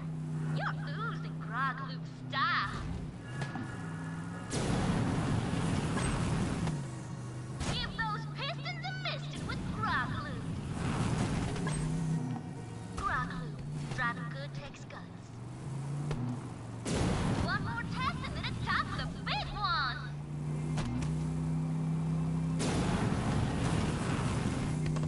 Guts for days! Grog Loop is gonna be all over you, Slick. Now, you ready for the big jump? It's a three-parter, and my daddy was the only driver I ever saw make this one.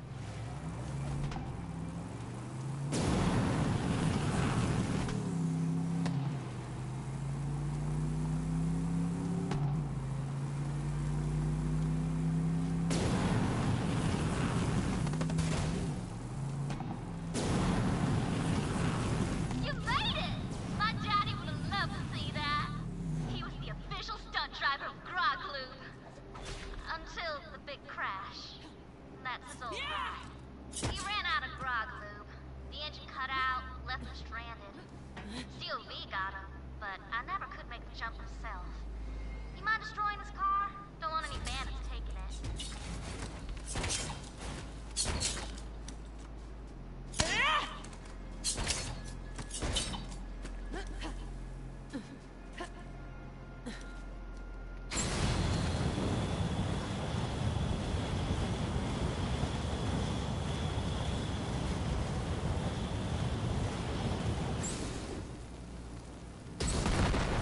Thanks. Wish my daddy were around to see you drive. Help yourself to his stash. It's all yours, Slick. Grog Loop. It takes guts. And you got guts for days, Slick. I think it's safe to say you're Grog Loop material.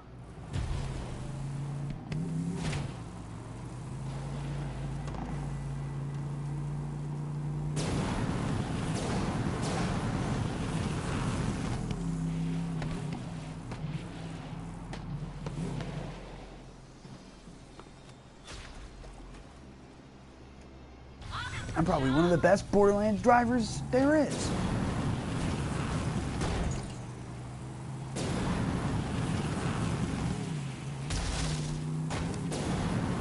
See how good I am, dude? Whoa!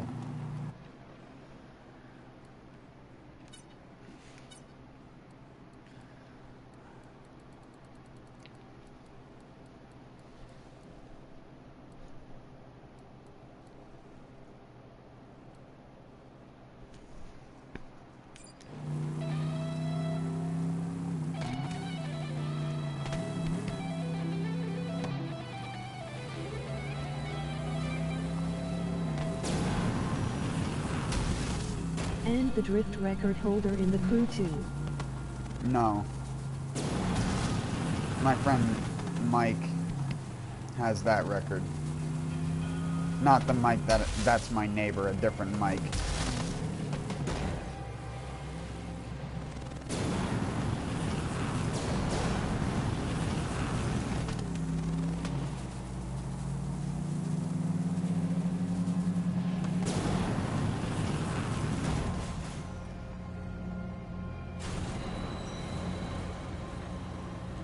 What is that sound, dude?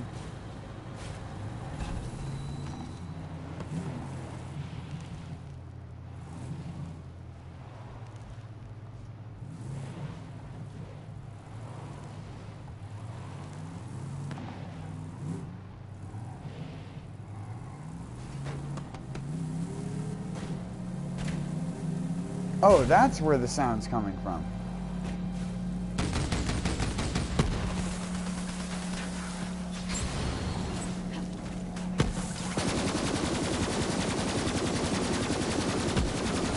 Just what I do. Jesus what? Christ. That's it? So loud.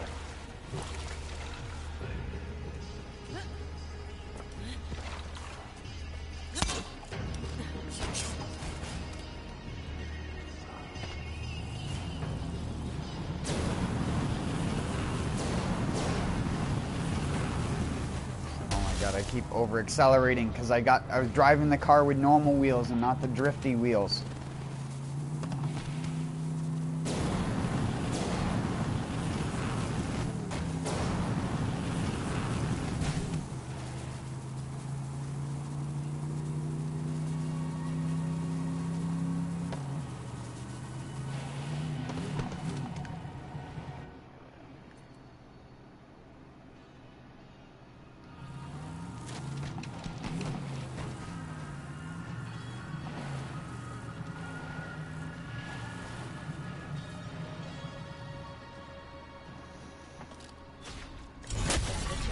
Space rocks.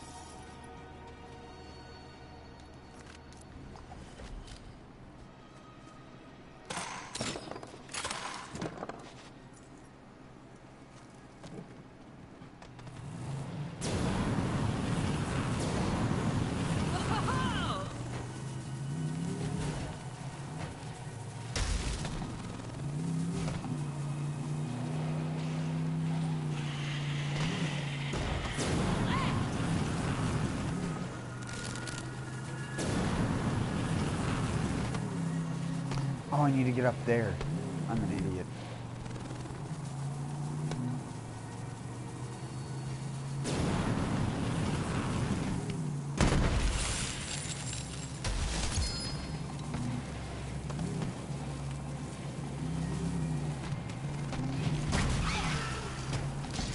Get out of my way, chucker.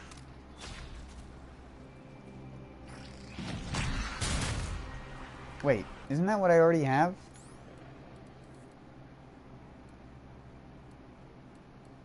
No.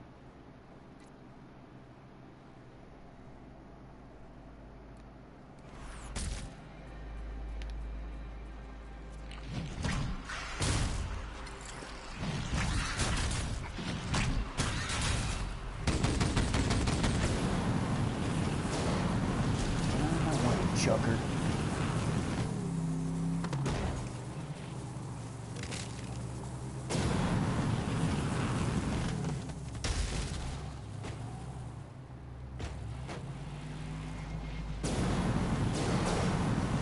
Best driver.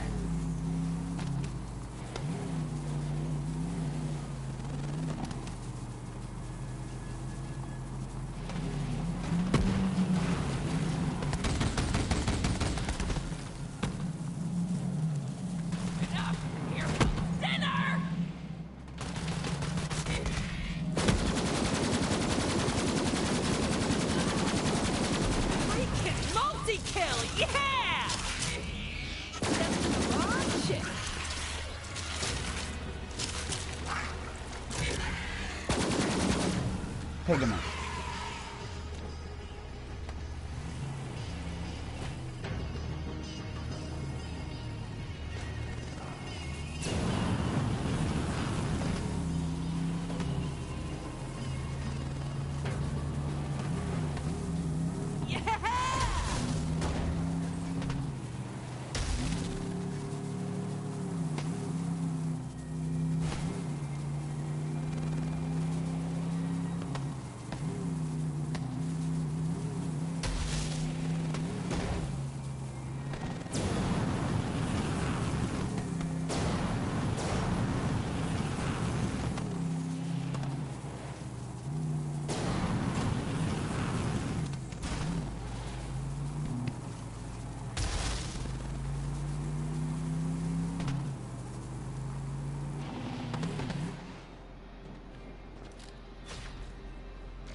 Our planet may not look like much.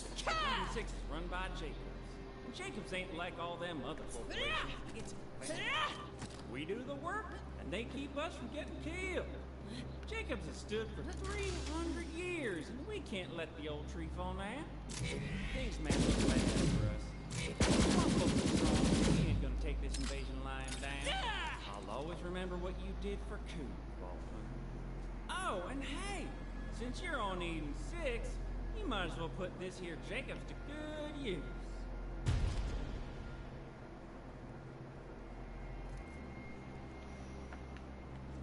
Masher. But Maggie isn't that great for me. And that's definitely not.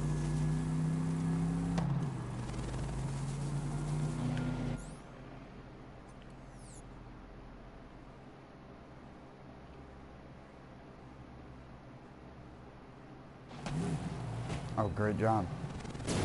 Great job. Great job.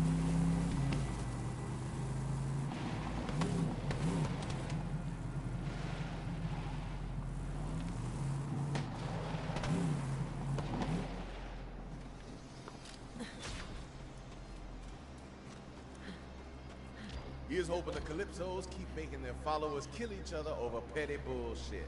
Makes our job a hell of a lot easier. Pleasure working with you again. Smooth operator.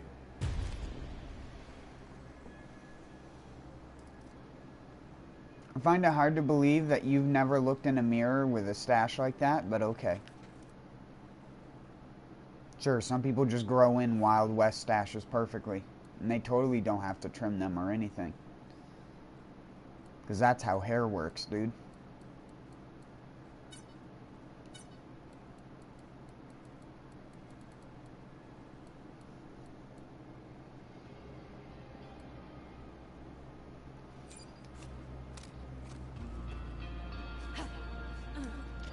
Thank goodness you've come. My babies are gone. A pack of filthy jammers stole all of my precious baby stones. Rock babies, huh? Putting you in the weirdo column. Just find those jabbers and utterly eviscerate those filthy organisms. Sorry, it's just living things.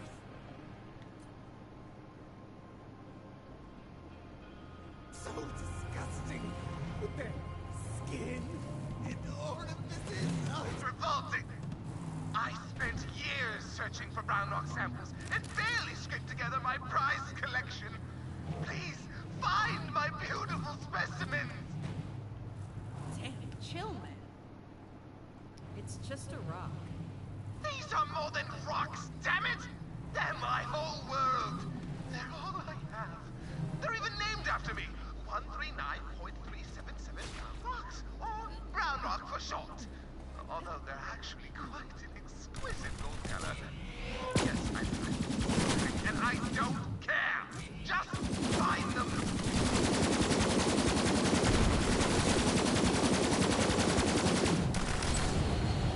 No.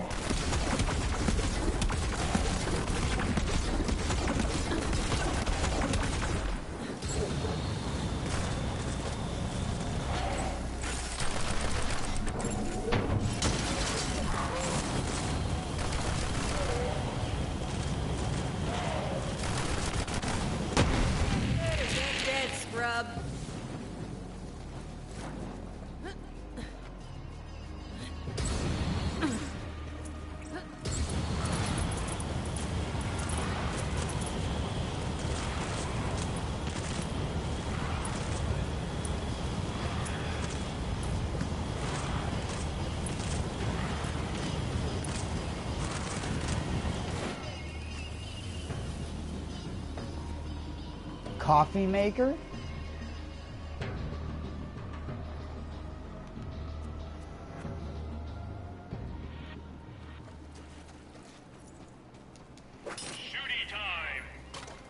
Shooty time! But you're not shooting, you're exhausting. Because you're a flamethrower.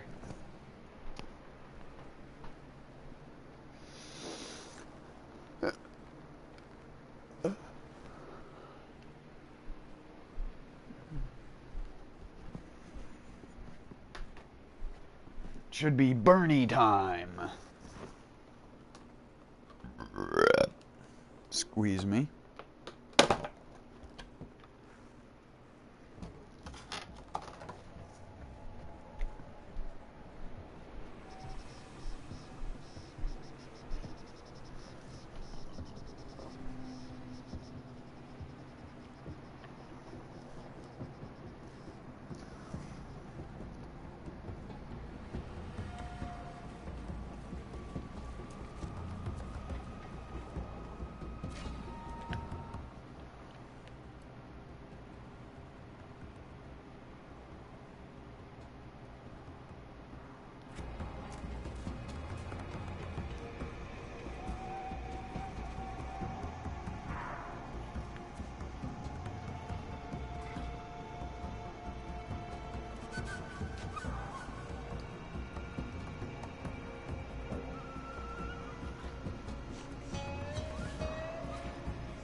Drink for the donut.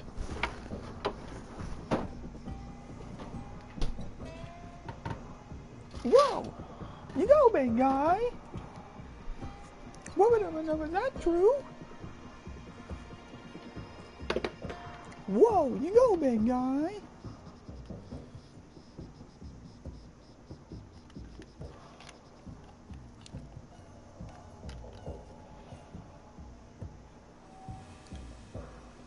Rebel, was that true?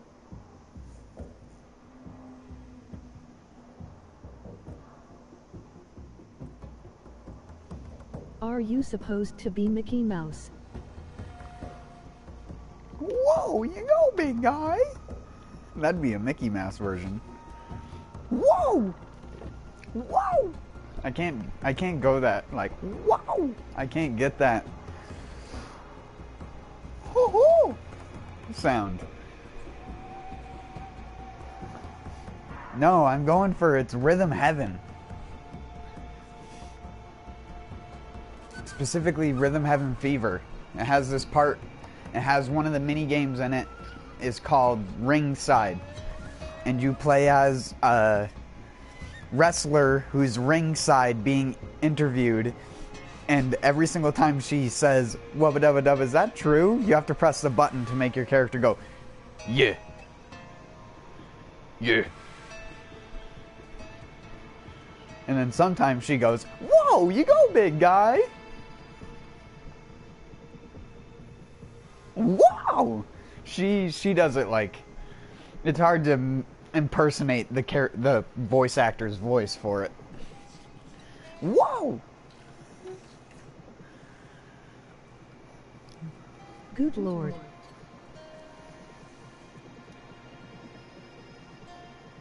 And pose for the fans.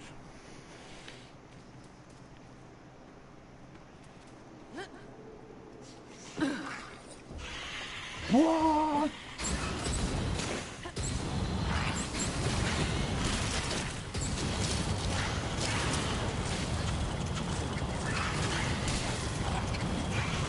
Serving up fresh hot deck.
If you want to see what I'm talking about, haters?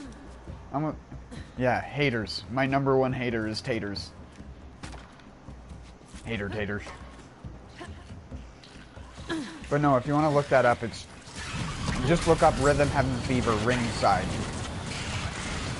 Thank you. Next.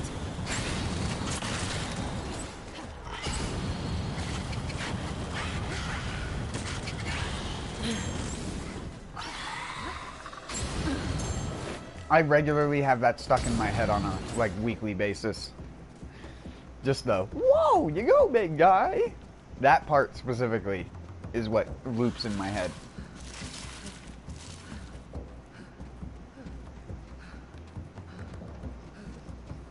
Yet I am not doing that. I am still having nightmares from the shrimp song.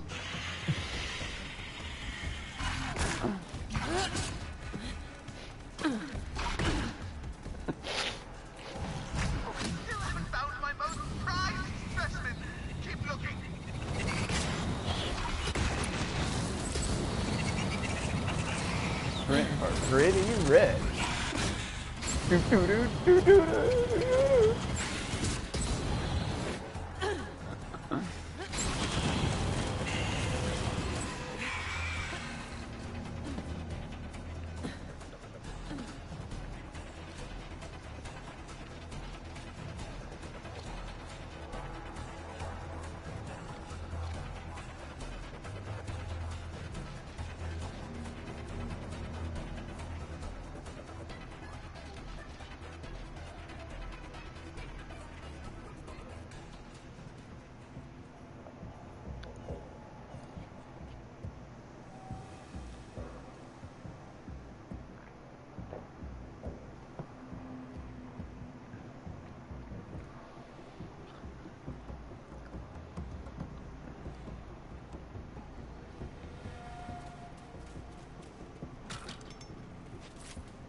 Even Iron Bear can't punch through this stuff.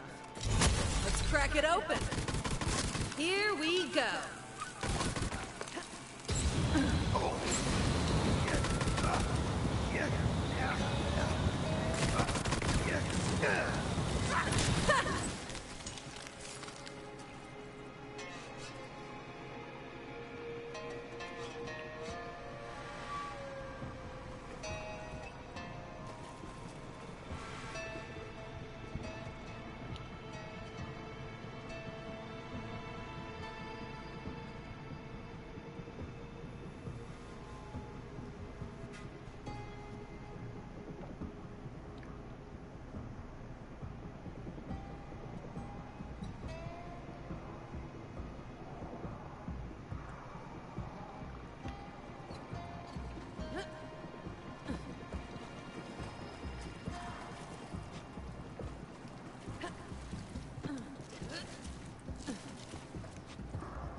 Immolating grog, but it's not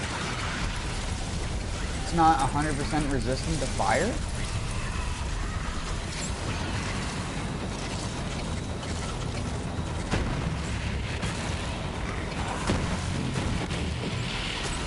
Freaking multi-kill, yeah!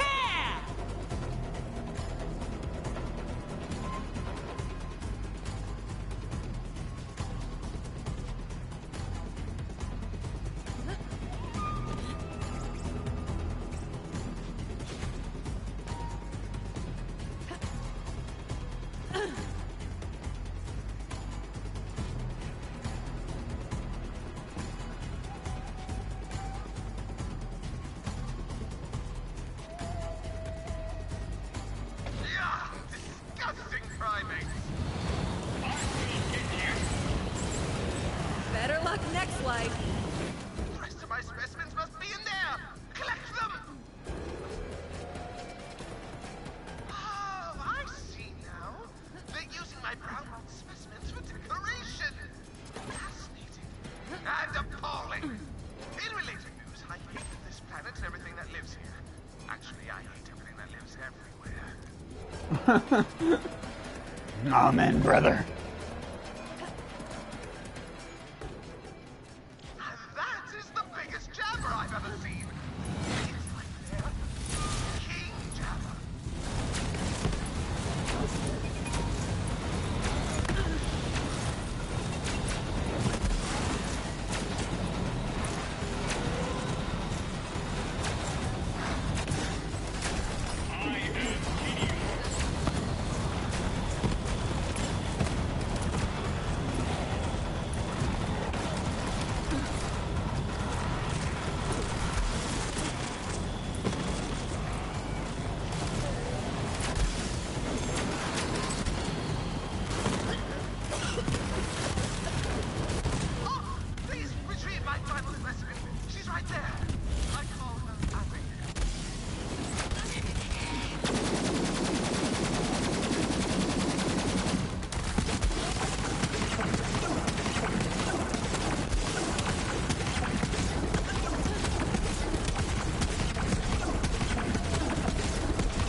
If only I brought my level 1 Creech with me.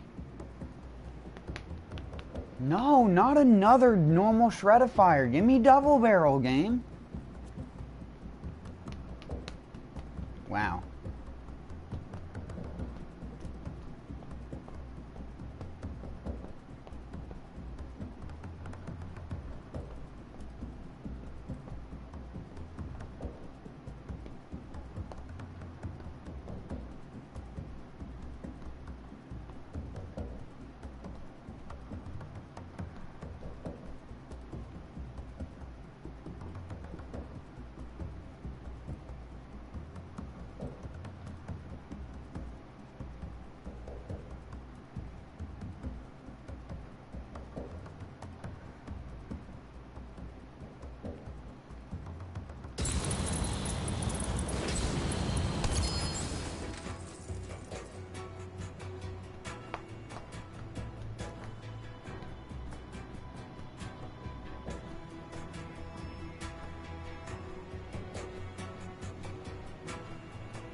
What gun are you using?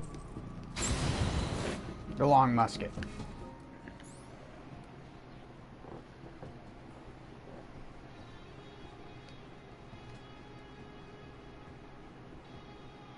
If you're talking about the flamethrower anyways. If you're talking about the shotgun, scene cider, pistols, Hellshock, and Krakatawa.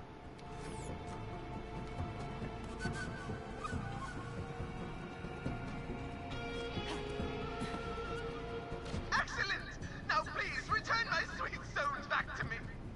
It would appear this King Jabber has been sending his underlings on endless fetch quests to gather all the brown rock in the area. What a nightmare! All right, spill it. What's really going on with you and these rocks? Fine! Fine, you've caught me. I'll spill the beans. I am utterly enthralled by the transformation of the brown rock's calcite during recrystallization, which causes a unique form of foliation banding. That's it? Why, it's positively scandalous for a man in my position to be so enamored by this process. Don't you see? No.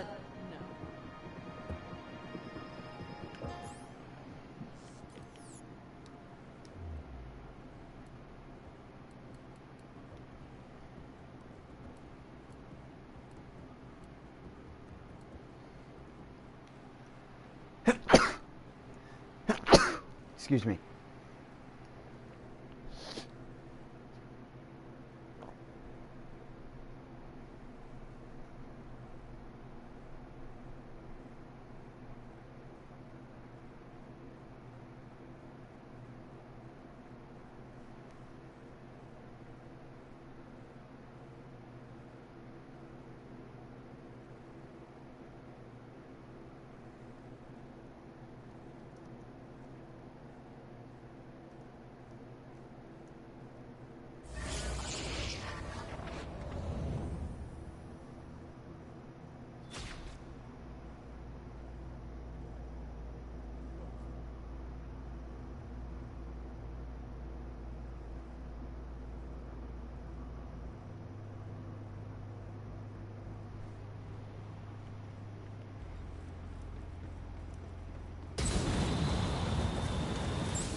Rest of that go.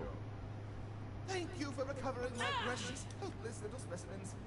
Finally, I may continue my research. Alone. blissfully I'm not from all the filthy organisms that inhabit the universe. I no longer need your assistance, so die.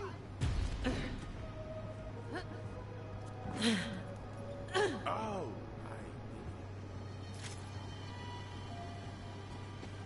fare thee well, gunslinger. Any more here?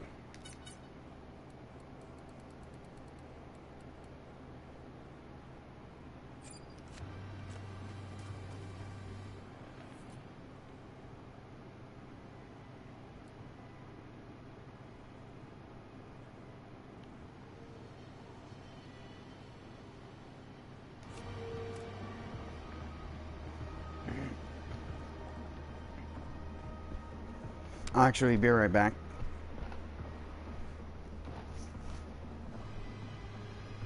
My eyes keeps fucking twitching. And I need to go put, I need to do the thing I have to do every night, which is put a hot rag on my face for like 5 minutes. And so we part. So if I keep rubbing my eyes, it just makes it worse.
Who goes there?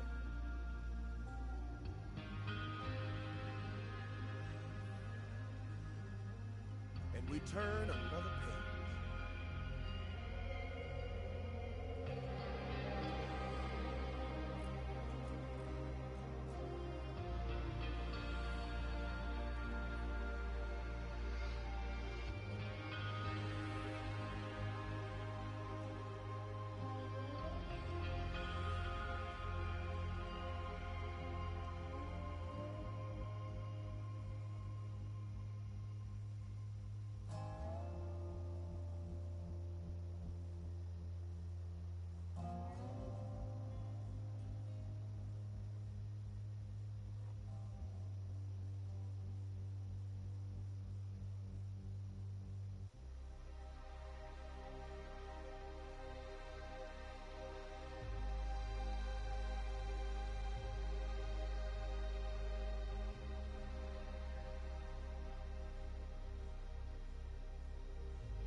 Been too long, friend.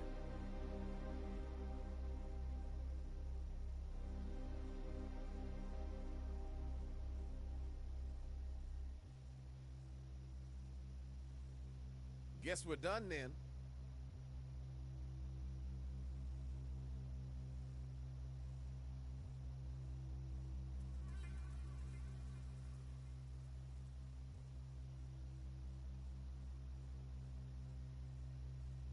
Catch you later, amigo.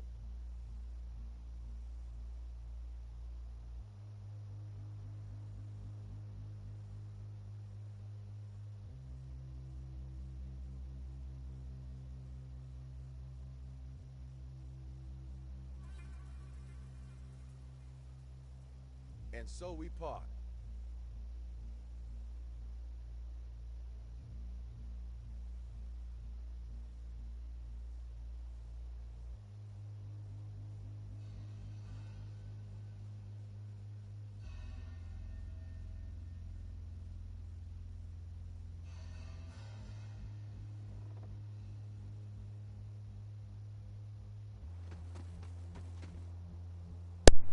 Alright. Sorry about that.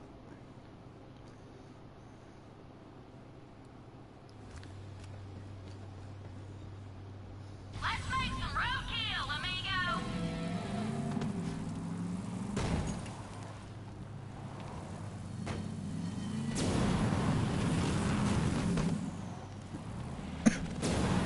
Good driver.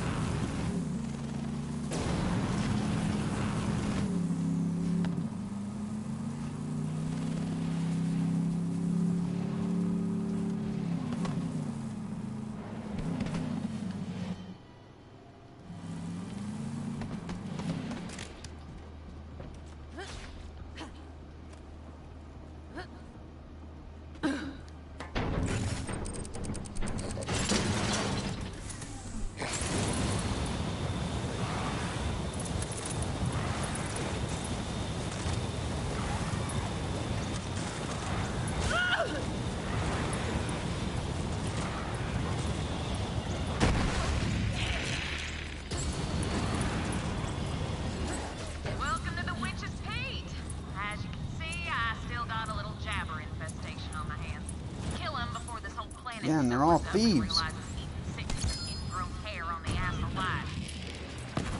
fact, Ass Alive is also a signature drink at the bar. One part Myco No, we berry, got one part away. fog wine. Drink up, and don't forget to plug your nose.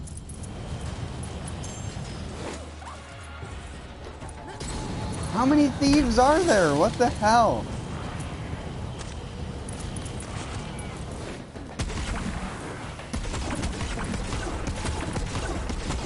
Die. Things die.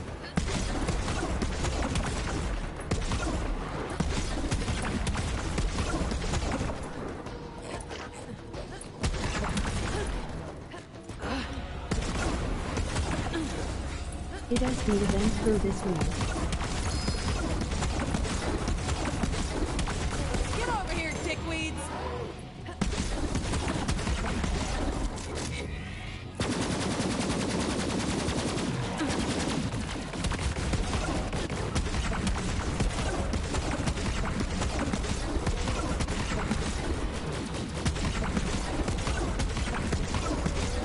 event.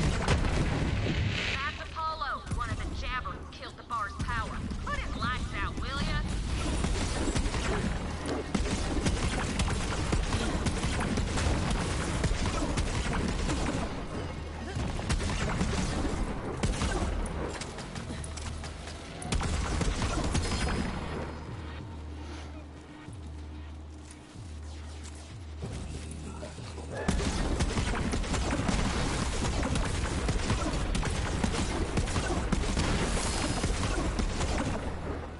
Jesus Christ, dude.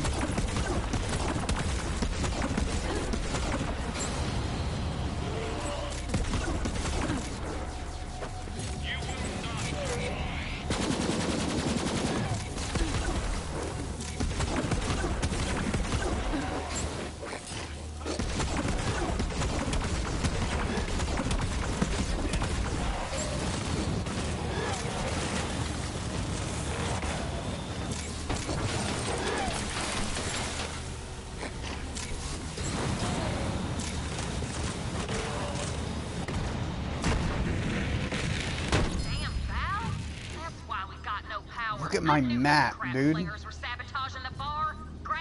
I didn't even get half of them. No one likes to drink in the dark, except ugly people. And people who don't mind hooking up with ugly people. Drink in the dark is also one of my signature cocktails. A dash of fog water, 2 lugs of still swill, and you'll go temporarily blind. Guaranteed.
Oh, mine isn't anointed.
Wait, what stats did that have? Oh, not that great.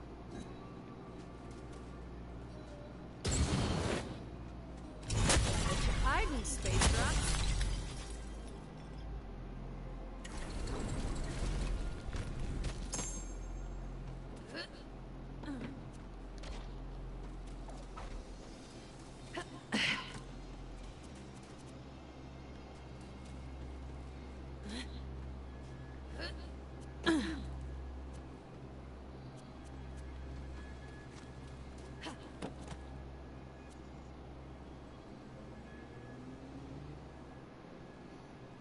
times 21?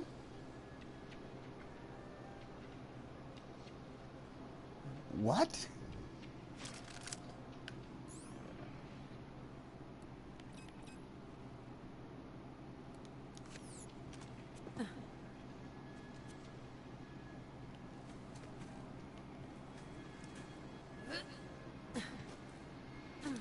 Time to get the bar's lights back on.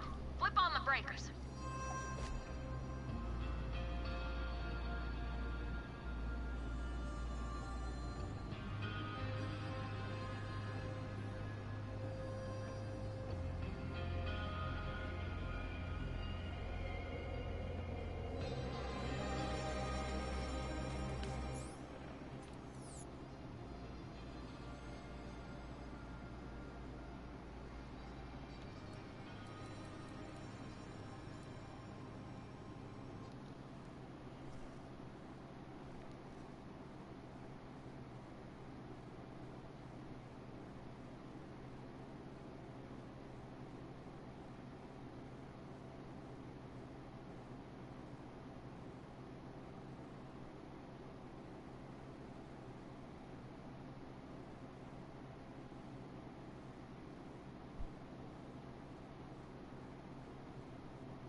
Actually, wait, no. Where's that Cutsman?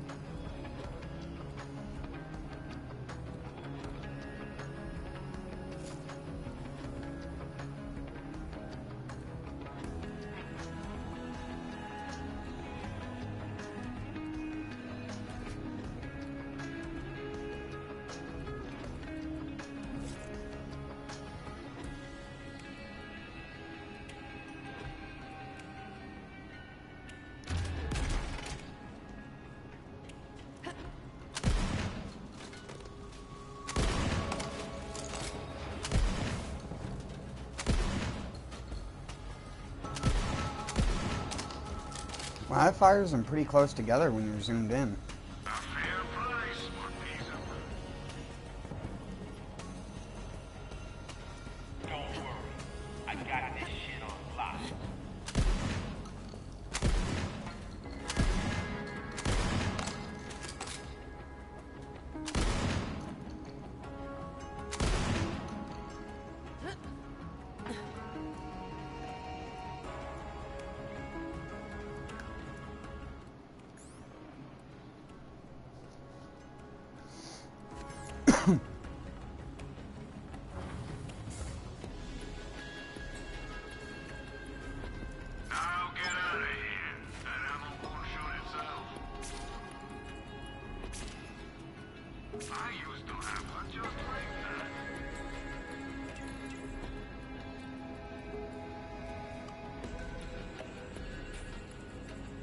Please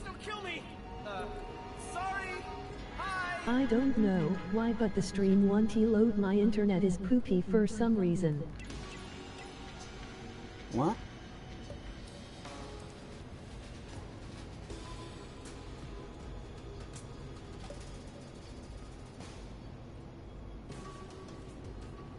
Well, I'm bored as hell. Maybe I should go shoot something.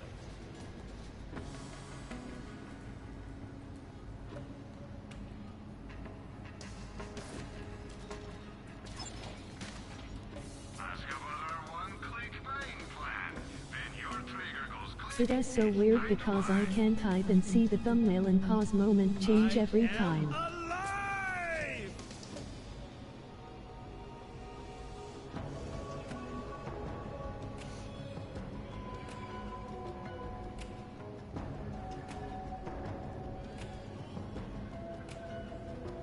There we go, I had to restart YouTube. Just load a different stream next time, dude.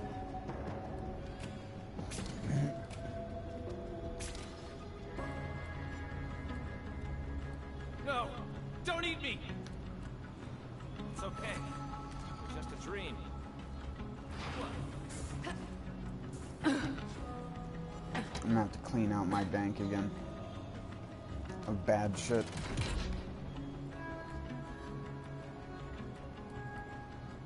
Why do I have that locked?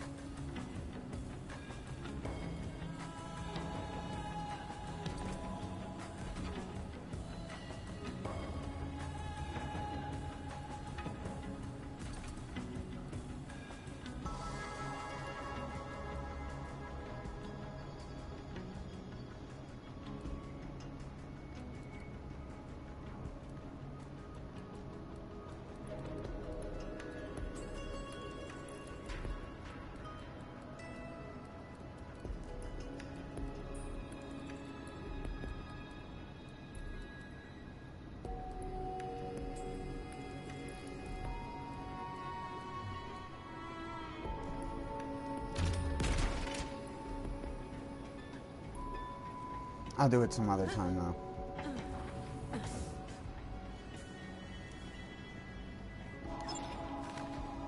I've got bullets with your name on them. Well, wait, that came out wrong. I didn't put the firestorm away, but then again, I haven't tried it yet.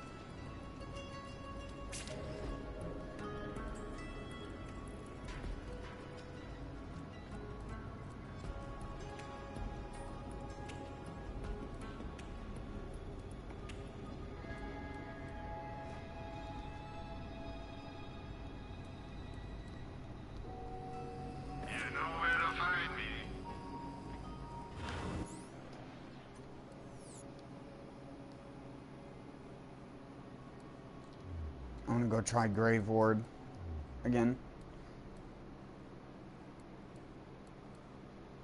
Oh yeah, I never tried that consecutive hits conference call on that heart boss, but to be honest, I don't think it would have done much.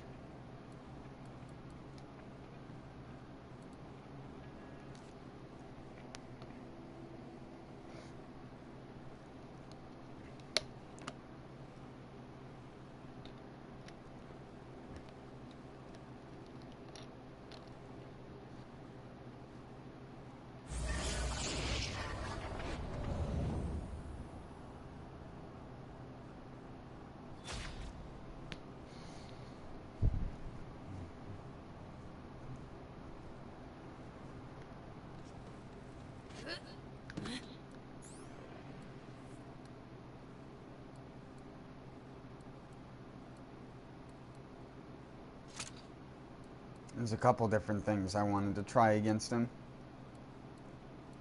I did keep the conference call on me, though.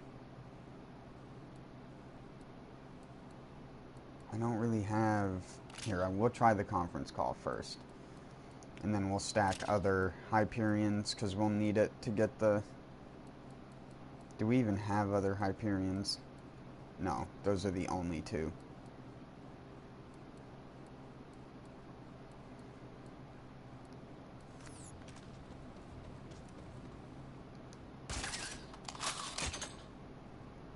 one extra bullet.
What?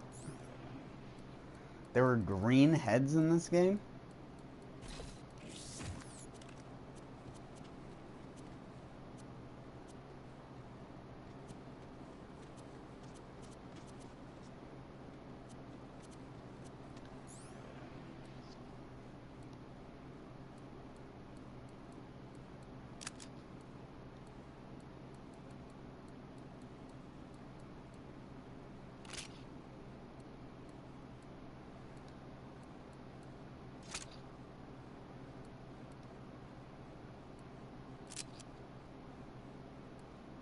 Wait, I don't need mag size for the Unforgiven. I need mag size for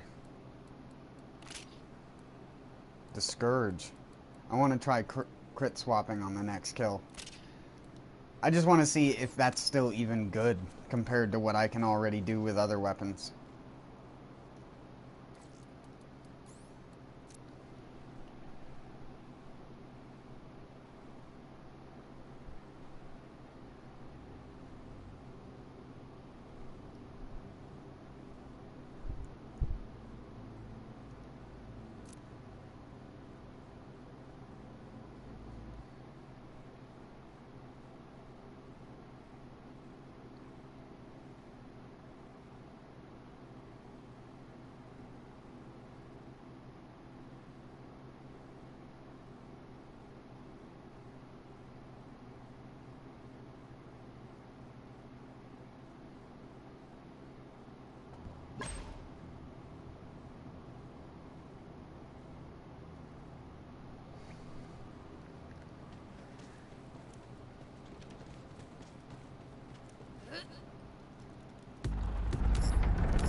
I mean, that's all right, I guess.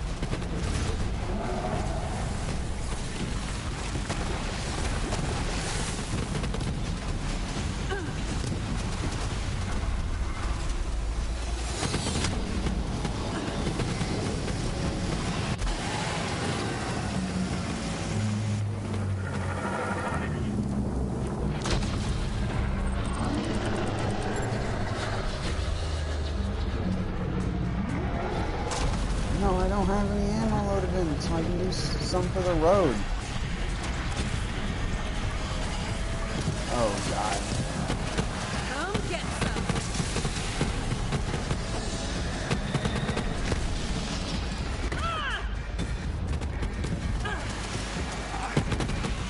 This was a terrible idea.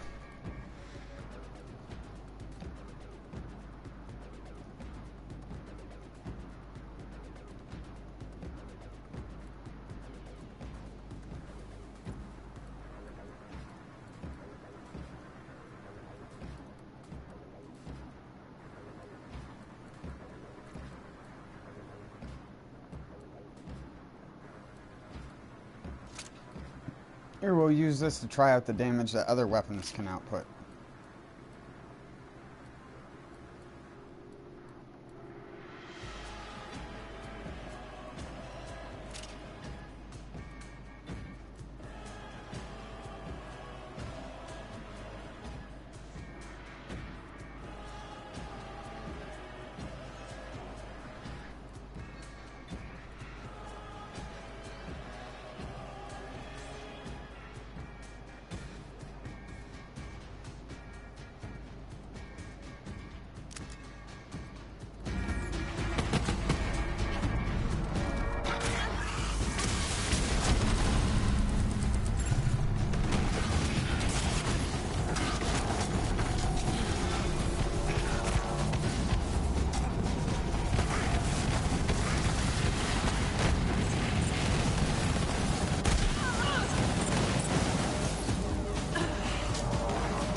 Whoa!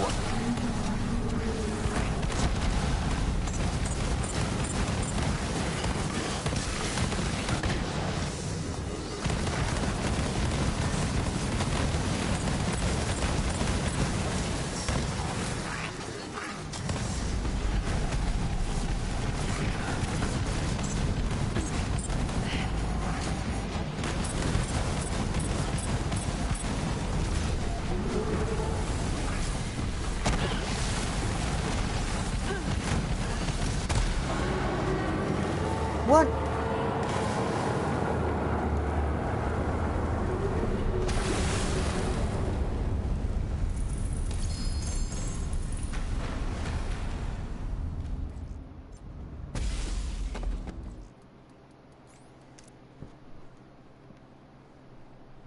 It was a relic, and it's not like that relic's gonna be better than what I'm using right now.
Malak's Bane.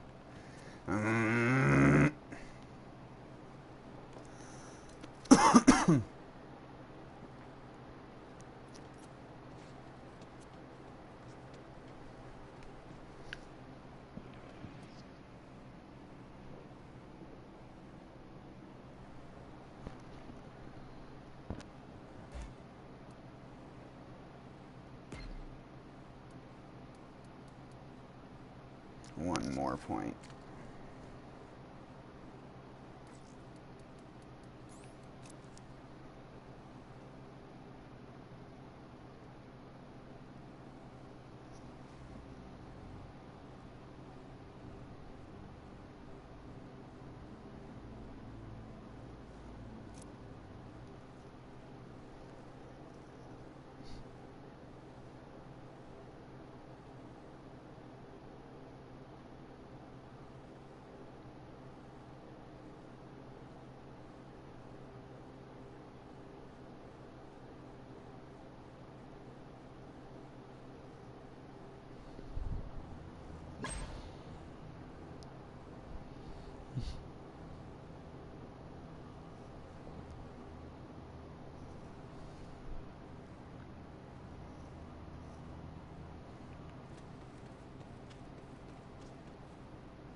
Does anyone want that?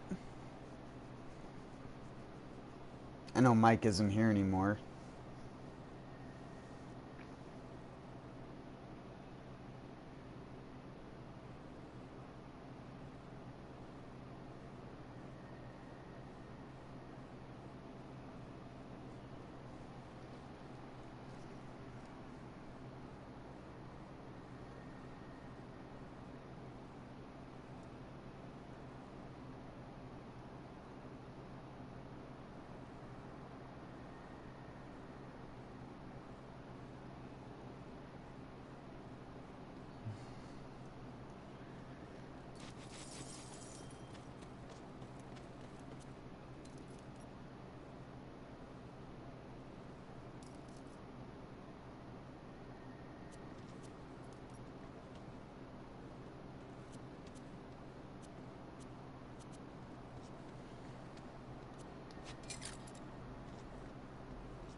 Last kill on him, and then I'll go do a couple more side quests.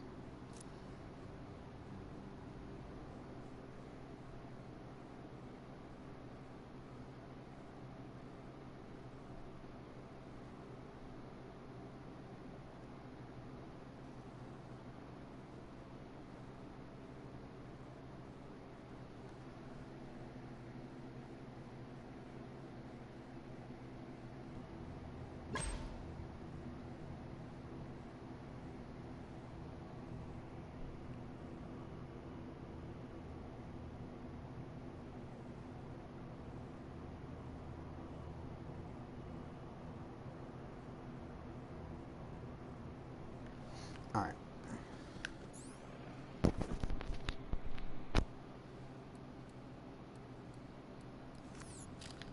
Let's try the lead sprinkler.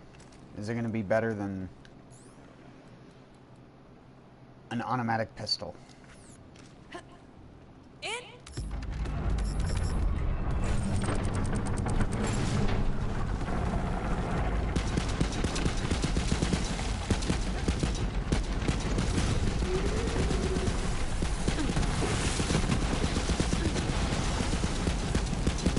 No, because like most things like this, it does not hit the boss. How about here?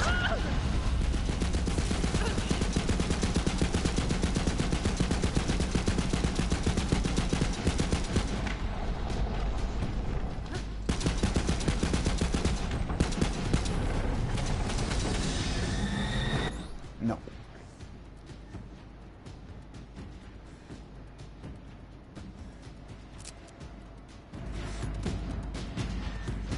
How about this one?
Wow, this thing hits for a lot of damage.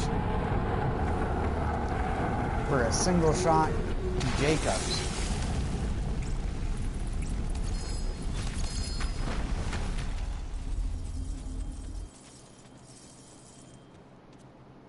Hell Walker again.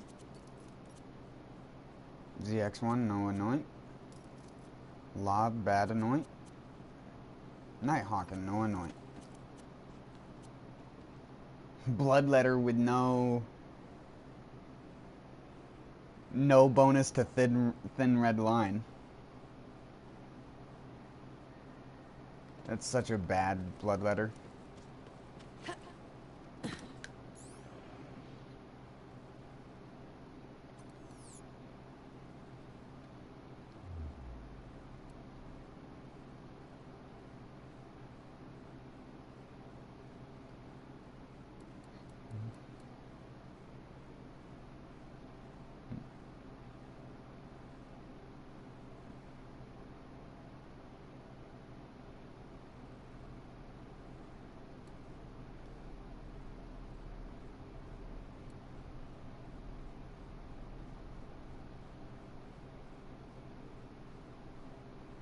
Oh my god, I never finished that quest when I was down there.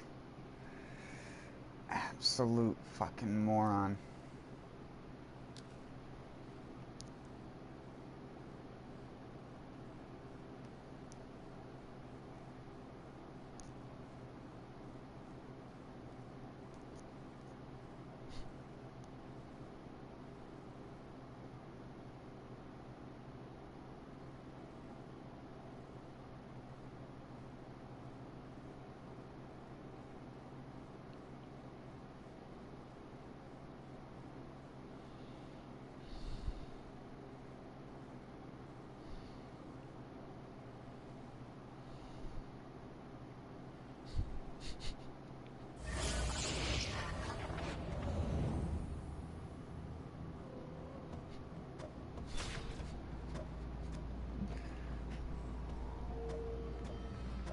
Greetings, friend.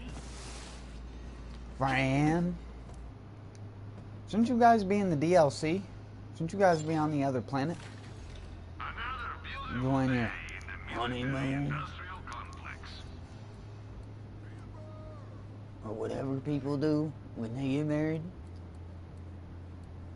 I never tried the tidal wave.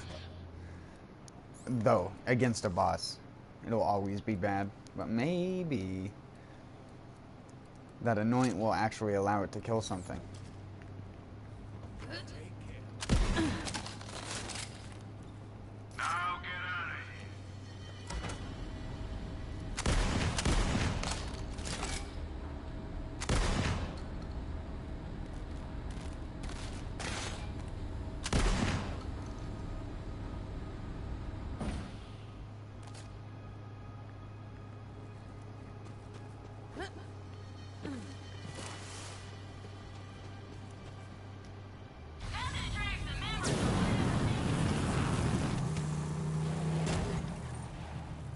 What the hell? It stays broken now?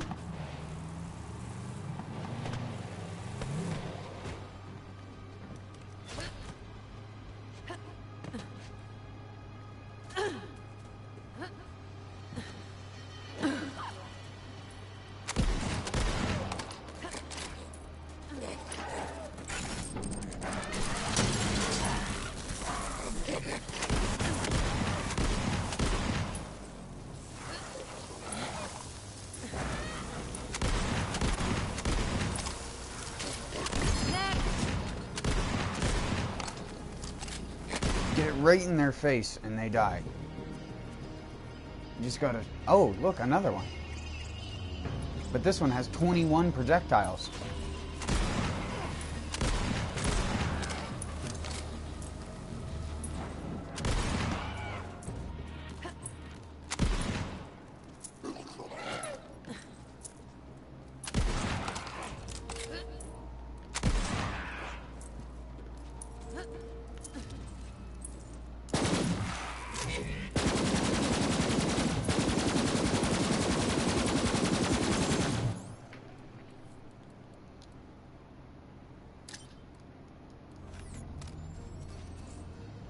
Is that a butcher?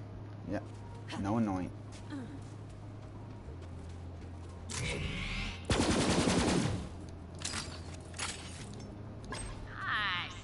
I should probably mention that I built my bar on a Jabber mating site. Or was it a burial ground? Either way, not bad.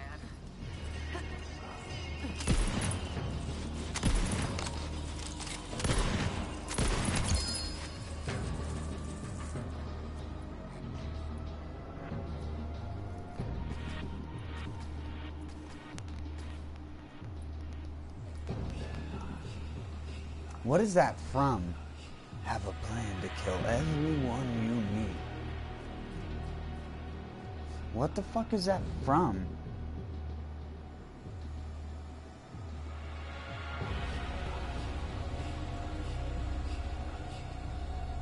More Gary S. emoji smiling eyes.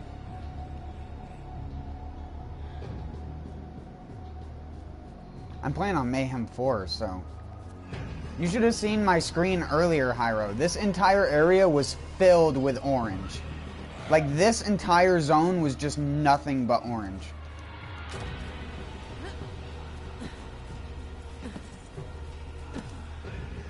Lol.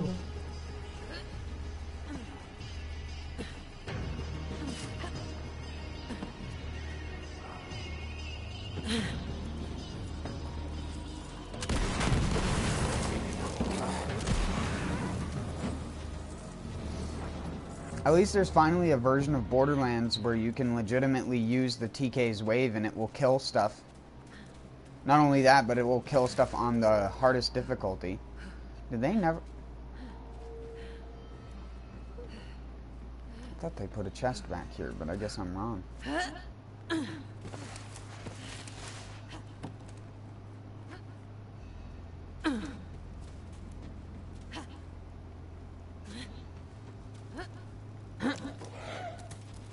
Thanks. This bar is all the people of Eden 6 have left. COB destroyed everything else. Well, we never... Alright. Damage needs to come out.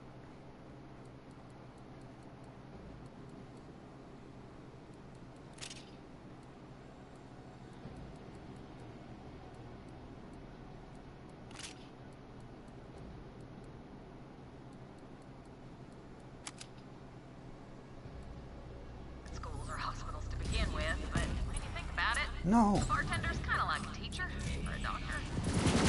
Drunk.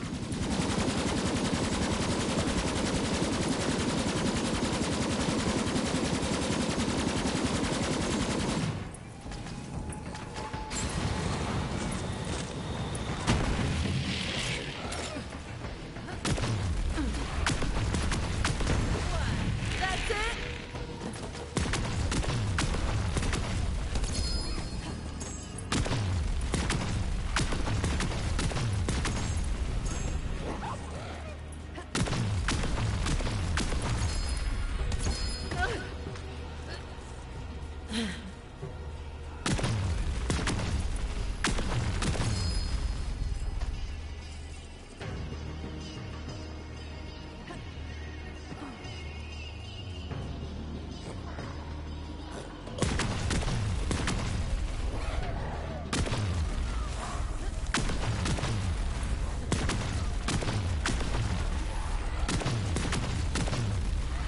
You do not want this.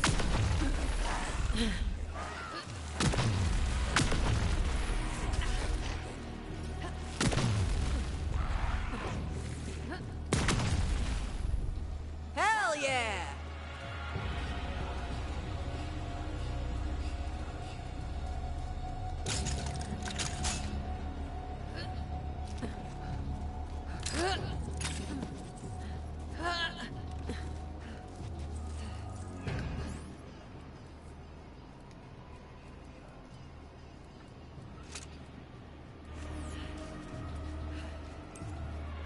Jericho.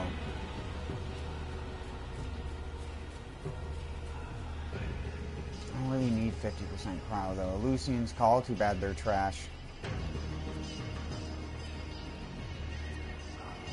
So rare, but so trash. They didn't buff it alongside all the other weapons, so now it's just a huge letdown. Even being incredibly good at aiming doesn't make that weapon viable.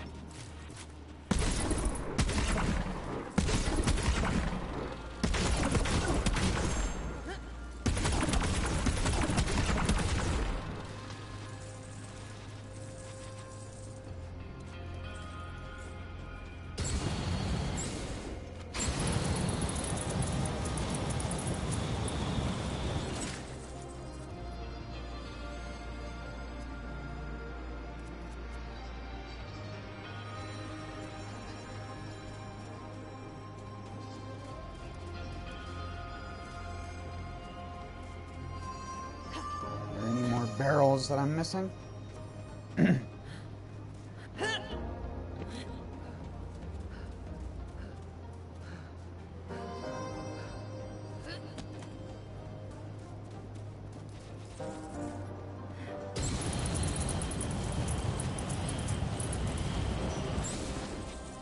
Another Jericho.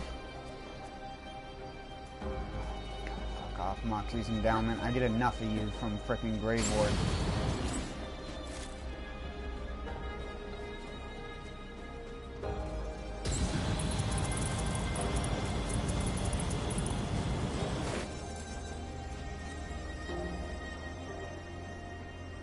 What's my current grenade? That's Shock Anoint.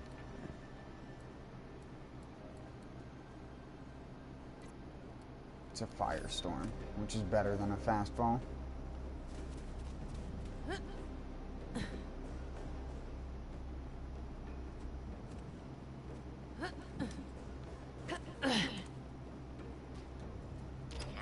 Yes! Sweet, sweet power! Head on back to the Witch's Peak. I'll whip up a few signature cocktails.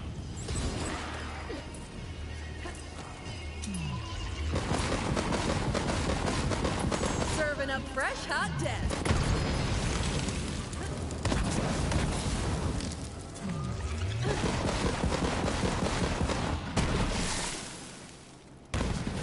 Damn it! That other crap flinger Artemis got into the bar and crapped the place up. Kick her out!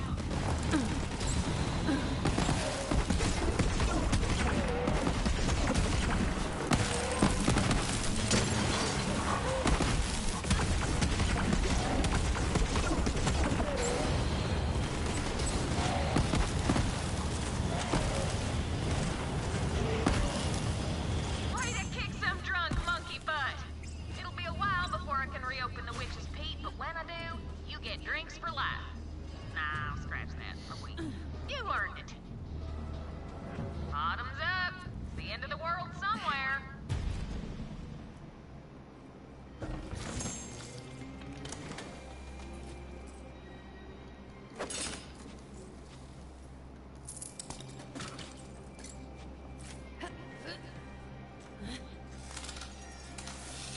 No legendaries. Yup.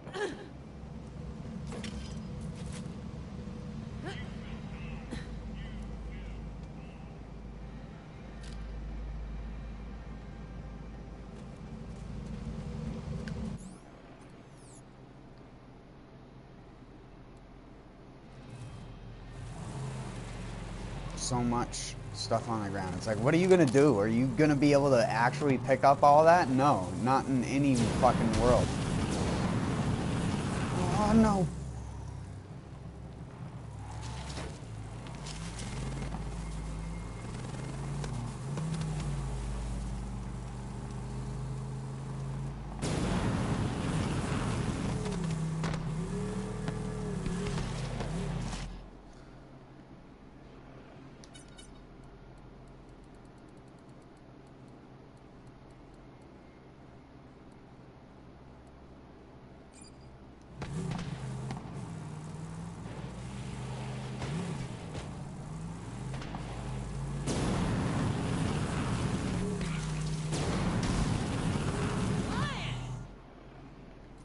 Oh yeah, that's right. I gotta get out of the vehicle to teleport.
Caution!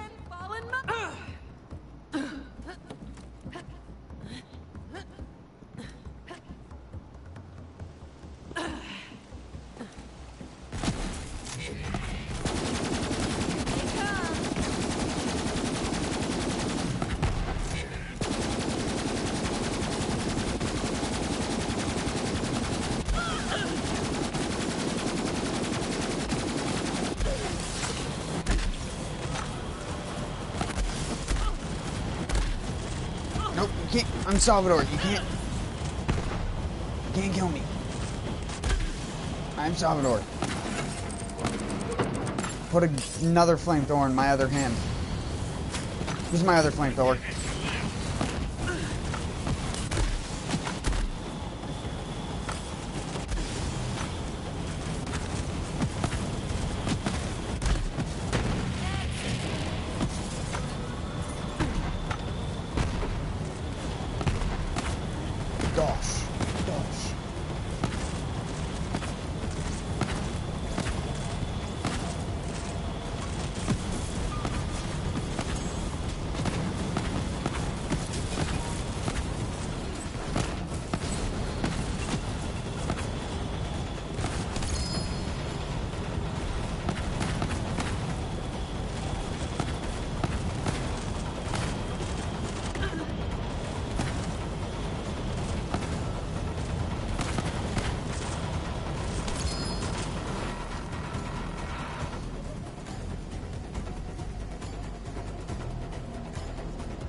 Now, that's a butcher.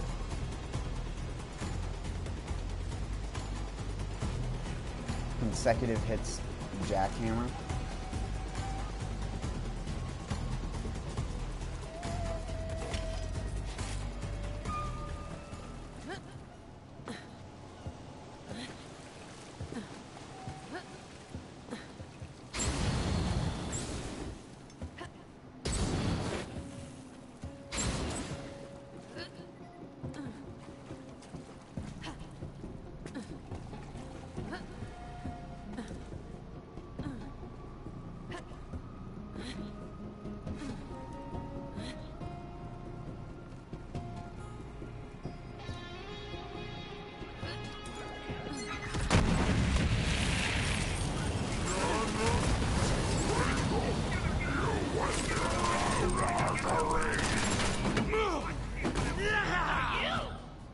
I need shock anoint grenade on.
What?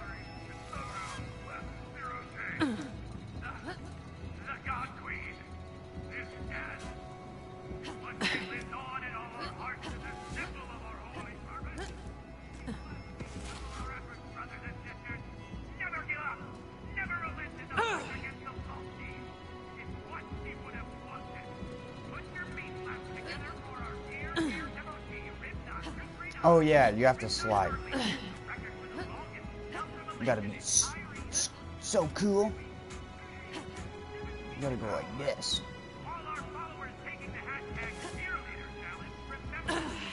And then fuck it up. Cause you're a dumbass.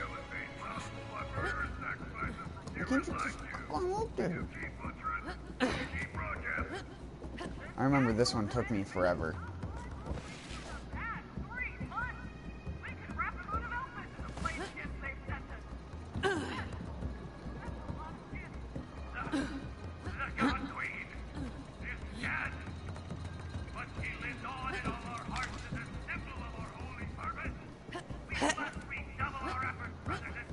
Why do I suck at getting to this one so much?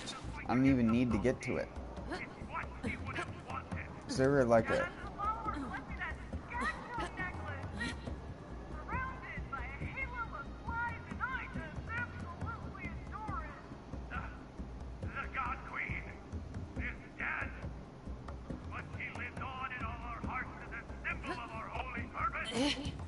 Okay then.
What a troll.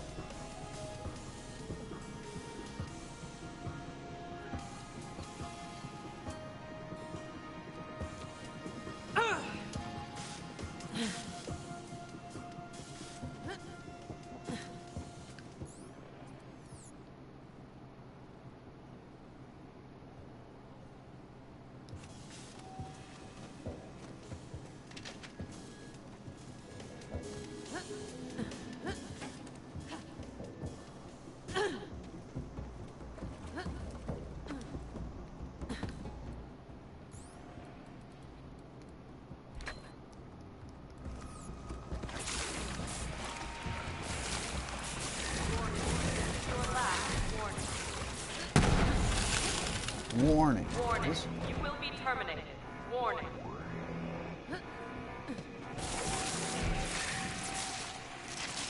Looks like this guy survived a ship crash, only to die in a swamp. Sometimes inside a silver lining is another lining made of swamp food.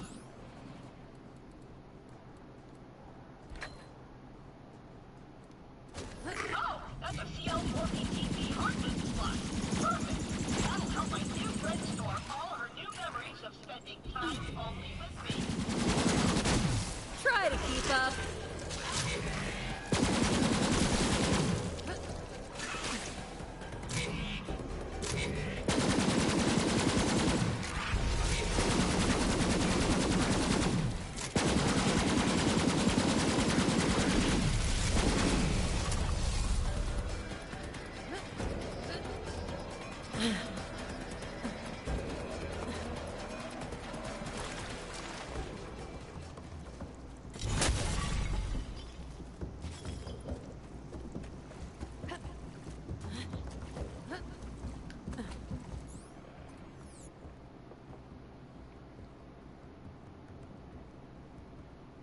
Weird how graphics cards could be worth 3 times as much but only have double the performance.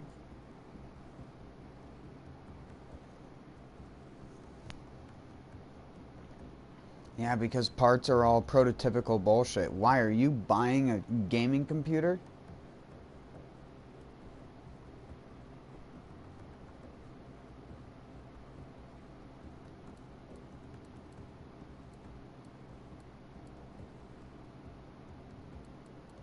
Maybe.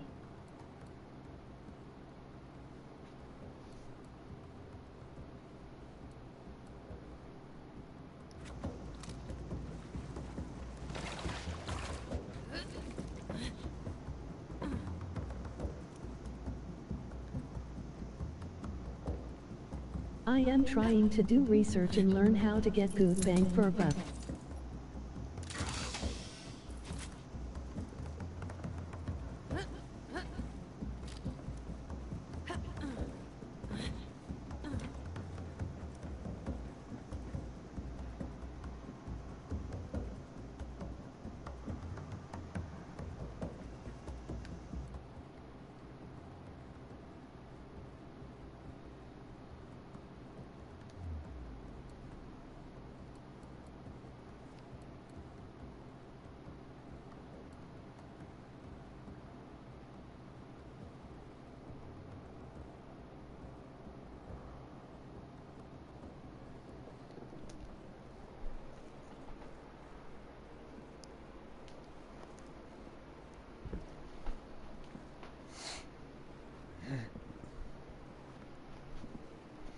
I've wanted to get one for a while, but I've seen how parts just keep getting better and better, and eventually there will come a time when buying some of these parts that are thousands of dollars now will be like 80 bucks.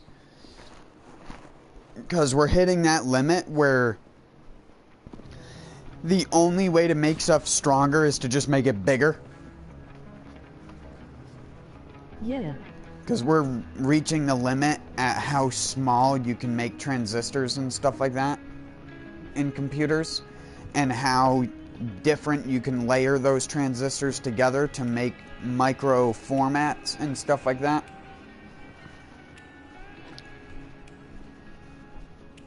I'm not saying that there won't be any advancements, but there's not going to be as crazy of an advancement from now in like 20 years as there was from like 1995 to 2005 or 2005 to 2015.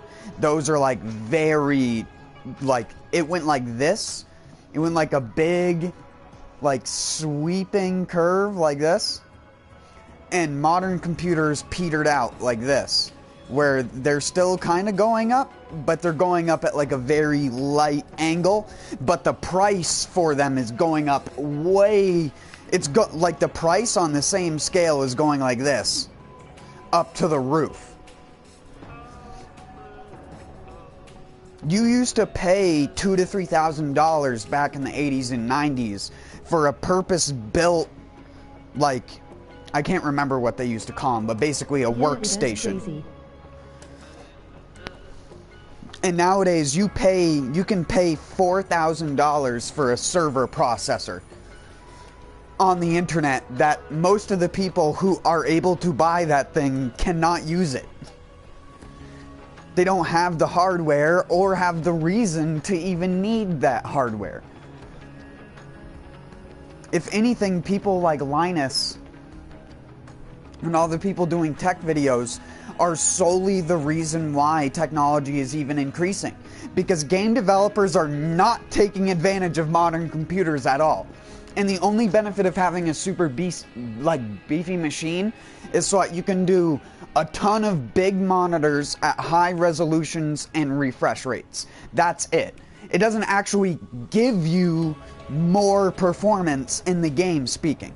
Because technically, with how much extra power computers, in quotations, have, even if, like, take out garbage things like ray tracing and stupid shit like that, even without stuff like that, modern computers should be able to run, like, no joke with the whole Todd Howard 16 times the detail.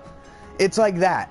It should be PC gaming Like, if you look at the PC version of Borderlands 3, it shouldn't even look comparable to this. But it does. Its resolution is sharper, its anti-aliasing is sharper, but it's just a bunch of different effects that go over the already existing graphics. The graphics aren't better. They're just higher resolution. It doesn't add detail where there isn't detail.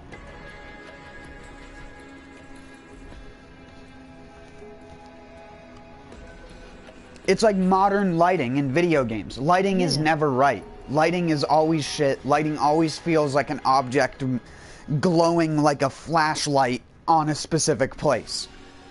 Lighting never feels natural in almost any fucking video game. Because if a developer actually made natural lighting, you'd be sitting there squinting your eyes at the screen half of the time because one half of the screen would be black and the other half of the screen would be light.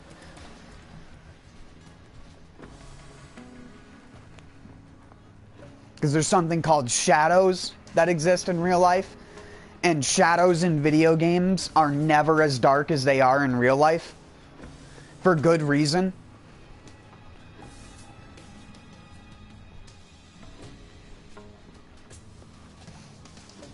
And to me, again, if you can manage to scrounge together like a cheap $700 to $1,000 like gaming machine, but you're only going to be really playing stuff at 60 FPS, but that's all you really need. I mean, that's better than your console, currently anyways. But you'll still have to own a console unless you want to wait half a year to a full year for exclusives that may or may not even come out on the PC in the first place. And then you have to deal with the fact that the PC version is normally worse with a lot of exclusive games gone to PC and normally have crashing issues or connection issues and stuff like that. Like Neo on computer, Rasan was telling me how it crashes and hitches really bad at the end of almost every mission.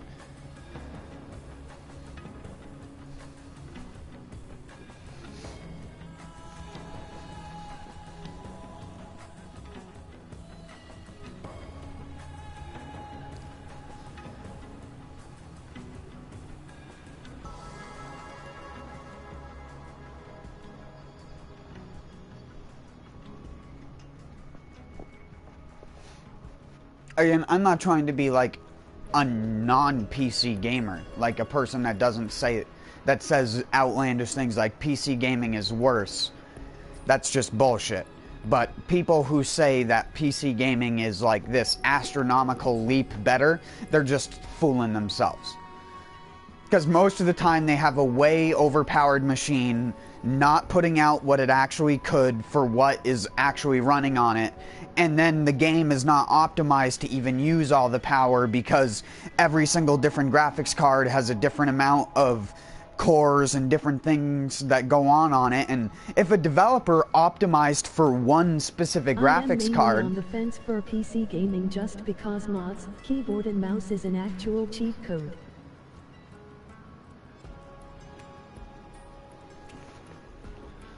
I mean, for a shooter game, yeah, but you're never gonna have it be a cheat code in an action game.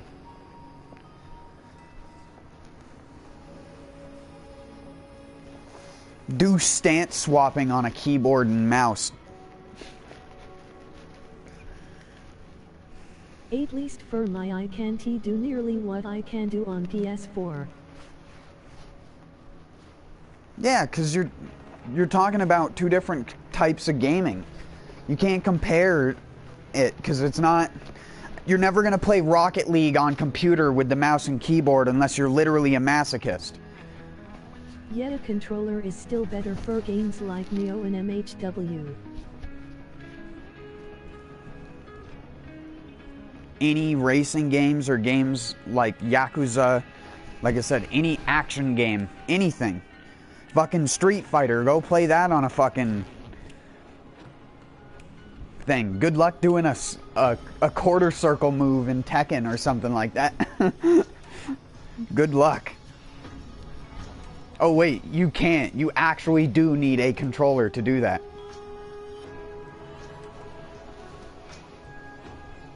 It's only shooters that a mouse and keyboard give you a benefit in.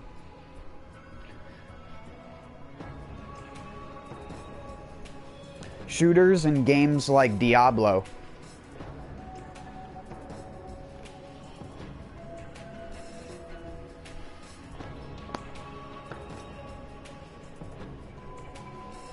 Yeah, emoji happy tears, or those $200 arcade sticks.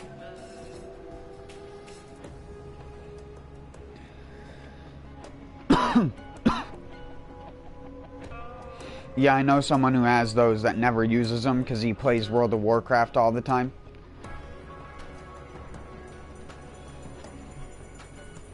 Though recently he's been bitching about World of Warcraft because he's bored of it and he wants them to release stuff faster, and I'm just like, I told you so.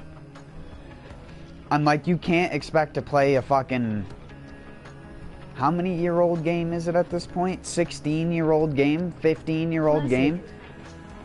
And expect it to live up to what you think it's going to live up to when you played it back in the day, you were an idiot just like everyone else, and almost everyone was a fucking idiot when it came to playing that game. That's what made it feel so hard.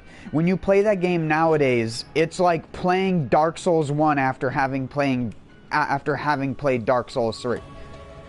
It's like it's not a comparable experience. You know everything that's going on. You've seen every possibility of what they can do. Like, that's the difference. You can't go backwards. On top of the fact, there have been people who literally slaved over the game on private servers for years, who would just do nothing but group speedruns of all the content in the game. For example, when World of Warcraft Classic came out, it took 6 days from release. From the second people could log in, it took 6 days from release for them to beat one of the raid bosses. One of the hard endgame raid bosses. Mind you, this isn't a game where you have to level up to 60. Back when I played World of Warcraft for the first time, it took me like a month and a half to 2 months of playing the game almost every single day to get to 60. Because I did it the slow way. I did quests and I did all the side stuff, and I got killed by people in PvP left and right, because in that game, in order to get to certain dungeons, you could be in a dungeon group with someone and be like, yeah, we're going to go do a dungeon. Hopefully it doesn't go bad. And then you come across a raid group of the opposite faction that's like a roving gang of 20 to 40 people, and it's just like, you're just tiny, tiny little freaking things, and it's just a swarm of locusts that just... and you just get deleted. And then you normally... if they weren't like seriously raiding and they were just kind of like fooling around as a group, you might even get camped and you might have to just sit there or res at the spirit healer and then hope there isn't a jackass there at the spirit healer waiting for you to die.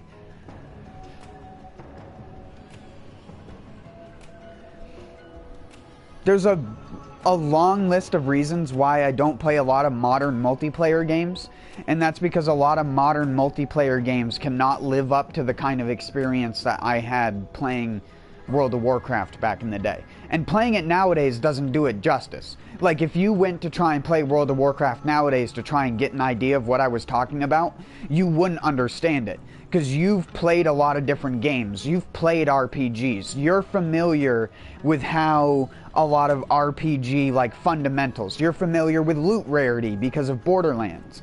World of Warcraft has the exact same loot rarity colors. White, green, blue, purple, orange.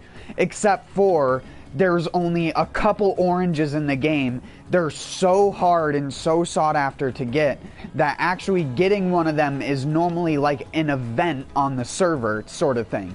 Like where people will follow this fucking one person because they know that they're crafting the Hand of Ragnaros or something like that. Because you have to forge it yourself, and one part of the weapon has to be forged on a specific anvil in one of the dungeons, which takes, like, even with an experienced team, takes probably like 15 to 20 minutes to get to the point in the dungeon, to kill the fire boss, to then use the anvil to make the sulfurous hammer, which then has to be combined with another, the Eye of Sulfuros, I believe, to make the Hand of Ragnaros. Sulfuros, the Hand of Ragnaros, or whatever. And that's just one of the legendaries. There's Thunder Fury, Blessed Blade of the Windseeker, which became a running meme in World of Warcraft, like, community. Because it was unobtainable for the longest time, and people always used to, because you could link items in the chat in that game, so people would, like, jokingly link it constantly in the fucking chat whenever someone would mention it. Because there were only ever, like, a couple people who ever got it on a server, and there's no, like, save editing or something like that. You can't just go and get it. Once they removed the ability for you to get it, because the quest line wasn't in the game anymore, you literally could not obtain that legendary. And why would you? It would be level 60. It'd be the equivalent of having a level 50 legendary in Borderlands and trying to use it 10 levels later. It's just not going to happen, even if it is a very powerful effect. There were very specific case scenarios where level 60 legendaries were actually used at level 70. But that was normally because of their on-hit effect or proc that they had.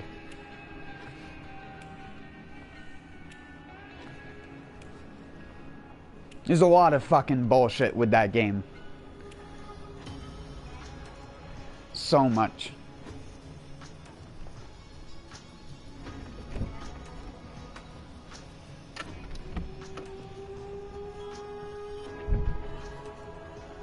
I played way too much of it back then, and I still remember a lot of it because you get like PTSD Is WoW a hard from it. game?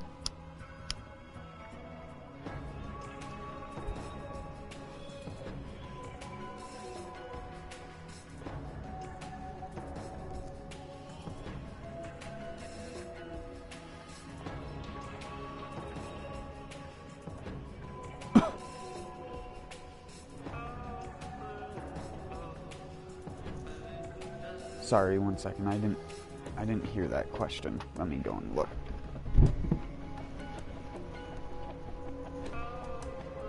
Is WoW a hard game? Modern WoW is a very boring game outside of dungeons, where dungeons are very hard, but they're only hard because you have to listen to a guy telling you what to do.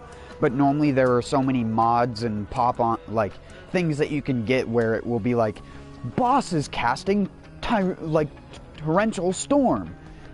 Stand to the left, or use whatever thing you use to counter it, or whatever the mechanic is. All their different raids and all the different bosses have slightly different mechanics that you have to figure out. But there's normally something that you can read in the game, like a raid finder thing that you can read that will tell you what the boss's abilities are and what it can do.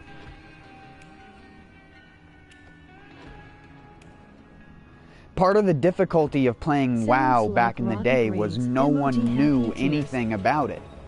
There wasn't a min-max meta. People didn't know about, like, best in slot type of stuff. People didn't go for BIS gear. Nowadays, when you play classic WoW, the only thing that people are going to talk about is, oh, that's your BIS. That's your best in slot. You should take that. You could be a warrior, a plate-wearing warrior, but your best in slot for a specific level or raid tier is actually a random piece of purple leather gear. So it's like if you go for the min-max, you go for the lame route, but if you go for the fun route, then you're going to be dealing way less damage and crit than you could be otherwise.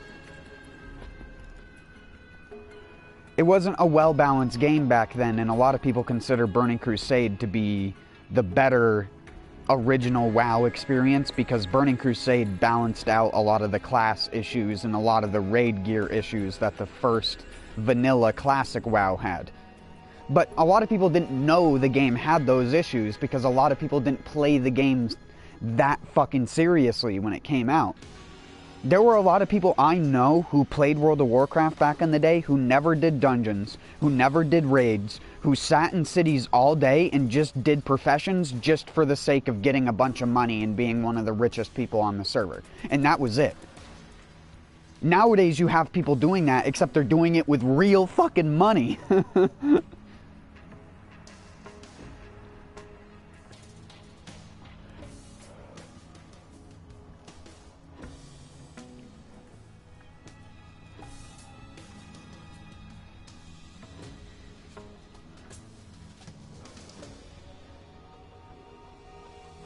Yeah.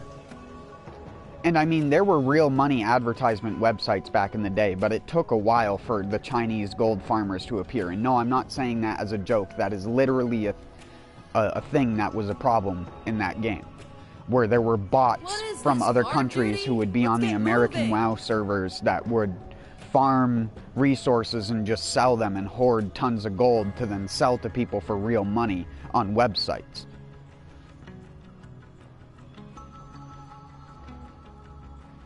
They still do this to this day. Half of the classic servers, I think you'd find that most of the players running around are using some form of a basic bot or script. It's very, very common. If they're not using a bot or script, they're multi-boxing. And multi-boxing means you have multiple accounts. So you buy access to 4 different accounts, which means you have to pay for the game 4 separate times, so that's a $60 game 4 times over. Then you have to pay for the subscription each month on those accounts. On those accounts, and you have to also use those accounts regularly. And people do that shit like crazy on that game. Yeah. No, multi-boxers were always a thing in WoW, and it's a legitimate thing. The WoW developers don't ban multi-boxers because it's legitimate. He has 5 different games open that are all separately connected. He's not like, it's not hacking or anything like that. It's just 5 fucking games controlled with 1 keyboard.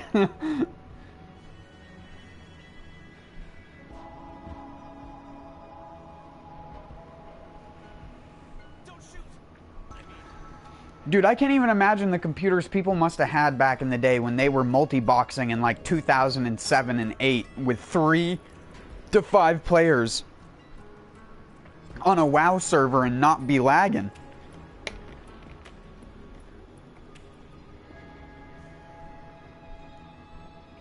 But then again, I lived in the middle of fucking nowhere, so I had shitty DSL.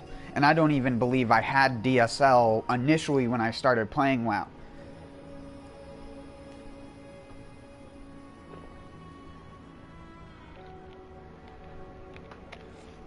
Oh wait, no, maybe I did. I'm pretty sure I had low-speed DSL. Like the 200K or whatever it was, 268K or something.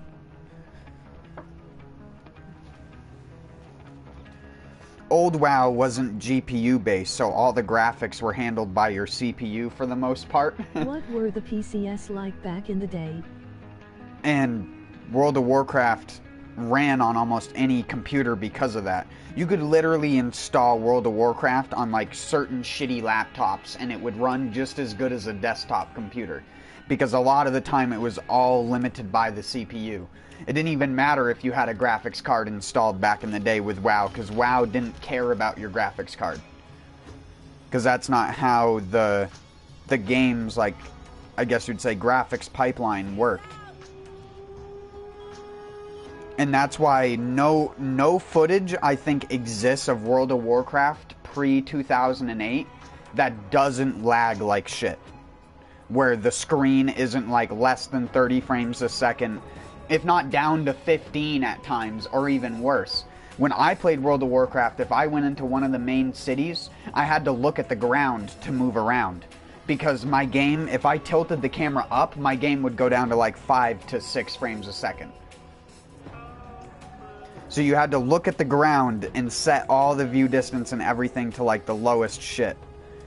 If you were in an area without that many players though, you could turn the graphics up and it would actually run at like 30, 25 to 30 alright. It was only when you got into populated areas that it would take a shit. And this is why raids and dungeons were so much harder back then. Is it wasn't that necessarily the raid was hard.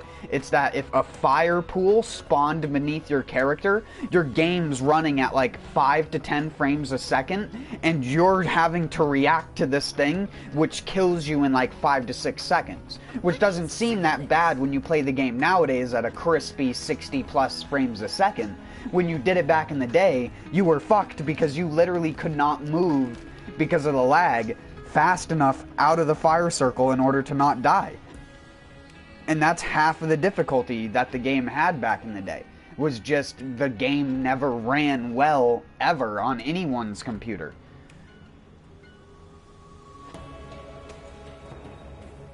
It's all so freaking futile.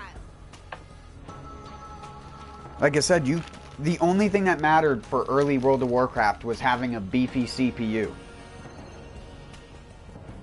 But there weren't really a lot of beefy CPU choices in 2004 to 6. So those people with 4 accounts must have had crazy fuzz for the time. Well, they normally do a multi-computer setup where they link the computers together.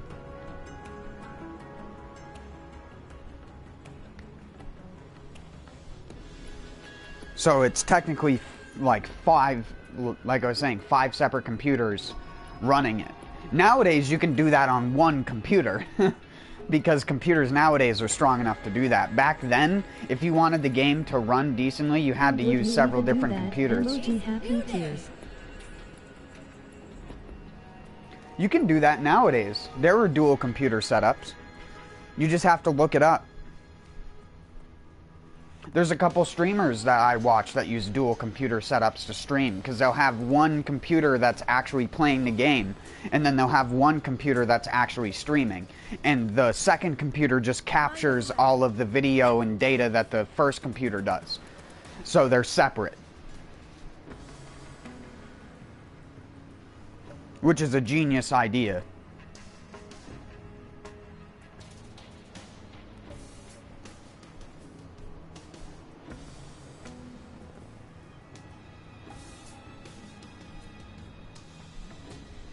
I should get a hobby.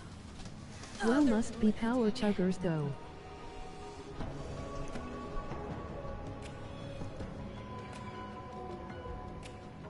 Back then, yeah. Nowadays, no.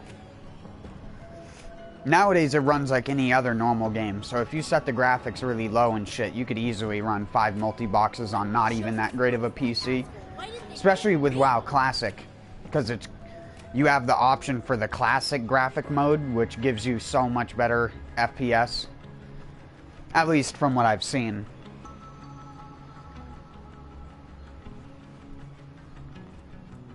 You'd still need a beefy computer to do it, but honestly, if you can afford to multi-box, then you can probably afford a beefy computer too. So that's probably not a problem.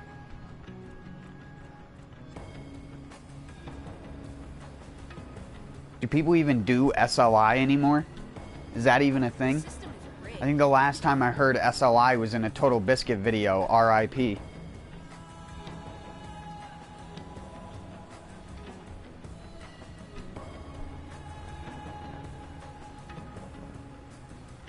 Sleep. SLI was a type of, I guess you'd call it, link that you could do to graphics cards to get both graphics cards to work in sequence with one another to get extra power out of them.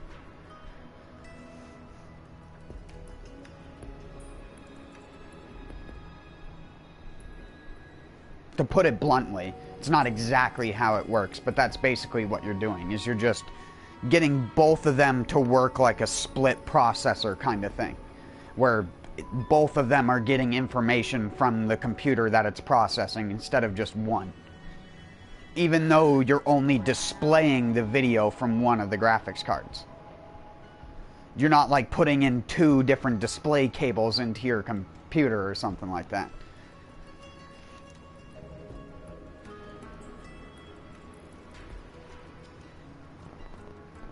Focus on the plan. Oh, I see it as a GeForce thing. Does it make it run cooler or better or something? B. What, did you not hear me? I said it's basically a linking system for graphics cards, which allow you to run them like a split processor kind of thing. So that both are actively processing data, but one is only outputting video. My life is going just fine. Not a lot of games supported it when it was initially ran about, and still a good portion of game engines and games don't really support it that well, as far as I'm aware. So a lot of people don't really do it anymore. They just get a really beefy $1,000 to $2,000 graphics card. Which will just become obsolete when the company releases the 3020 next year. I am so gonna kill that guy. I remember when 1080 Ti's were being released. And people were like, oh, this is gonna last me years. And it's like, yeah, I mean, it lasted you years, but it lasted you years in terms of the first couple years you got to play games at like 120 FPS and stuff like that, and now most of the games that are coming out you can only play at like 60 or lower at like 1440p, if that, and that's not streaming or doing anything else on the computer. That's why I was saying, like, the power creep has been very slow these past couple years, because not necessarily that the power in the computer isn't there, but the developers programming for said computers just don't have the ability to take advantage of them yet on a consumer level that is actually functional. Look at what happened with the whole Tress Effects thing when The Witcher came out. And the whole, like, oh, this super fluent hair model and all this crap, and then it didn't fucking work, and then it crashed systems. PC, I just want good graphics with insane performance.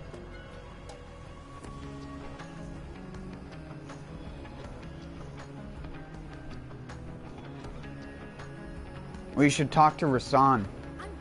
He built a gaming computer recently, so if anyone you should talk to, you should get on PlayStation and try to see if you can talk to Rasan.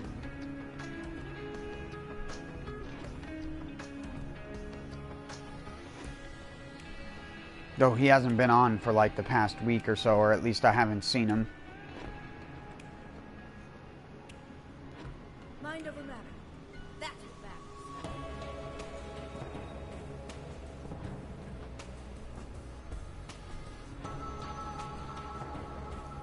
Yeah, ILL hit him up on Discord or something. ILL try to find that out.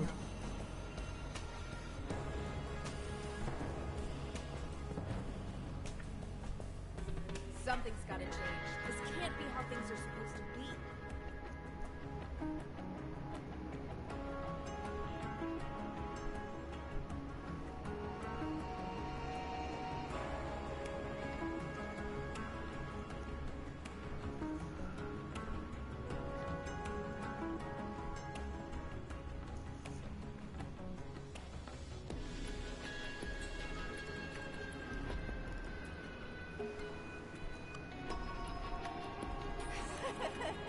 So what, are you just done playing on your PS4 now, though?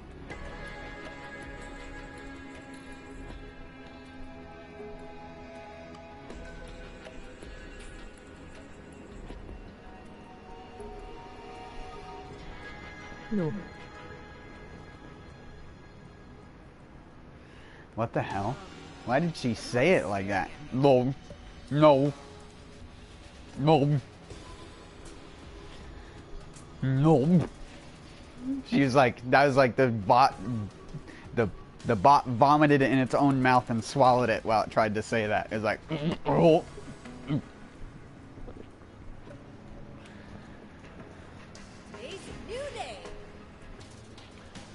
I still have Neo 2 and Friends on the PS4. Well, I ain't seen you on. Emil's been playing Neo 2 by himself for like the past week, dude. And I don't want to hit him up because I know how weird he feels about that. I probably won't get a PS5 until something crazy comes out.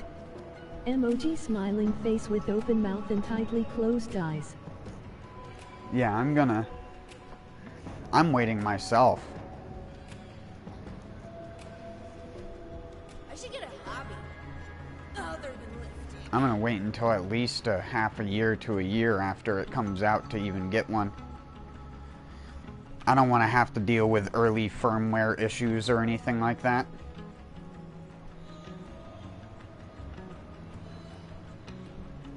The controller looks nice. I'm freaking sick of this. People keep saying that. To me, it just looks the same.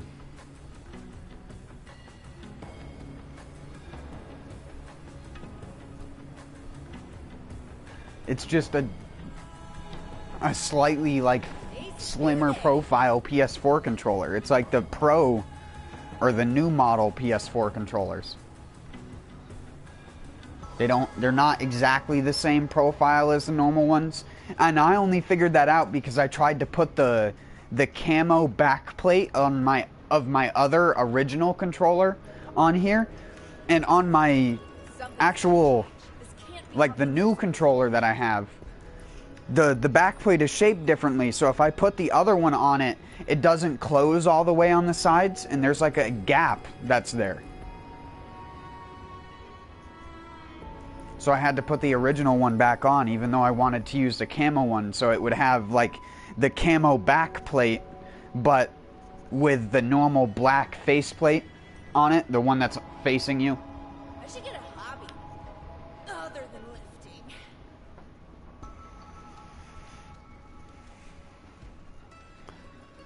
I've wanted to get a scuff controller, but I don't want paddles on it. I don't know if they just make normal controllers that don't have the paddle attachment places.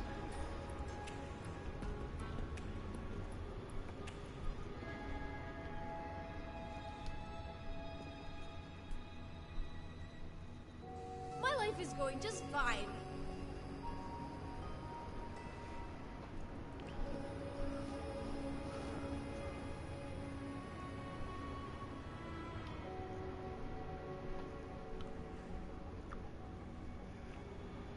Harrow, you have Neo 2 and Borderlands 3, which you've never continued or done any of the stuff on.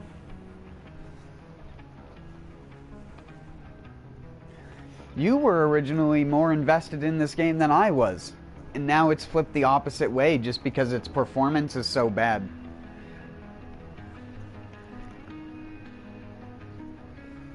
To be honest, I get used to the performance issues after a while, though. That's kind of just become a Borderlands thing. It was a problem in BL2, it's a problem in BL1. All of the games have performance issues, even on computer. It's sad, but it's like, what else can you do when you have fucking 1,000 particle effects on the screen? I forgot what it is called, but it has better lighting or something, which ILL pro.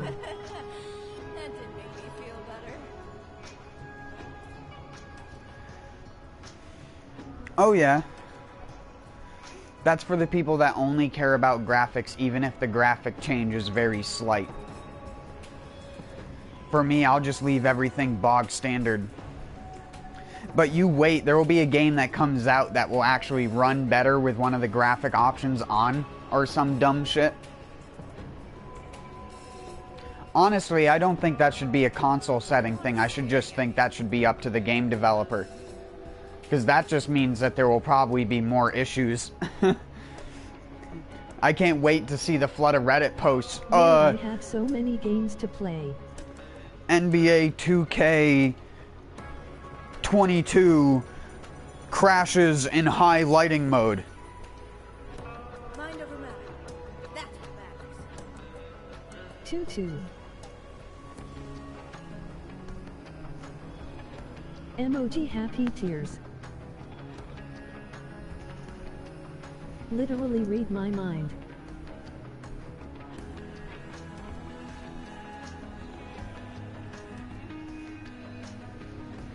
Well, I mean, what else? There's gonna be a sports game on it. That's a guarantee.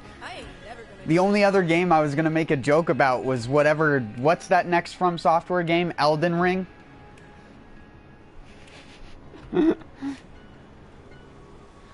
I was either gonna make an Elden Ring joke or an Elven Ring, whatever the frickin'. I don't care about 2K anymore. That's hot garbage. Says hot garbage. To me, it sounds like a perfect. Ring or something.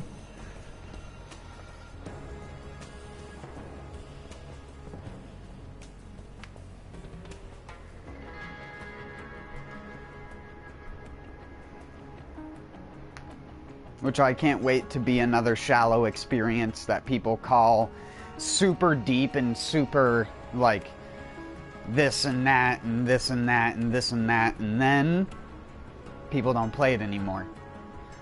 It's all so freaking When a 5-year-old game has a higher regular player base than your game that's available on several platforms, when the game that is only available on one platform has more people playing it, it's not a better game, I'm sorry.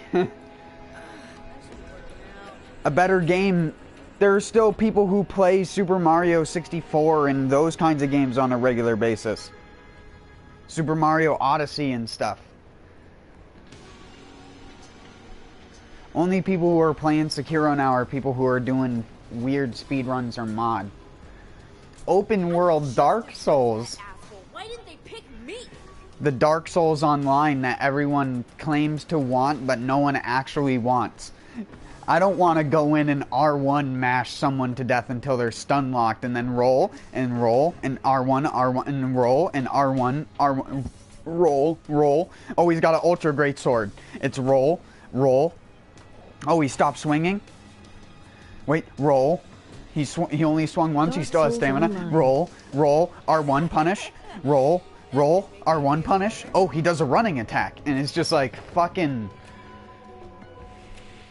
Dark Souls combat. So deep.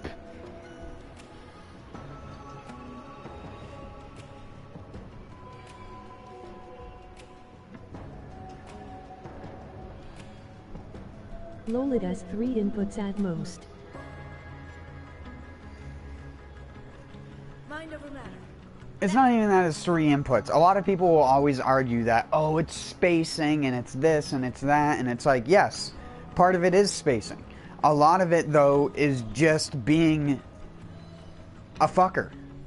Doing stuff like reverse walking into 100% tracking R1.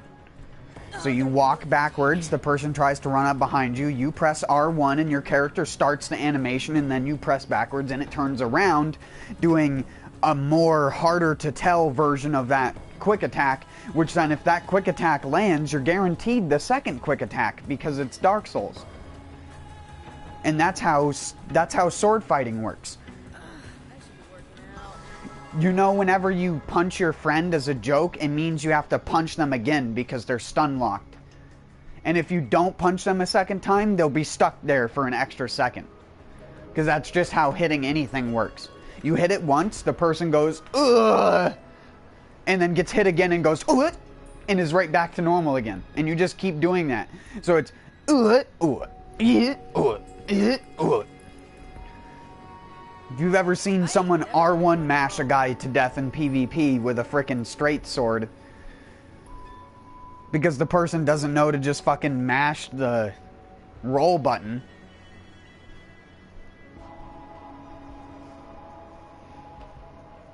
Then you have the twin ultra fuck sticks. Everyone is staring at me. Which when they came out were just press L1 and if you land the L1 they die. Because they're forced to take 2 extra hits of a dual greatsword. Fucking guy, World of Warcraft Titan's grip from Wrath of the Lich King coming at you. Mod Auntie roll and get iframes. What noobs? Futile.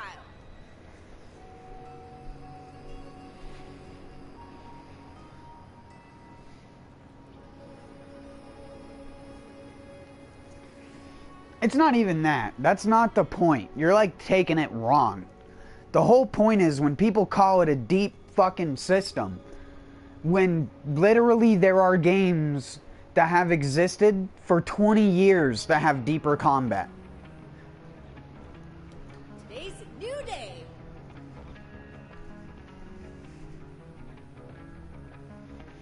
It's also the problem with people who like claim that Dark Souls revolutionized storytelling in video games.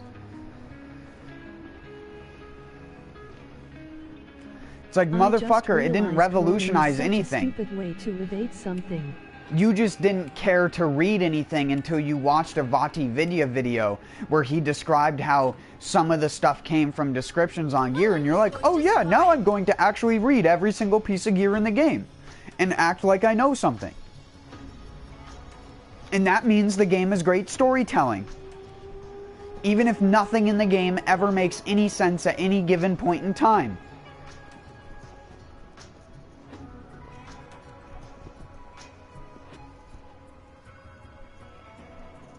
Why does Siegmeyer die in Dark Souls 1 when he's an undead and should just respawn at the bonfire that he's literally dead right next to? But because his daughter killed him, he somehow gets to stay permanently dead in a world where no one gets to die permanently?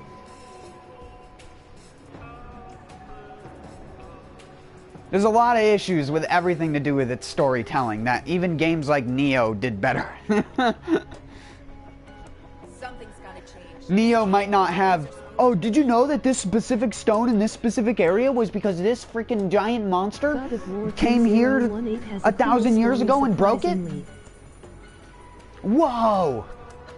It's lore, it's environmental storytelling. Whoa! Totally forget the fact that Dark Souls was inspired by games like Shadow of the Colossus and Eno, which are almost solely environmental storytelling, and those games excel in that regard. Dark Souls does not excel in environmental storytelling because half of the people who stop playing the game and most of the people you talk to who play through the game but don't look up videos about the lore have no fucking idea about anything of what's going on in the game. Because even if you were to read every single fucking item, the items don't explain to you the story in an A to Z manner. They give you like B or C, and then they give you I, and then they give you M, and then they give you C again, and then they give you this, and it's just like you're trying to make the entire alphabet, but they've left half of the letters out of the alphabet. And that's Dark Souls' story. The J is missing, the K is nowhere to be found. Half of these letters don't exist, and it's just like half of the actual answers you want to get out of Dark Souls' story don't exist. And all of the actual reasoning behind any of the stuff happening in the game is semantical bullshit at best, and absolute garbage at worst. And I mean that in terms of how it is told and the player receives it. Even in the form of information on a card, there are so many mistranslations, spelling errors, things that you literally just have to interpret because it's one vaguely descriptive line about a vague character that is only described once or twice on one item. And that is an entire 30-minute video? That one item that has the one description? I sent it originally in Japanese.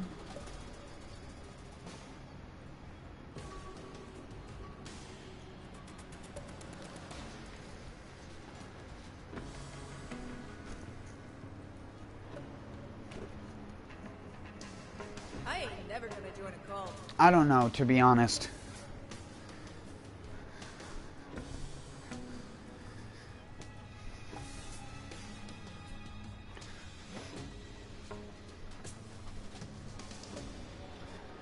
And the other thing that I always like to mention, I mention it every time I talk about Dark Souls, but I'm going to mention it again.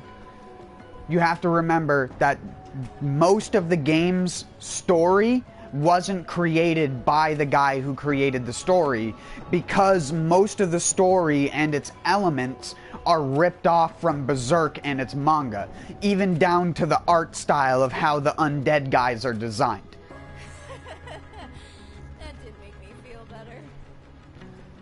And that is compounded by the fact that in every game there were more and more direct Guts references.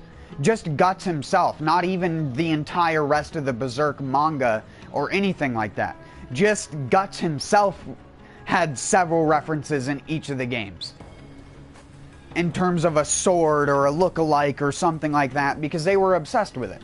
And then they went as far to just be like, you know what? We're just shameless at this point.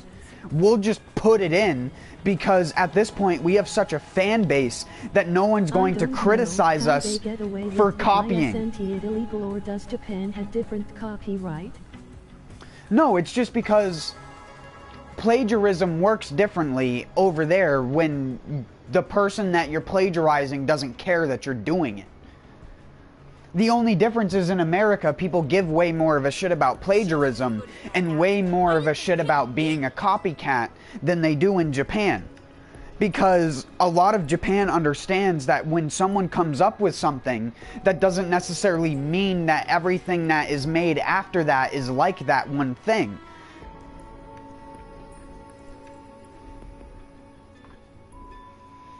Japan's descriptions of game genres are much different than America's for that reason alone. Because their game genres aren't necessarily descriptive of a specific play style within the game like American games can be. Normally it's what the core of the game is based around is what the genre is. Or what the basis of the game is. Like, for example, Neo, Dark Souls, and all of those types of games that are hard, masochistic games, in Japan would be qualified as what would be called a dying game, to roughly translate it. I don't know what the actual Japanese word for it would be. I've only ever seen it written in calligraphy. I haven't actually seen it written in like the English-Japanese word, so I have no clue how to actually pronounce it. But yeah, they refer to them as dying games. Games where you are expected to die in order to learn how to get better. You're never expected to play a game like Neo or Dark Souls and just walk through the game without dying once or twice, at least. You're meant to die to learn what to do to not die. That is the whole core of the basis of the fundamental game. And that was already a type of game that was established in Japan long before Souls games came about. Souls game was just a game that entered into that genre by the form of a third-person action game. But there were already many games like that that even America had made prior to that game. And this is why I get so pissed off when people talk about Souls-likes being an actual genre. Because you can vaguely describe other games as similar games, because when you look at them, they're similar. And it's like, when I look at Wolfenstein versus when I look at Doom, I'm going to call those games similar, but I'm not going to call one of them like each other. I'm not going to call Doom a Wolfenstein-like. And I'm not going to call Wolfenstein a Doom-like. The only like game that you're ever going to call anything is a roguelike, because Rogue was actually the first game made like that. And therefore, when people came up with the name for that type of game, because games like The Binding of Isaac are hard to explain genre-wise, it's a isometric twin stick shooter, but you can't shoot in all you only have 4 directional shooting. So it's like what the hell was that game called? Smash or something like that? Was not Smash Bros, but right? Everyone is staring at me.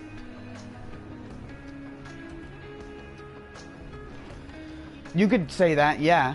In terms of a first-person shooter, yes, but it was not the first game made from a first-person perspective. I believe there were Atari games which attempted to try and do that, albeit very minimally. Or like Commodore 64 type, what the hell do they call it? Like the wireframe graphics and stuff like that. It didn't have textures or anything. It was all wireframe. But this is why I hate when people do that, because then you just go down this semantical ass argument of, well, what's the first game that created every genre? Because then every genre should just be called this like. Every shooter is just Wolfenstein-like, even though the games are completely different.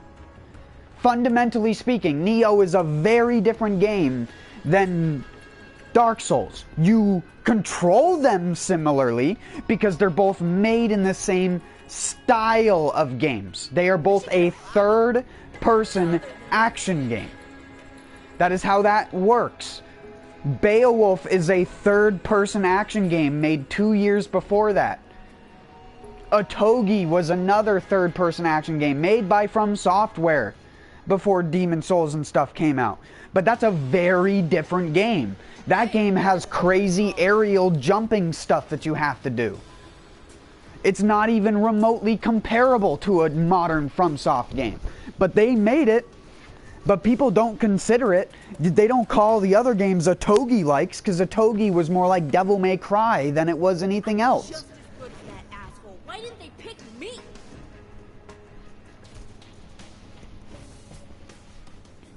I hate it.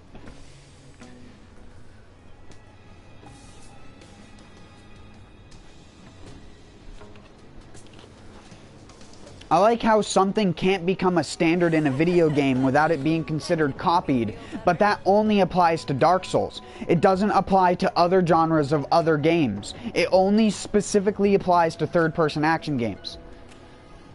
Shooters and racing games don't get that stigma. No one calls Forza a Gran Turismo-like, even though that's what it is.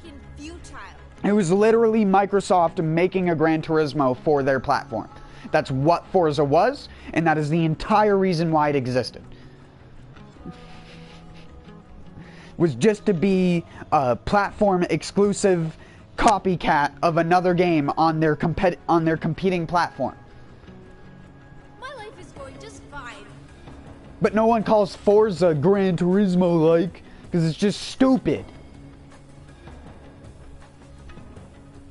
It's a type of game. There are similarities.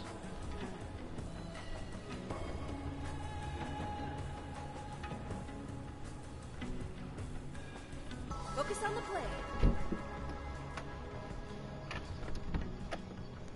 I absolutely hate it.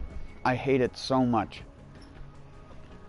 Sorry I haven't been playing for the past 30 to 40 minutes. I was just talking and shit because I was going to get off soon anyways.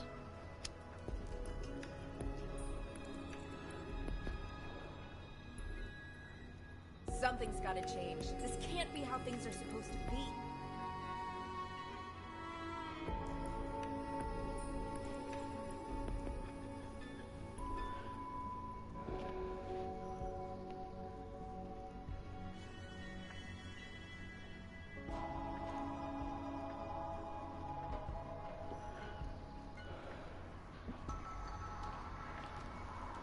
It is good. I like the streams for the talking and gameplay is second. Today's a new day.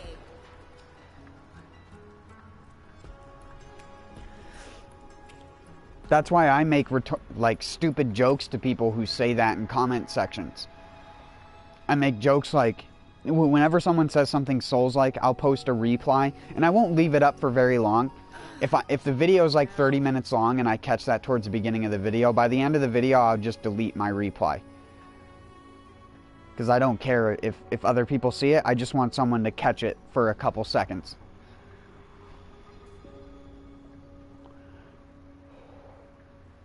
Mind over matter. That's what matters. I delete a lot of my comments because I had issues with that before, where I would leave a comment and then that just spiraled a chain that had people constantly leaving comments for fucking almost a full year after the comment was initially made. And it's just like, well, I guess people hate when someone has to burst their bubble. And I say that, and it's like I tell people, I don't think Souls games are bad games. I just think people blow them out of proportion. I ain't never gonna join a cult.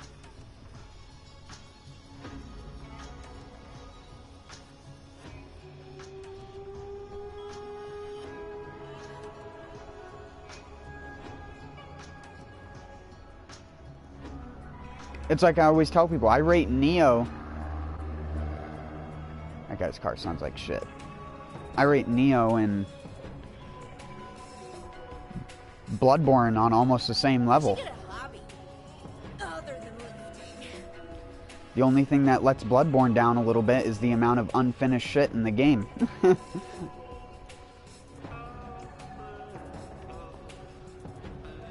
Even without knowing about all the cut content bullshit, there's just unfinished shit just on a surface level. It's all so freaking futile.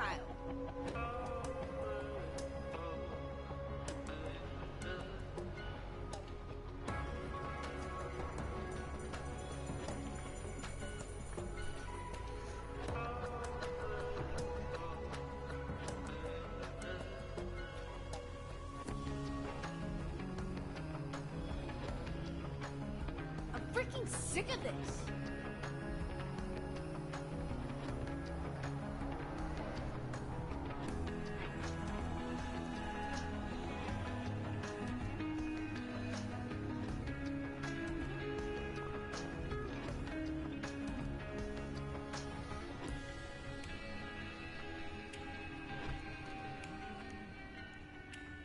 Something's gotta change. This can't be how things are supposed to be.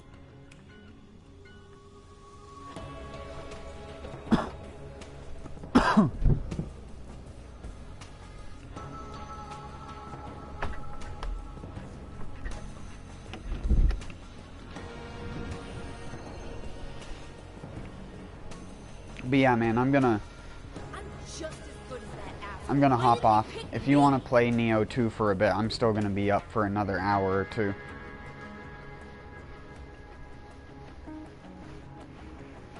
But I don't know if you're gonna be on or be... It's too early for you to use your mic, isn't it?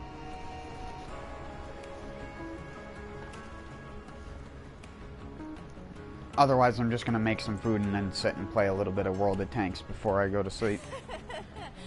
That did make me feel better. Either way, have a good one, man. Peace out.